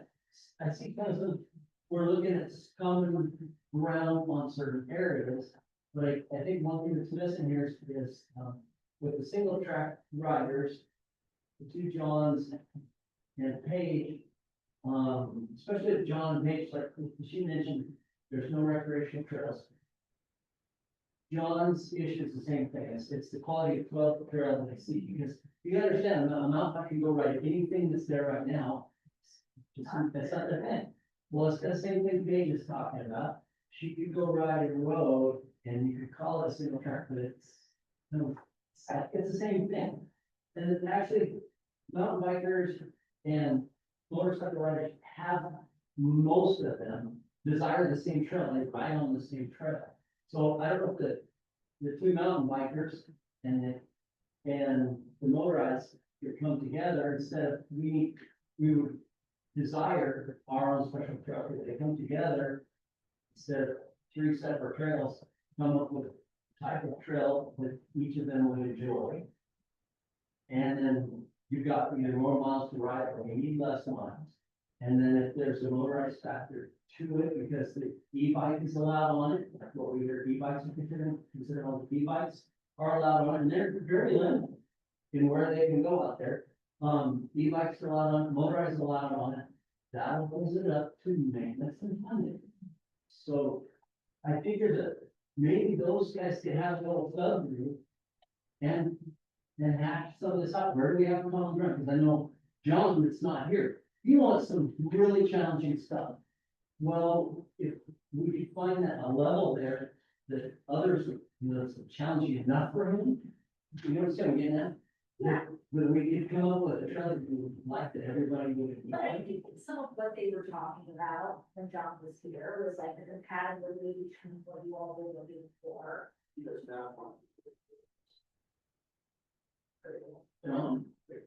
Well, if you wrote on the one chart, I saw the opposite, that this one on the wall here, or one of those here, said, who do you, what was it, get along with, compatible with on the trail? Well, motorcycle. It was very.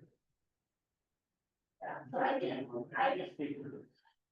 so let's not, I think what's discussed was that there was gonna be potentially, what you proposed the group, right? Some trail that we're going to need to develop based on what we want, like it was proposing, right? And then some, the people we're talking about here was using existing roads or converting them to different uses.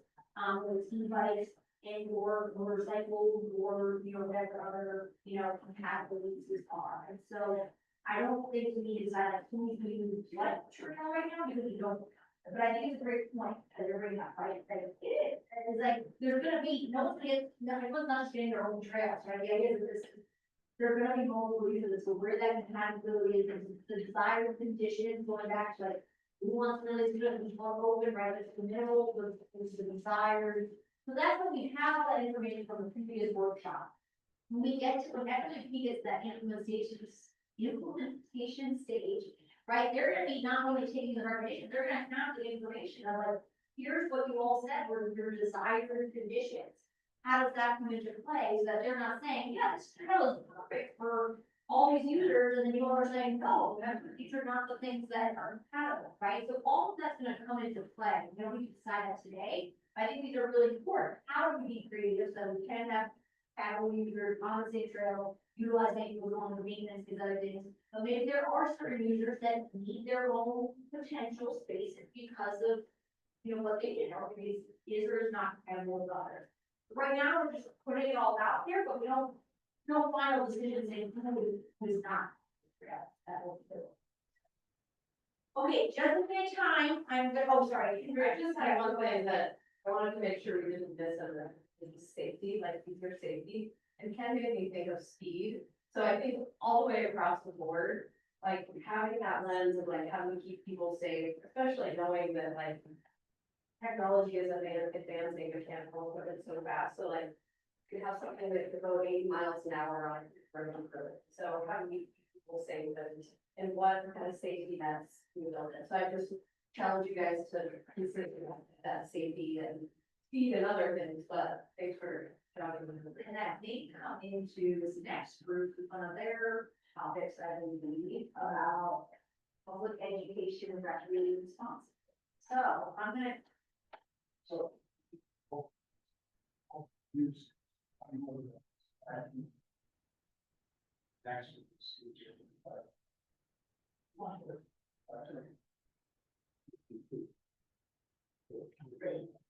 Let's discuss. But would you know there's a consideration with the potential that the maybe e-bikes need, have to get special approval to go on trail versus they can go to the state park. Okay, great. All right, I'm gonna go to our last group, and this is the neat group because it covers, we'll get started again. Put these up, on the wall here. It covers a couple different things that came up, ranging from specifically for the grouse hunting, but then also some of the bigger themes that came up in the discussions this morning around monitoring, responsible recreation use and public education, and then, also some of the closures. So, maybe it'd be helpful for us to just go down the line and we'll spend a little bit of time on each if that works for this group. Okay, we're starting. All right, maybe let's start over here with, the pedestrian route, I built routes. Yeah, a lot of this may be redundant this morning, but I guess this process is supposed to be, so, okay. I'm hoping we can identify 20 to 25 miles of pedestrian routes, deals with that, but also big game. Because it's about pedestrian, big game hunting as well. Everything I think that I could find around would also be compatible with game. But that means you need to describe the season lengths. So say grouse season starts in the first, it goes through January, so it's a very long. Big game hunting actually starts also on September 1st for March. For elk and deer. I'm looking for 6 routes, with the majority of them being above 4,000. So that's why I'm interested in, the Williams Peak Lookout area, as being important not only for grouse, but for big game hunting. And then, minority would be the right variant, secondary fish ranges, lower elevation. Each of these routes would start with parking vehicles at each site. I do not believe motorized, to be compatible, with this 20 or 25 miles. And they would be within primarily areas of A, B, and F, but all of that needs follow-up field. Controlling with the wild frequency, and potentially more good, all of you. All right, so let's hear comments, considerations for the hunting. I like it. You like it? All righty. 25 miles. No, 25 miles total, so this would be 6 routes of about 4 miles apiece, which is about, Your proposal, then we move from October 1 day at 10 1 for those 6 routes, yes. And I don't think they would necessarily be of interest to your group because I'm completely over the idea of in-out spurs, which isn't necessarily what the OHV wants. If we could find some loops, that would be great as well, but in-out spurs that would serve our. What type of vehicles are you Thinking full-size vehicles, trucks, because, Are there any kind of like wildlife fish boats that we're talking about some riparian areas and then in general are there areas that are less appropriate for hunting or more appropriate? anything we need to consider for this? I think that was, yes and no, I mean, yeah, there's certain areas that are grouse hunting, I think that one of those areas that should be higher, put something down that, but I like the idea that it's also the big game hunting, you know, that's the majority of the use of fall time, is big game hunting. So that's good, you know, there's already what that already exists, you know, it just didn't get mapped. Necessarily because it was in that stuff beyond stuff, it's fantastic, but I think maybe what we're gonna get in here is like, you know, maybe the recommendation would be to further identify beyond some of those route ins, suitable hunting, but at the same time, we don't know what give away all the seats from, you know? So, yeah, I asked, so very confident that's cross country areas when people come. Is there most consideration specific to the right area? Yeah, sure, but I don't think that people hunting grouse are gonna be a direct conflict. That's just, usually when you're hunting grouse, you're not, you know, making a lot of noise anyways, or whatever, you're not 50 feet deep, or that bunch of people. Dogs. Sure, there could be an issue there, but I just don't, I mean, most good bird dogs, are trained not to chase on mules, you know, they go through that stage pretty early on for life, or else they don't want birds anymore. My dogs are trained in anything, that has hair is electric. Don't say a thing to them if they start to chase a deer or a fox. They just get wild. But your comment, the riparian area is certainly, or more consideration for this increased possibility of conflict, again, not just with other wildlife species, but just with anglers or other recreation. So that would be the. I thought it was important to stay away from the main, fishery corridor. Right. Way of creating more conflict with fishermen. Right. I'm saying some potentially low elevation, like the run route, but the majority being high elevation. Okay, thank you. I'm gonna have to put them in here. So the next one is more about closure, right? I think we're closures for WMAs for winter. I'm told about one of them, this was just basically came with the statement and, other WLAs, Montana, you're gonna be that typical method of May, I'm right. There was also some talk of it's very important to the state part. So that was another question. Questions, comments on the closures? I mean, this has come up a lot, sounded like on over agreement to this, but you know, what not.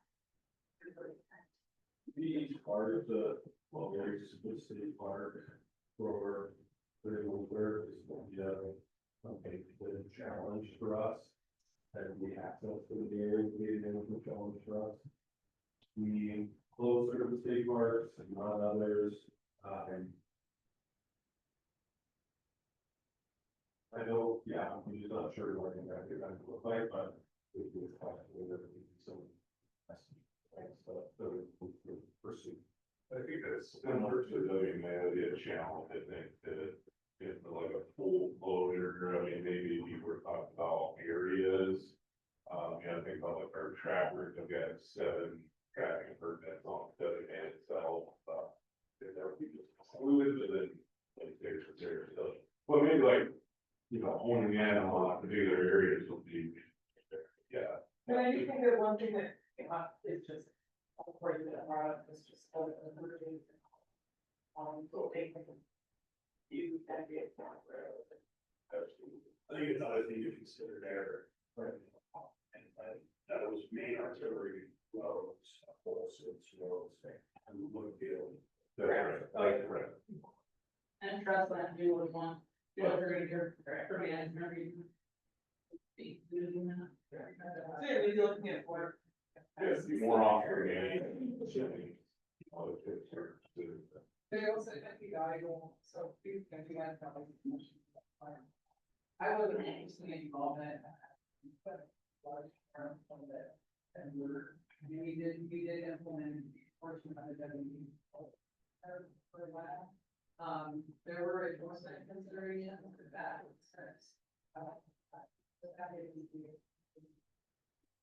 So just we could do a little feedback on kind of some original. And why those. That, right, there was some. It was really bad. Or, I would say that.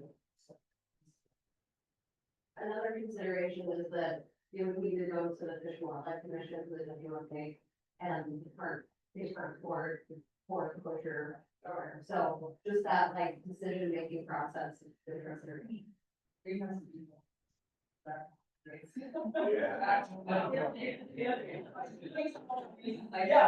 I told you. I'm gonna. Yeah, so. All right, let's go on to open access to Williams Peak Lookout from Williams Pass. The main reason that I thought that should be put down, and I'm not saying that needs to happen, but one really common theme in all the public meetings is that everybody has something to say about Williams. And Williams Pass, and so I thought it needs to go in here somewhere, because there's gonna be public who's gonna be looking at, well, what have we done about it? We want to go to lookout, and, you know, that should be in the discussions again, because it was just a really common thing, about all the things, stuff like that, you know, that's, of course, Jelly and really aren't here. We explore, you know, something without. You should just, All that, and. Well, and the two pieces of that is, if motorized access is granted.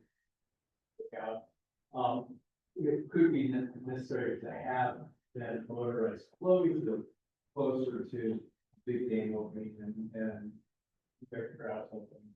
Of course, maybe August 15th, so that actually the animals calm down enough to have a successful archery hunt for all the birds. And with that in mind, we're just, you know, I tried walking to the lookout the other day and said, no, this isn't gonna happen. From where the gate was passed, for me, and it would have been probably 2 hours up. And so my thought was maybe it should be gated but in the spot, halfway, when it does get it. Halfway. So it's much greater. And to have people and stay over. That's, I mean, that was in the public comments. That's what we Yeah, that's in the talked about. And so. Yeah. We didn't tackle.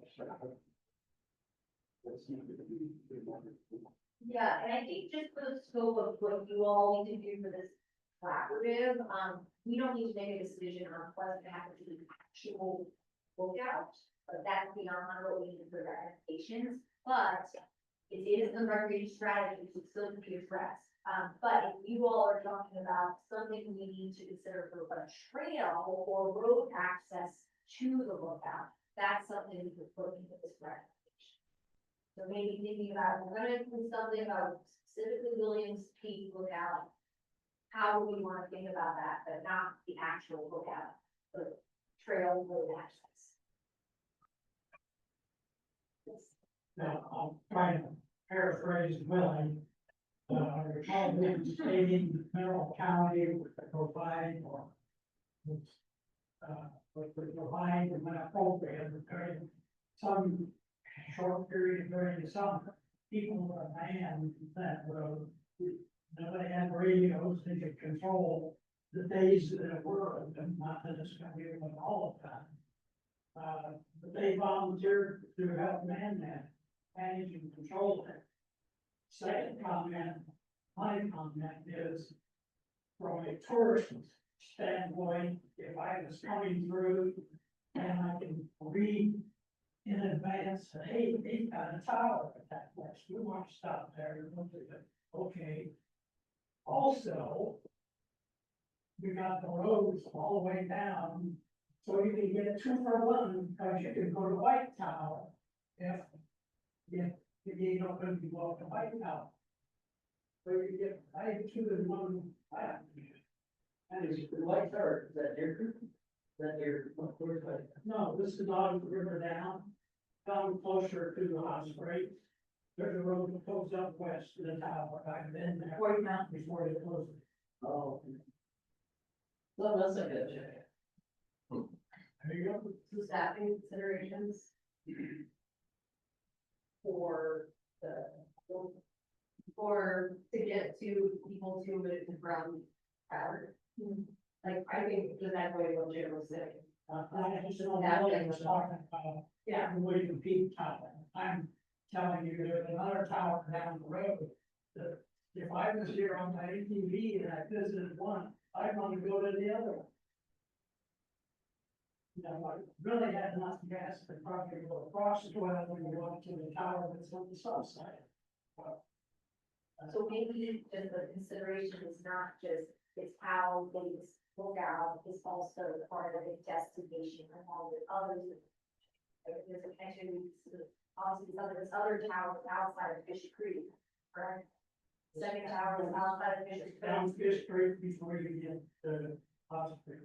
Right, so it's more like, how do we think about, I mean, this is gonna be a destination, right? It's not just necessarily the industry, but how it's connected to the surrounding. But that will actually. Okay, let's go. There's seasonality, for the power, the only seasonality. Having question on that. Safety, or what we were trying to operate, so we take it over now for us, what is.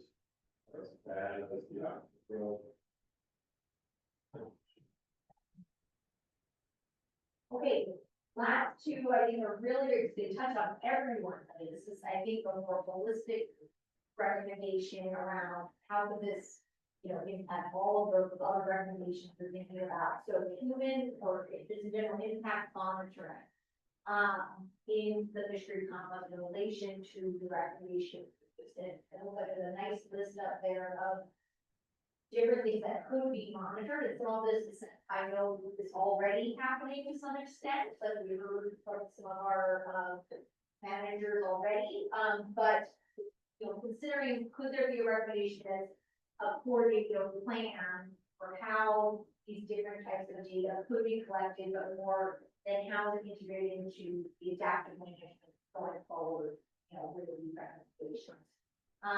So I don't know if anyone else in this group wants to add anything specific, or we just want to open it up to comments, suggestions. Yes. Maybe that's nice to staff. Yeah, the way you get that done, so. So maybe from the advisory team, if you could give us very high level, which of these are already being monitored in some way? It is not a comprehensive way, like there's already some of the fishing data, that needs to be monitored. So maybe we should have a quick idea to let people know what currently exists versus where there's big gaps and require a lot more capacity. I think everything there, monitor this really clean. We're gonna bring more folks that either establish estimation. Or maybe I'm trying to, idolize and a lot of this. Gosh, one day,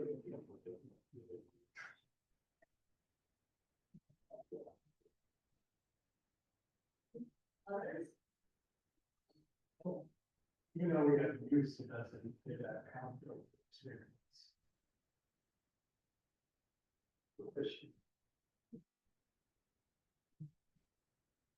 Yeah, it's hard to understand the story there. I proved that you do all that already. Kind of a lower scale, but the social dynamics of conflict. Will require. We also need additional funding. Or not something we're not prepared to do.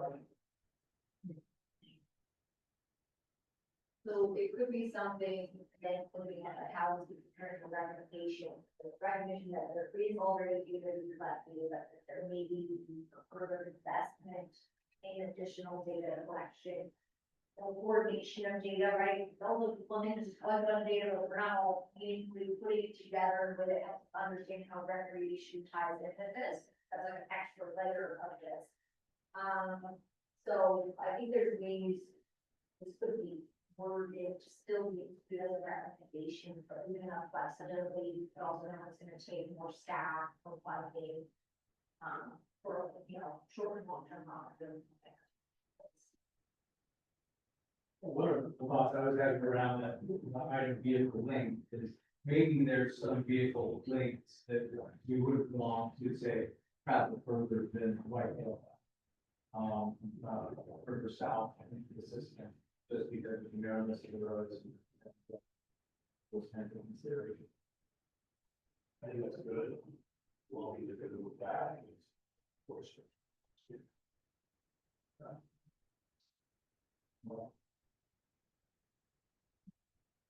I was gonna say, as far as recreation and trails and trail system, there's a lot of systems out there that exist down there. I would say successful. There's a lot of tools that are in the tool chest to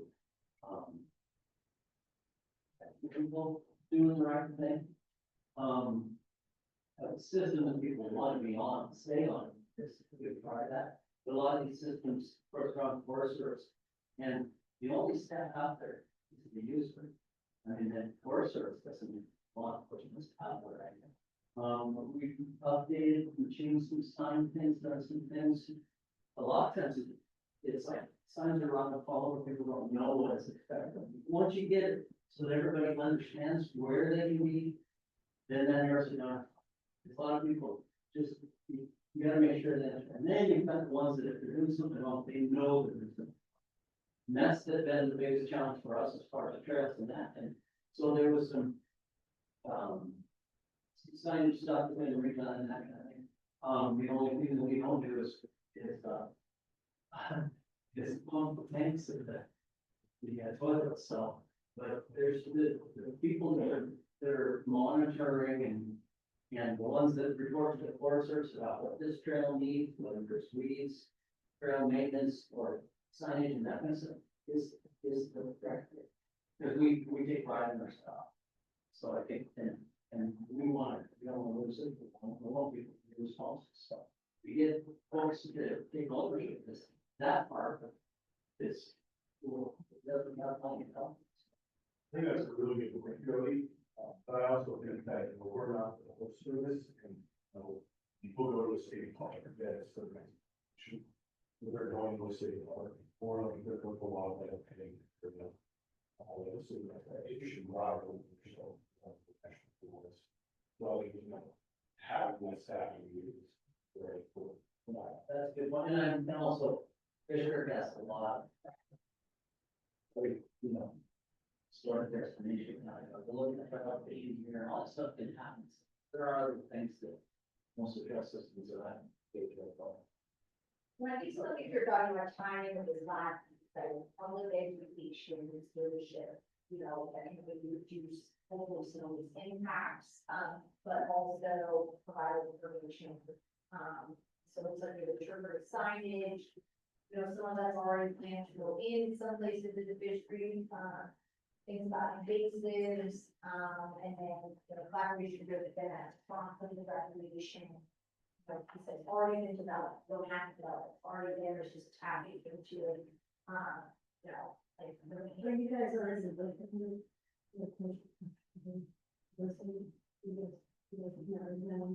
I work with Carly. yeah, they just called me, it's you know, oh, yeah, right, we'll get all this other more.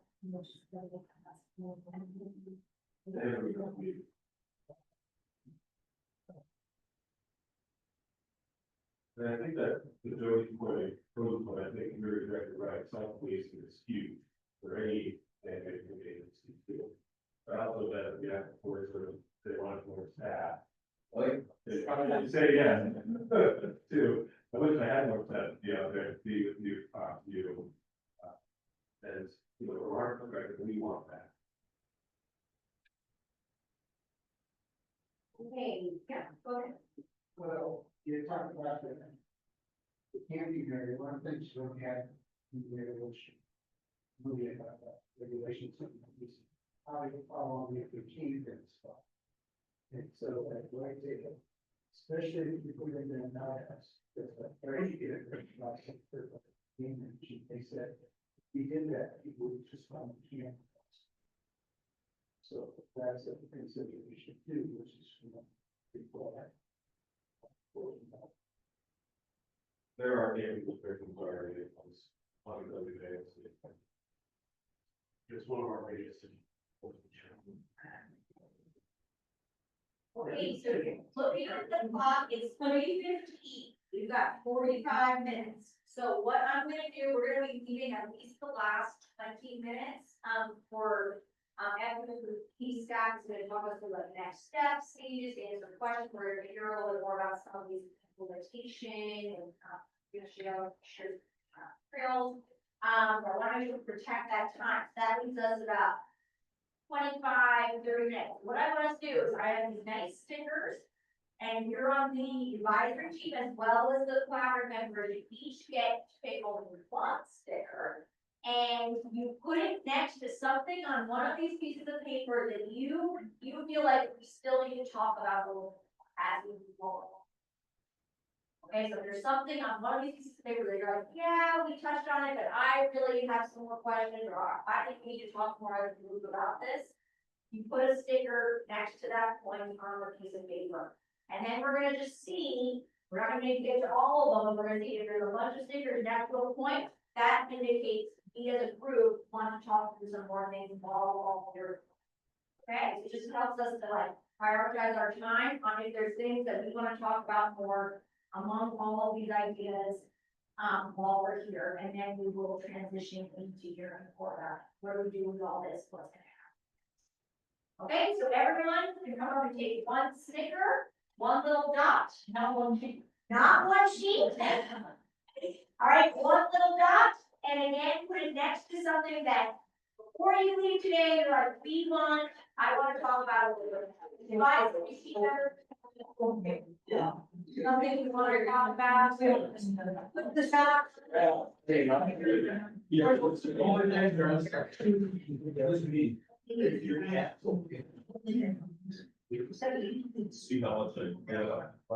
there you go.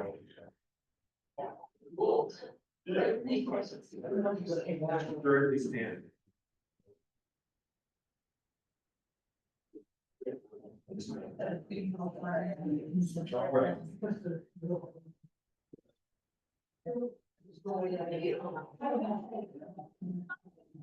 Make sure we have an opportunity, if there's things that we need to hash out more details, this is our time to go with everyone, no follow-up meetings with all of us. This is our last chance, all of us together, talk through anything and people really can move to the board.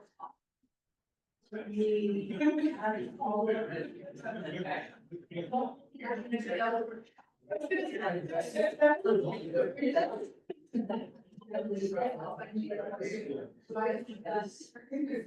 it's been doing that.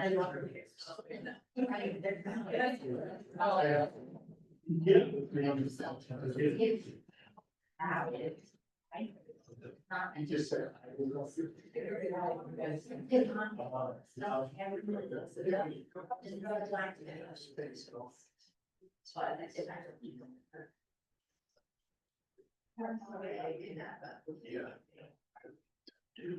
Yeah, good stuff.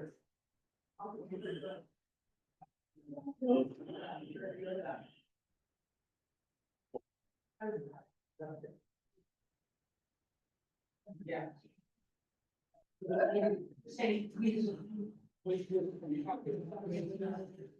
Yes, so something that you learned to talk about more, and but we touched on in this round table that we really want to talk about more before we all do that. We bring in perspectives or to get more detail on.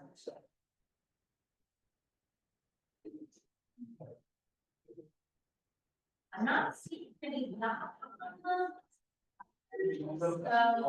not big, but. Well, you should, there's something you want to talk about, smart,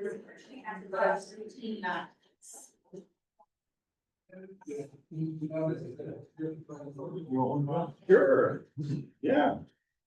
This will be good to know. Just add it here, stuff. Yeah. Well, you never know, you know, that's the whole thing. Yeah. You never know what I'm gonna bring. Some other group in Monday, people pass the information. Well, I have friends in the Billings Motorcycle Club. Yes. They can get involved in this stuff just as well as anybody. Yeah, absolutely. Yeah, they do most of the stuff over there, most of their things over in the fire, so if you know where that is. Yeah, I spent a lot of time over there too. Oh, yeah. Yeah. Yeah, I went, one of my friend's dads took us riding over there, he'd ridden it for decades, and we ended up at the Bent Night Nightmare. Down in, I think I know where you're talking. The hill climb. Yeah. That was, I'd never seen a motorcycle hill climb, up live in person, Yeah, and that's one to see. yeah. Oh my, well, and I went up part of it. Like, maybe a fourth of it. And then I, came back down. Coming back down. And the very- Yeah. It's crazy what some of these people do. I know. Then we ended up getting yelled at because we weren't supposed to be on it. Yeah, I see.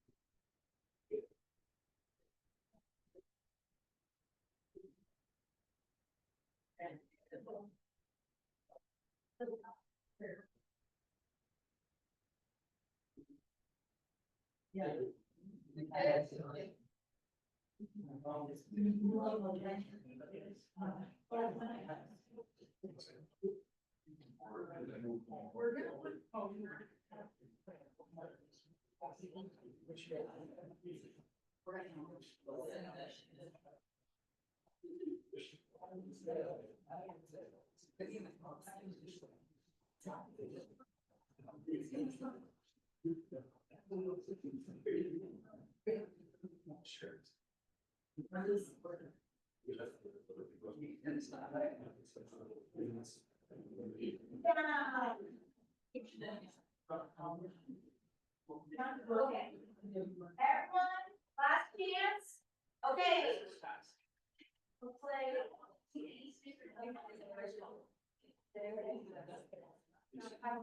Alright, so it sounds like a lot of parts. That's all the stuff we're mainly around, similar consideration for OHP. So I'd like us to come over here and we're gonna spend some time just talking to this a bit further while we're all here in the room. All right, so the first one I'm seeing.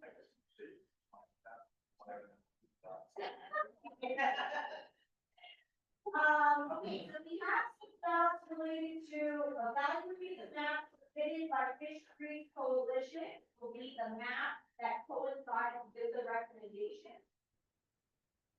That was referred to.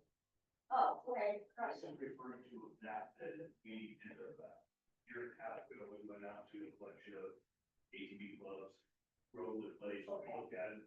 Did basically what he did, walk the ground, looked at the connectors, we created the same thing. I think there was some outreach to, Midas and some other groups and stuff like that, trying to concentrate it all on that. It was submitted at WPA last year. And so just want to evaluate it, it's a little more comprehensive other than very detailed pictures and stuff. It takes the whole area, both that are not just the, park. Stuff like that, so Be evaluated with what specific. to utilize it as a base for okay, well, this trails, their use, our use, whatever, so just another. It was basically designed to be a base map. Start. So I think I'll look to FWB, because I think we also now have other map and inventory, so I don't know if you're familiar with taking this other map Is there a way to merge them in some I way? think they're pretty close if I remember right. They equal that. Yeah, Yeah. that's We what can they. take a look at, maybe they'll give us another 200 some miles to look at, maybe this mountain bikes or the other groups out there or us or. Okay, It was just designed to be another tool utilized. by the I do think going forward, from my understanding, activity ones we would do be single map, so some groups representing one map, another, right, because I think it's really hard to have discussions. So it sounds like maybe that would be, I'm looking at Jim, because I don't know how to do any of these maps, but, We did, we covered some things from the different. Just to bring, just, you know, you gotta kind of have people all lines, you know, in one area, you can pay, whatever, so. Right. It's just designed to, be another look. so I don't know, again, what's the feasibility of taking this layer map and having a version that's merged with yours, that would be something that's explored, but I think the idea would definitely not be to just start working with a separate map, but how can we utilize this inventory and map and take also the ability that yours has and. It's great, it's designed to bring another 200 miles about into. Okay. His room. So we call that the spaghetti layer. It's like all the road, right? Well. Not all of them. We've been looking at these are now.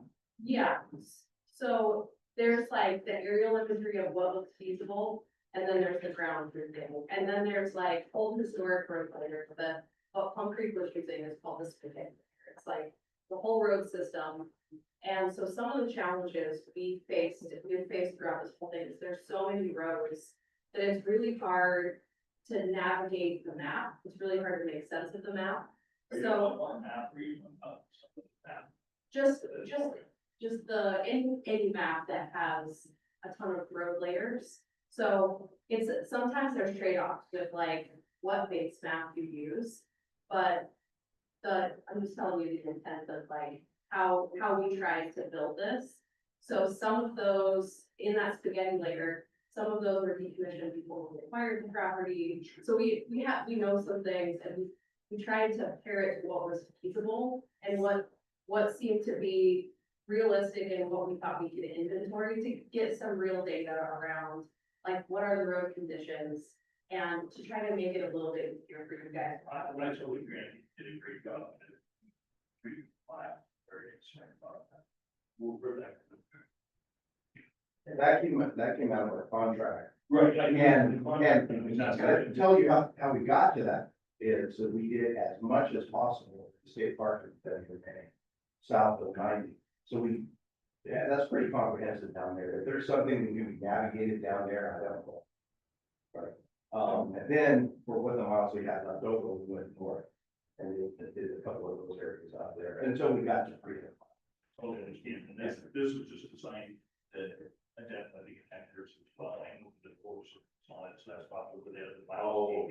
And it helped us because we were trying to come in and out of their destination, basically go to the restaurant or something. So you were doing this sort of irrespective of land status, because we were not. This would be in our land. or even, I thought, because this was split a year and a half, 2 years ago. Okay. We did the, and then I wrote it.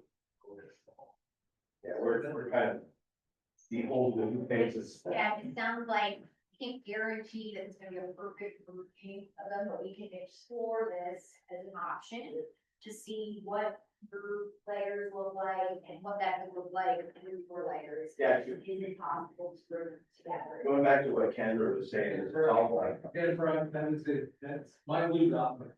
I never heard of this map it's pretty cool. We just heard it's now, it's a product from a year and a half ago. It's larger in scope, more connectors, more miles. I would just respectfully, I guess, oppose the incorporation of that now into consideration of this process we've had so far.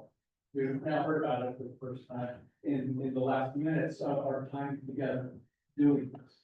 And it's the state involved, it had other groups involved, all of a sudden that becomes potential. What was we about it? So. Verification, it will not be merged together for the map that is going to coincide with the recommendation. We are going to use it as a map that we did referencing the whole time. We're not going to be incorporating something like that would not be. I think what I was envisioning is in the future, just for utility of FWP and these groups, you know, going forward, to see, could we add this as a merge letter to use the, in my opinion, for the clarification process, the map is gonna coincide with the recommendations that coincide, it's gonna go out to the public for review, right, all those things. Is going to the map, like, we're reading it. Oh, I guess I would throw out there, I mean, I've done so much planning, I agree with you. The map that we're looking at comes to a stop by the land boundary. And in reality, the DMRC Fish and Wildlife, but they don't own the land. We, all of us in this room, own it. So in those areas that are just blank, you have to incorporate something. You can't. Need for it into VIVA with that map. And it wipes out all connector routes and everything. You know, if you don't It's going to state where it's DNRC or certified, that will be on the revised map, or, so that's going to be part of it, clear what land designation that is. This process, though, is limited to Fish Creek complex. We can propose recommendations that connect to Forest Service, to DNRC, and then we'll have to go through again all those processes, but we are limited, like this collaborative and this goal was part of the Fish Creek complex.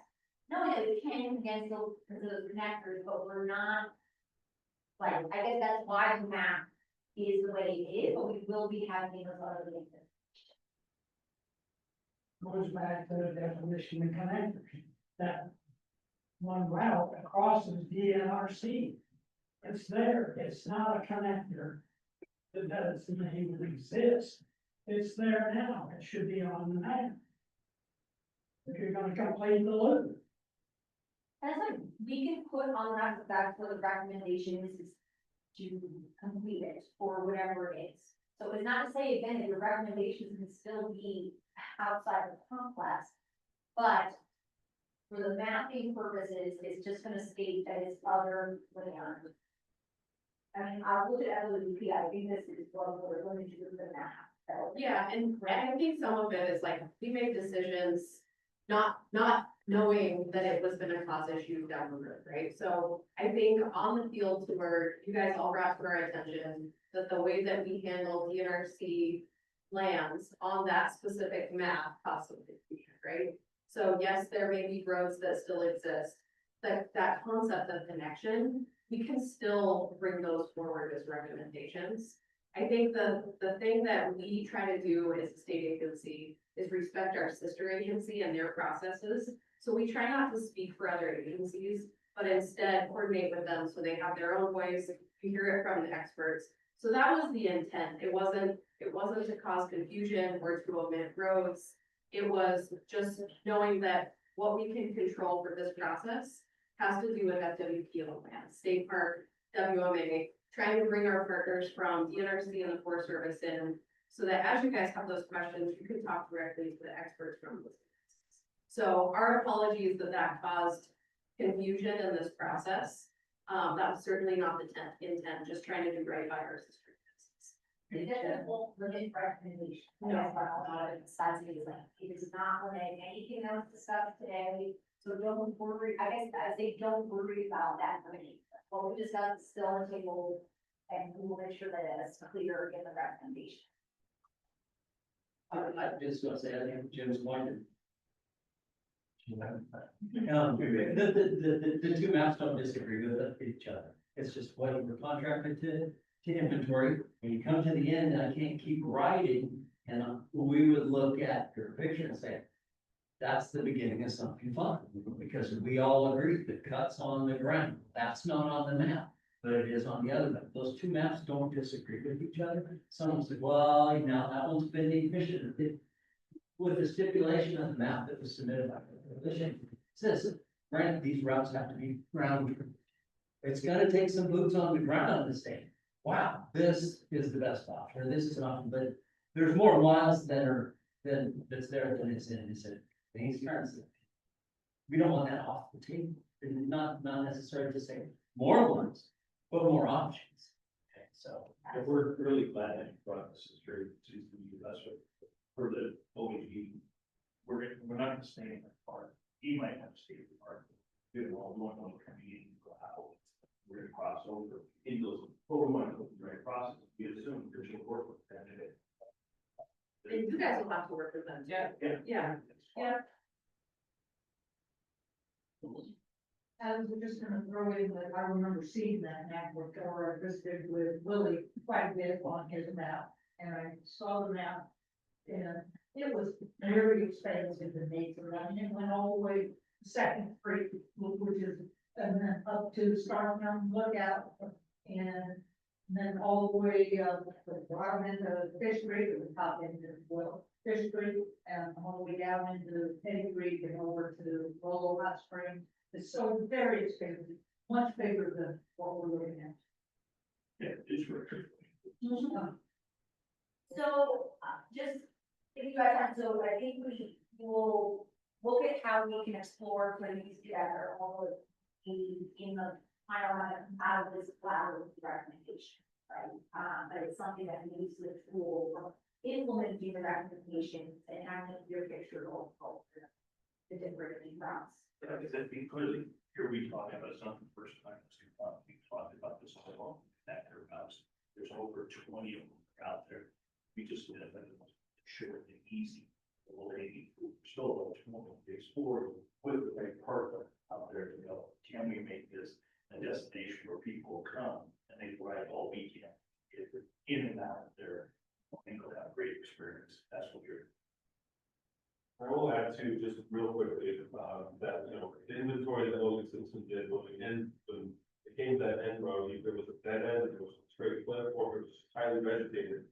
They took photos of that, documented it, so we could know if that, there's an existing road that used to be there that could be continued with some maintenance or some work, right, that's the recommendation that we all come up with.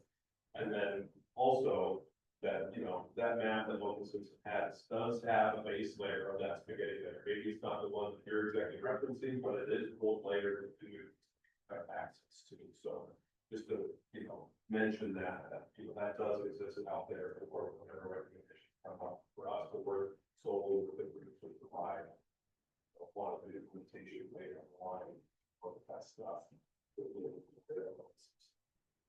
So this is actually a perfect time, I think, for us to go backwards to this first bullet point. I think the timing is our conversation, it's a follow-up meeting to ensure accuracy and extent of the plan. I think that follows into it. What do we do after this workshop? What's gonna happen with all this? So let's go back to our seats, and we have a nice graphic that we're gonna walk through. But this will then tie into having this discussion on follow-up meeting and what happens next.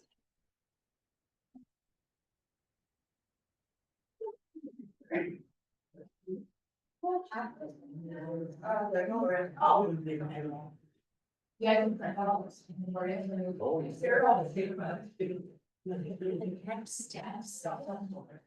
Yeah, we don't have. Yeah, so that's what I say is,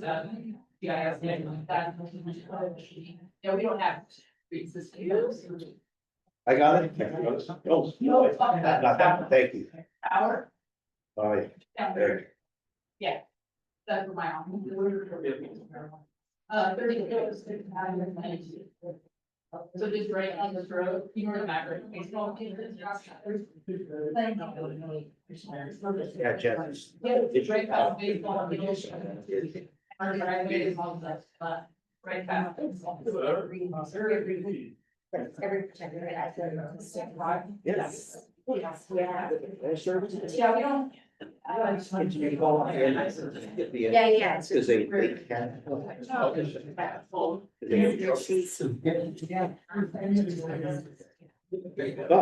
that does. There you go. And it was kitchen hall. For the purposes of the visitor. So amazing.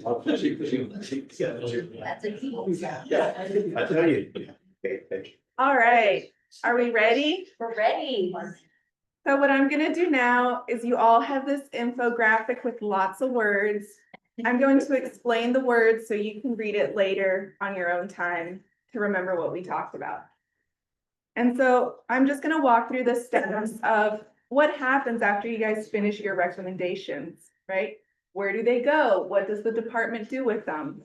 We'll walk through each little step of the way and y'all can ask questions and I can clarify to make sure we're all on the same page. So the first one, step one, is collaborative recommendations. You guys are an independent advisory body to the department, which means you come up with the recommendations, which is the ideal set of circumstances that you would like to see the department implement. And those, essentially, you think of it as a present, right? Like you wrap it up in a bow and you give it to the department. In order to get it to that present stage, right, for it to be a final package, we have our facilitator and her group will compile all the information we've talked about, all the recommendations as the facilitator understands them today, not FWP, the facilitator, and we'll create a package for you guys to review, right? And you guys will review that package, I'm assuming independently, like in your own asynchronously. We don't necessarily need to convene to do that. And make sure that we have captured everything y'all have talked about and that the recommendations reflect what you guys talked about. Ideally, you receive that, it's been captured perfectly, and y'all give a thumbs up. You're like, this is the package. At that point in time, the package is delivered from the collaborative to Fish, Wildlife, and Parks. That's the transition piece. The department, Fish, Wildlife, and Parks, takes that and turns it over and puts it out for public comment. Why do we do that? We want to know what the public thinks about the collaborative's recommendations. It's a great opportunity for you guys to see how you represented the public, how the public feels about it. It's another opportunity for the public to engage. They might add things that the collaborative didn't talk about. They may have differences of opinion, or they may be incredibly supportive, which is usually what happens in public comment. And they just kind of emphasize and validate. You can have a whole spectrum of public comment. Public comment is not a vote. It's not a majority rules type situation. It's a gathering just more information and more perspective. And it's that opportunity for input. And it's critical to the public process, right? Like that's one of the things that makes this government work. So after the department receives the public comment, we review it. And we go to step 4, which is FWP internal review. This is where the public comment, the recommendations, the department usually makes like a multidisciplinary team. It'll have fish staff, wildlife, recreation, probably pull in the budget people from headquarters who know about the different funding sources, because you guys have heard us talk about those multiple times.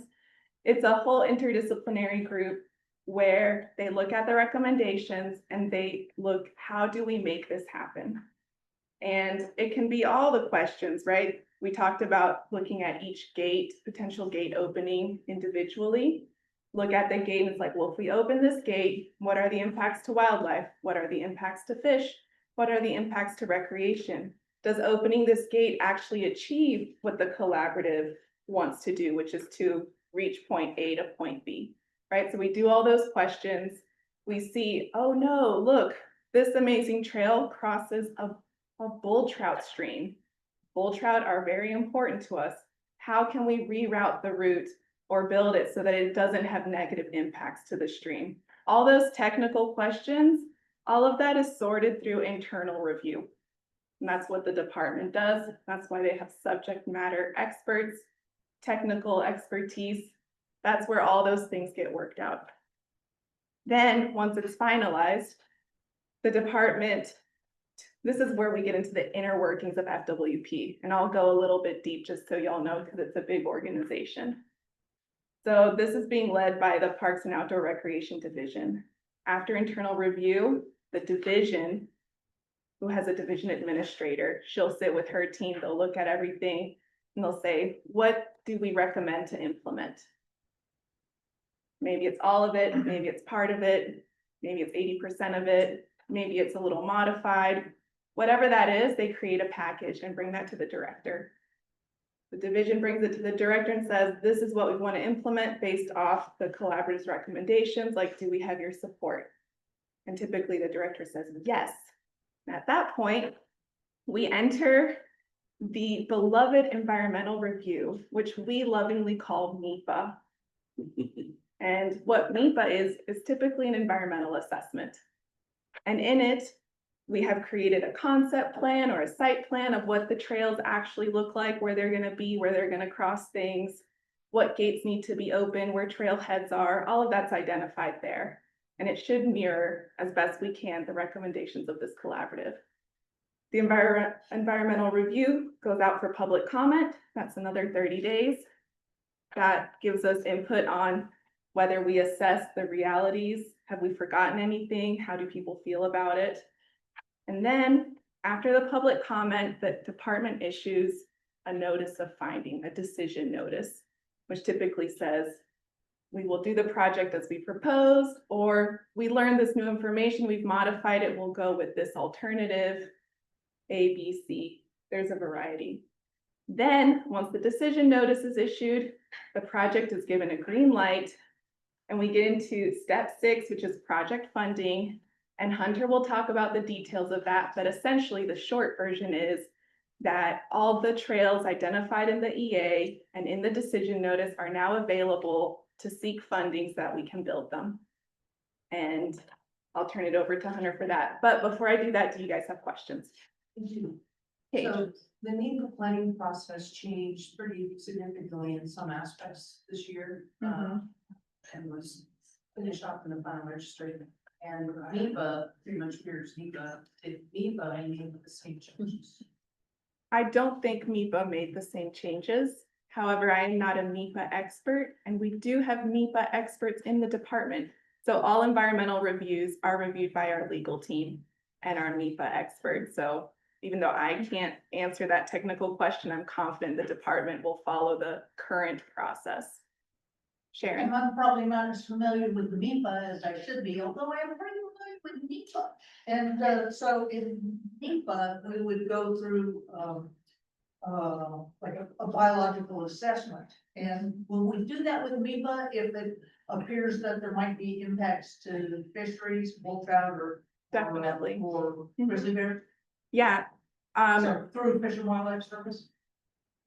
No, So you don't have to consult with Fish and Wildlife Service? not on our environmental assessments. Okay, that's my question. However, it's our intention to align favorably with federal policies. And so it's not that we completely ignore them. Yes. You said at the end, the FWP takes and looks at the recommendations, decides what they're gonna and what they're not going to, and then takes it to the director and says, here's what the coalition recommends. Does he or she see both the, Yeah. what you guys come forward and what was taken out of there and why? Definitely. It's typically a discussion and the division administrator goes through what the collaborative recommended. Sure. And then what the division recommends to implement and why, and they'll go through all the different things. Yeah. Do you have any estimates of the calendar for these different steps? Maybe not necessarily when they will happen, but how long they usually are, is the public comment period gonna be? Kind of. So public comment is typically 30 days. I think you can count on a 30-day standard for both step 3 and then the public comment for step 5. Internal review, I cannot give a good estimate because whatever I say will be wrong. And I've already said wrong timelines before, and then the team gets crucified. And I've given tentative timelines with the caveat that it might be wrong, but it seems like everyone forgets how generous they are in allowing me to be wrong in the moment. So I cannot give a good timeline for that. It could be anywhere from 1 day to 1 year, I'd say is average. Hopefully somewhere much less than 1 year. Yes. So the reason I put the dot on that next meeting for follow-up, some of us have talked about this already, is that inevitably when you summarize this large quantity of material, something gets left out. So each of us looking at it with our particular frame of mind and what we want to see in there, without coming together again as a group, we don't have that opportunity to say, well, I meant this, it impacts you X, Y, or Z. And so I guess is our hand is forced to do that. We just have to do it independently outside of this group in the collaborative organization. I don't think it has to be that finite. So I would advise that you wait to see the final product as compiled by the facilitator and her team. And then if when you're reviewing it, you see something that you would like to look different than what you think we talked about, it's appropriate to bring it up. And I do think this group can recommend to meet again. But you might also be surprised and see that you don't need to. And so in that way, there's always a desire to like meet more. And if you need to meet again, then certainly do, but know that you also might not need to. And so that's why we're not pushing immediately for another meeting. I think it's reasonable to wait to see what it looks like. And then if you need to organize a meeting, you do. And I think how I envision it, we didn't talk about all these details yet, so I guess I'm putting this out there is that, yeah, our team will try to synthesize the recommendations, but also all the considerations that were part of these discussions. We will send that out and ask you all to provide like track changes or individual comments, edits to make sure that we captured it accurately. We'll give you a deadline on that, right? You send it back to me. We will revise and then send that probably back out to you all one more time to make sure that everyone's seeing the revised version. And then at that point, we will then, assuming there's just minor little edits at that point, we will then send it back to FWP. Because I think if there are going to be more substantial revisions that we get back from you all, it's appropriate that you all would see it again as a revised version before it goes up the line. Does that feel okay to everyone? Yeah, and I definitely don't support meeting for the sake of meeting. Yeah. No, I like. Yeah. If there's pizza. Yeah, that's what the food's Oh, help. you're anyway, helps facilitate to get to the end state that you, which I understand you have a tight time when you're trying to meet. How can we best help you meet that time? Oh, sorry. What was that? Yeah. My concern was you turned the final product of the total factory thing here, and I'm looking at it saying, gee, I gave you the options that I got on the spreadsheet, but I didn't get done. If you leave us have access to Jim's map, and I can get some maps from the NRC, I might come up with another loop that I want to recommend, throw in the mix. And maybe it turns out that's more feasible than the ones that we've already identified, or maybe it's not. That's something else to be determined. So I still want to work on his map and her map and see if I can find something else up there up north. I mean, I guess in my opinion, we wouldn't probably include that in the formal recommendations because it hasn't been something that's been discussed by the group. So I think that was the idea, was what was brought today allowed for people to put it on the table. We were all able to discuss. I would feel uncomfortable putting additional things that were totally new recommendations. One thing to adapt a current recommendation based on the discussion, it's another thing to bring something totally new at this stage. Because it's not gonna, it needs to be discussed as a group, not just brought forward by an individual. That being said, some of these recommendations are general. So that still leaves a lot of flexibility for the implementation of those details, the details to be figured out. A lot of these recommendations are not as detailed as the ones that you've already provided, and so I think there's gonna be further steps needed down the line to figure out those details. But I think as far as general recommendations that we're trying to put forward, we're gonna be focused on what's been discussed today. I like the idea of, a track changes kind of document, we can all together throw in our 2 cents worth. But when I'm done, I'm a member of the public, and I have 2 opportunities on here for public input, so that's maybe where you get your other, credit. Joey.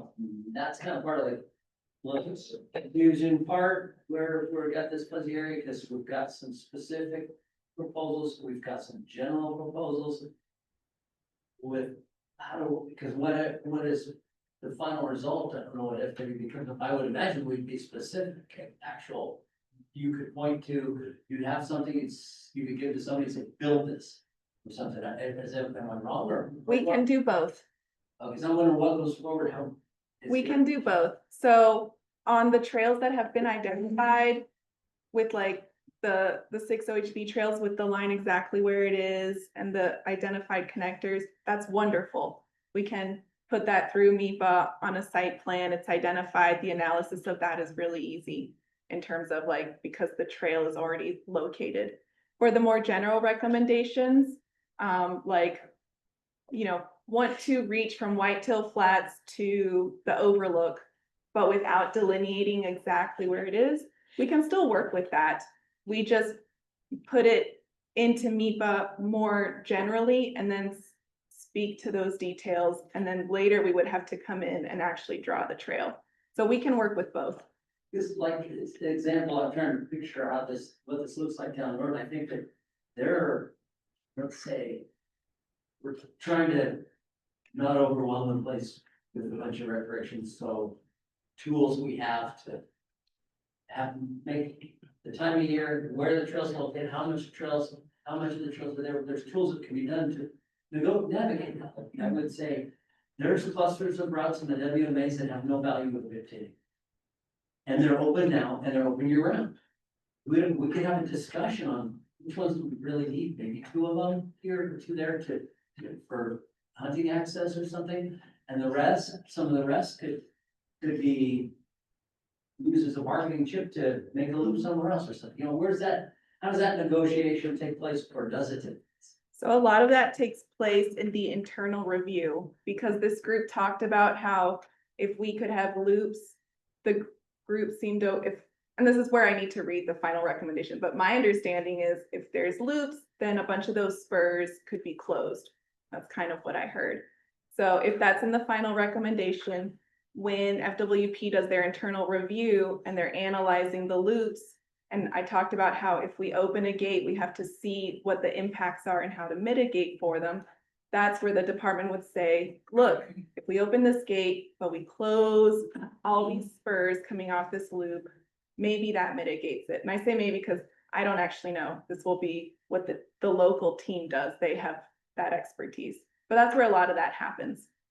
I just thought like, oh, we accidentally closed out somebody's favorite pickup hunting road. But if the collaborative is working on that, it would be more legitimate, you know, and we would take the arrows instead of you. This is true. I'm also thinking where we're talking of closing is like opening a gate to roads that are currently closed. So if you further close those spurs, that should not impact anyone. There's flexibility built in, and that's the department's discretion to try to figure out those details and create the true balance of what meets the needs of the resource in step 4. And then you have an opportunity to comment on it in MIPA. So if we close your favorite hunting spot as an oversight, in the MIPA review, you can be like, Marina, you closed my favorite hunting spot. Why did you not consult? And then the department takes that public comment and we're like, oh, didn't mean to do that. Maybe we change this like this and like that. So there's multiple opportunities to catch things. And that's one of the reasons why it's built in these steps and why it takes a little bit longer, but it's how to be inclusive of everyone and make sure we don't, you know, drop things or forget them or run over people's interests.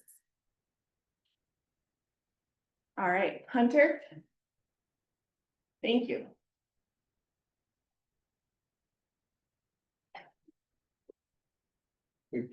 Usually nobody loves to talk about money, but I think this is good money to be talking about, so. I gave everybody a couple handouts. I won't go through them word for word, but I'll try and talk about all the grant programs generally, and then I see it's 4 o'clock, so if anybody has questions, take questions. But FWP has 5 trail grant programs. 4 of them are very applicable to this effort and funding, all the things we talked about today, really. Everybody's recommendation, sounded like a good grant project when you guys were up here presenting, so. All of these are funded by, tax revenue or vehicle registration. So that's the funding source where FWP gets the money. And then all of them are granted out by the FWP. Recommendations on what projects to award funding to are made by citizens advisory committees. So we have the State Trails Advisory Committee and the Off-Highway Vehicle Advisory Committee. And those folks are appointed by the governor representing the state of Montana. And all these grants are competitive, some more so than others. All of them require some sort of match, most of them 10%, RTPs 20%. And then, as we were talking earlier, I was trying to write down different things that could be funded and ended up with kind of a big messy list, but we talked about things like weeds. All of these grant programs have done a lot of weed mitigation. And a lot of the conversations were around impacts. And that's also another common grant project that we've funded is things like erosion control, building water bars, building grade reversals on motorized trails. So those are all things that funding can come from these grant programs to address those impacts. Staffing was a big one that seemed to come up again, and trail stewardship program and some of these other programs can fund trail stewards or volunteer coordinators. I don't think that is a complete solution to the staffing issue because we do need the on the ground FWP staff to kind of direct some of that work. But you can successfully have like a trail crew or somebody like a trail ranger type of position going out and fixing signs funded by these grants. And it is important to note that these can only be applied for by nonprofit groups and local government agencies and the Forest Service. We cannot give money to ourselves.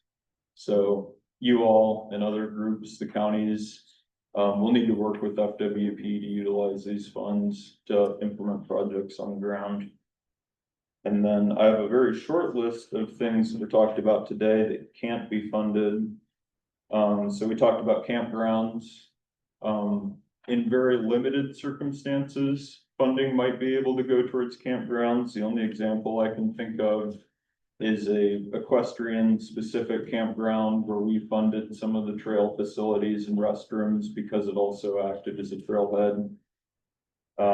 Acquisition easements can't be funded. So we've talked about potentially needing to cross DNRC land. That's something that can be used as a match for certain grants. So building the road or constructing a trail, if that's the case, or signing any of that stuff could be funded, but the actual easement, the agreement with DNRC itself can't be funded. And enforcement, that again is paying ourselves in those cases. The Summer Motorized Trail Pass program is the only exception to that, and outside of the competitive grant cycle, there are earmarks in that program for enforcement. Also, all of you have a handout that's a motorized recreation handbook. That's something that really has been put together by the OHV community and our OHV coordinator, Seth MacArthur. And a lot of what's in that book is laws, so those would all have to be followed on any OHV trails in this area. And then there are also a lot of recommendations, which I think goes to like the safety and ethics part of the conversation that somewhere in there it talks about the everybody yields to horseback riders and bicycles yield to hikers, OHVs yield to hikers and bicycles and horseback riders. All of those kind of ethics recommendations would be implemented or would be the use rules, I guess, or recommendations for this area. So that's about all I have. Any questions? Under the Summer Motorized Trail Pass program, Yes. says only OHV clubs can apply, trails must be enrolled in the Trail Pass program, is that? So I think, I don't think there's really any conversation about it for FWP lands. we have trails on Bureau of Land Management land that are also serving industry, and they choose not to enroll in this program because they don't want us hold industry to the same standard. Where they're multi-use trails with industry and recreationists using them.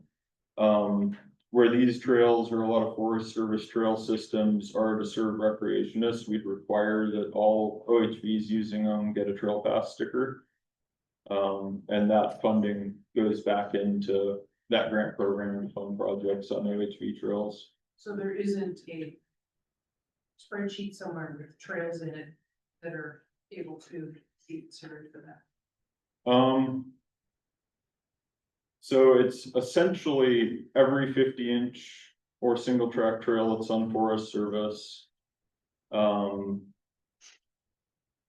And select areas on BLM, any of the open OHV areas in the state of Montana, places like Pipestone where they have a trail system.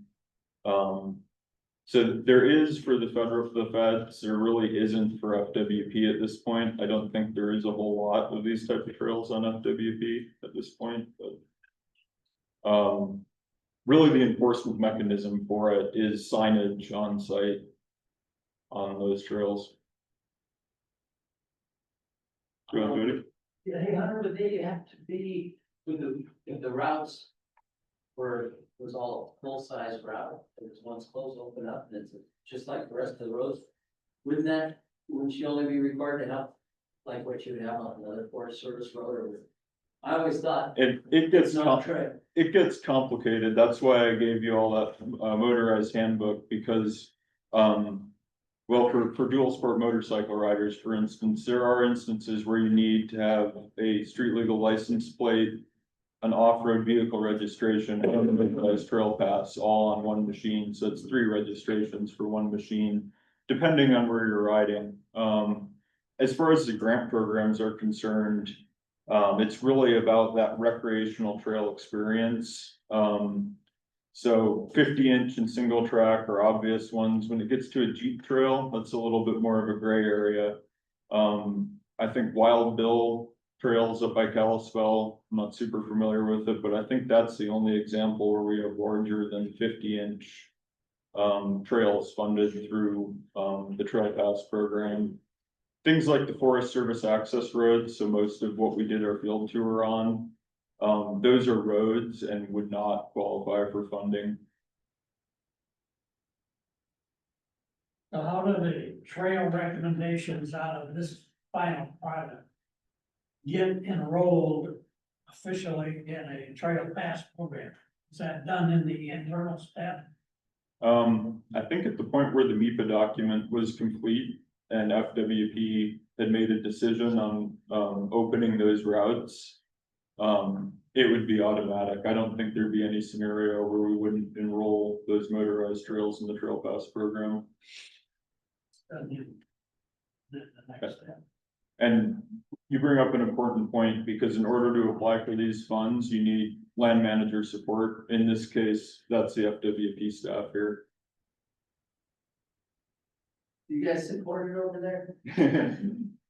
Well, Jim, it made me think that maybe that's a piece to capture in the recommendations. Like that's kind of part of that goal would be to have those enroll, just as like a reminder piece. So I think you can include details like that It's on the sheet, perfect. And I would say I gave contact info on the back of that sheet, for myself, Stephanie, who's over the Recreation Trails program, and Seth, who's over the OHV programs. And several of you came up to me during breaks and stuff and gave examples of project ideas or even listening to you talk about ideas that you have. All of us like to have those conversations, and you can bounce ideas off of any of us. We can recommend you to the best grant program to apply for your projects. That's probably the best way to figure out which grant program to use, maybe how to go about an application, what is and isn't eligible. And these are all annual grant cycles, so there's a chance every year to apply for this funding. I would like to warn people that do apply for a grant that, Hunter is the very first employee from FWP that will actually come out to your project and make sure you're giving me them. It's the best part of the job. Thanks, Hunter. So I think we were just gonna check if there was anyone in the room or online, which I don't see. Are there people online? There are, if there's, this is the time, if there's anyone who wants to provide, public comment related to this process, there's a chance for you to share. I don't think there's anyone from the public in the room, my understanding. So is there anyone online that would like to state a comment or ask a question? If so, please raise your hand on Zoom.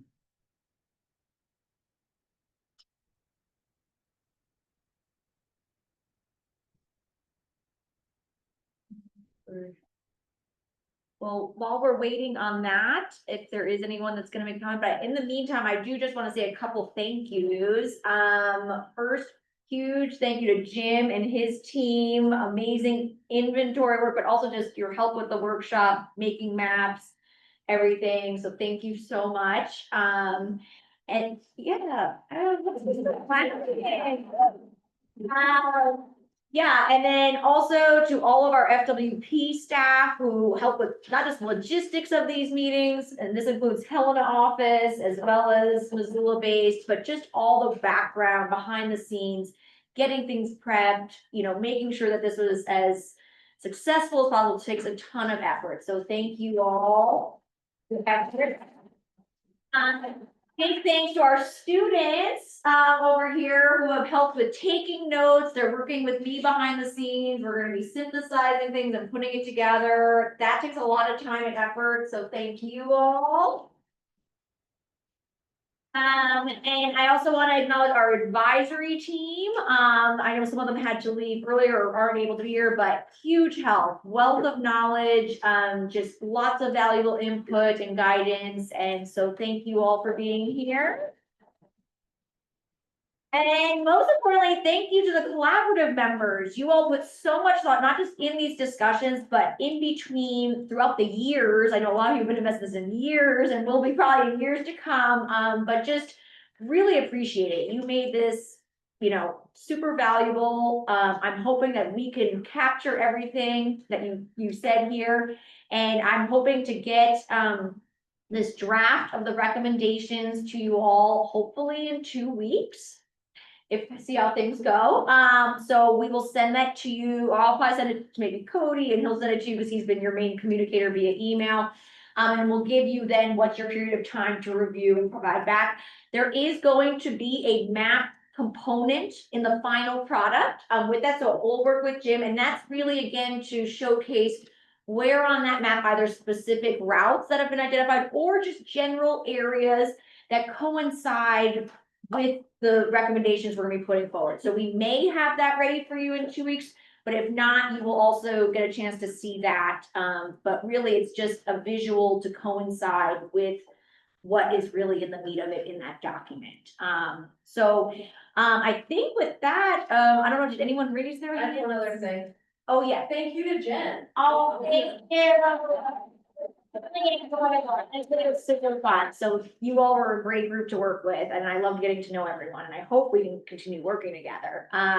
So with that, I think we're wrapping up, but thanks for sticking around. I know we're 15 minutes over. If you do want to check in with any of us, we're going to be sticking around. But if not, look for communications for us, at least via email.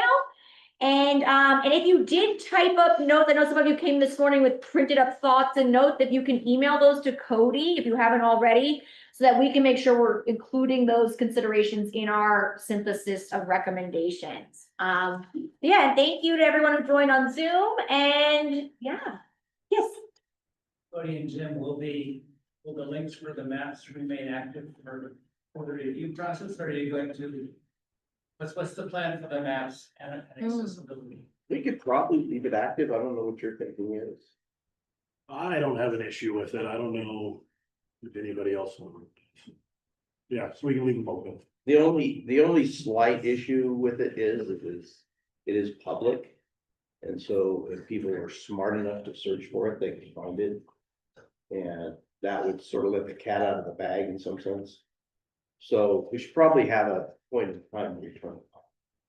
I would think after we submit the recommendations to WP, it should be Yeah, cut off to access. So I think until then, you can still access it, it sounds like, and play around with it. Okay, well, thank you all again. Have a good evening. Yeah.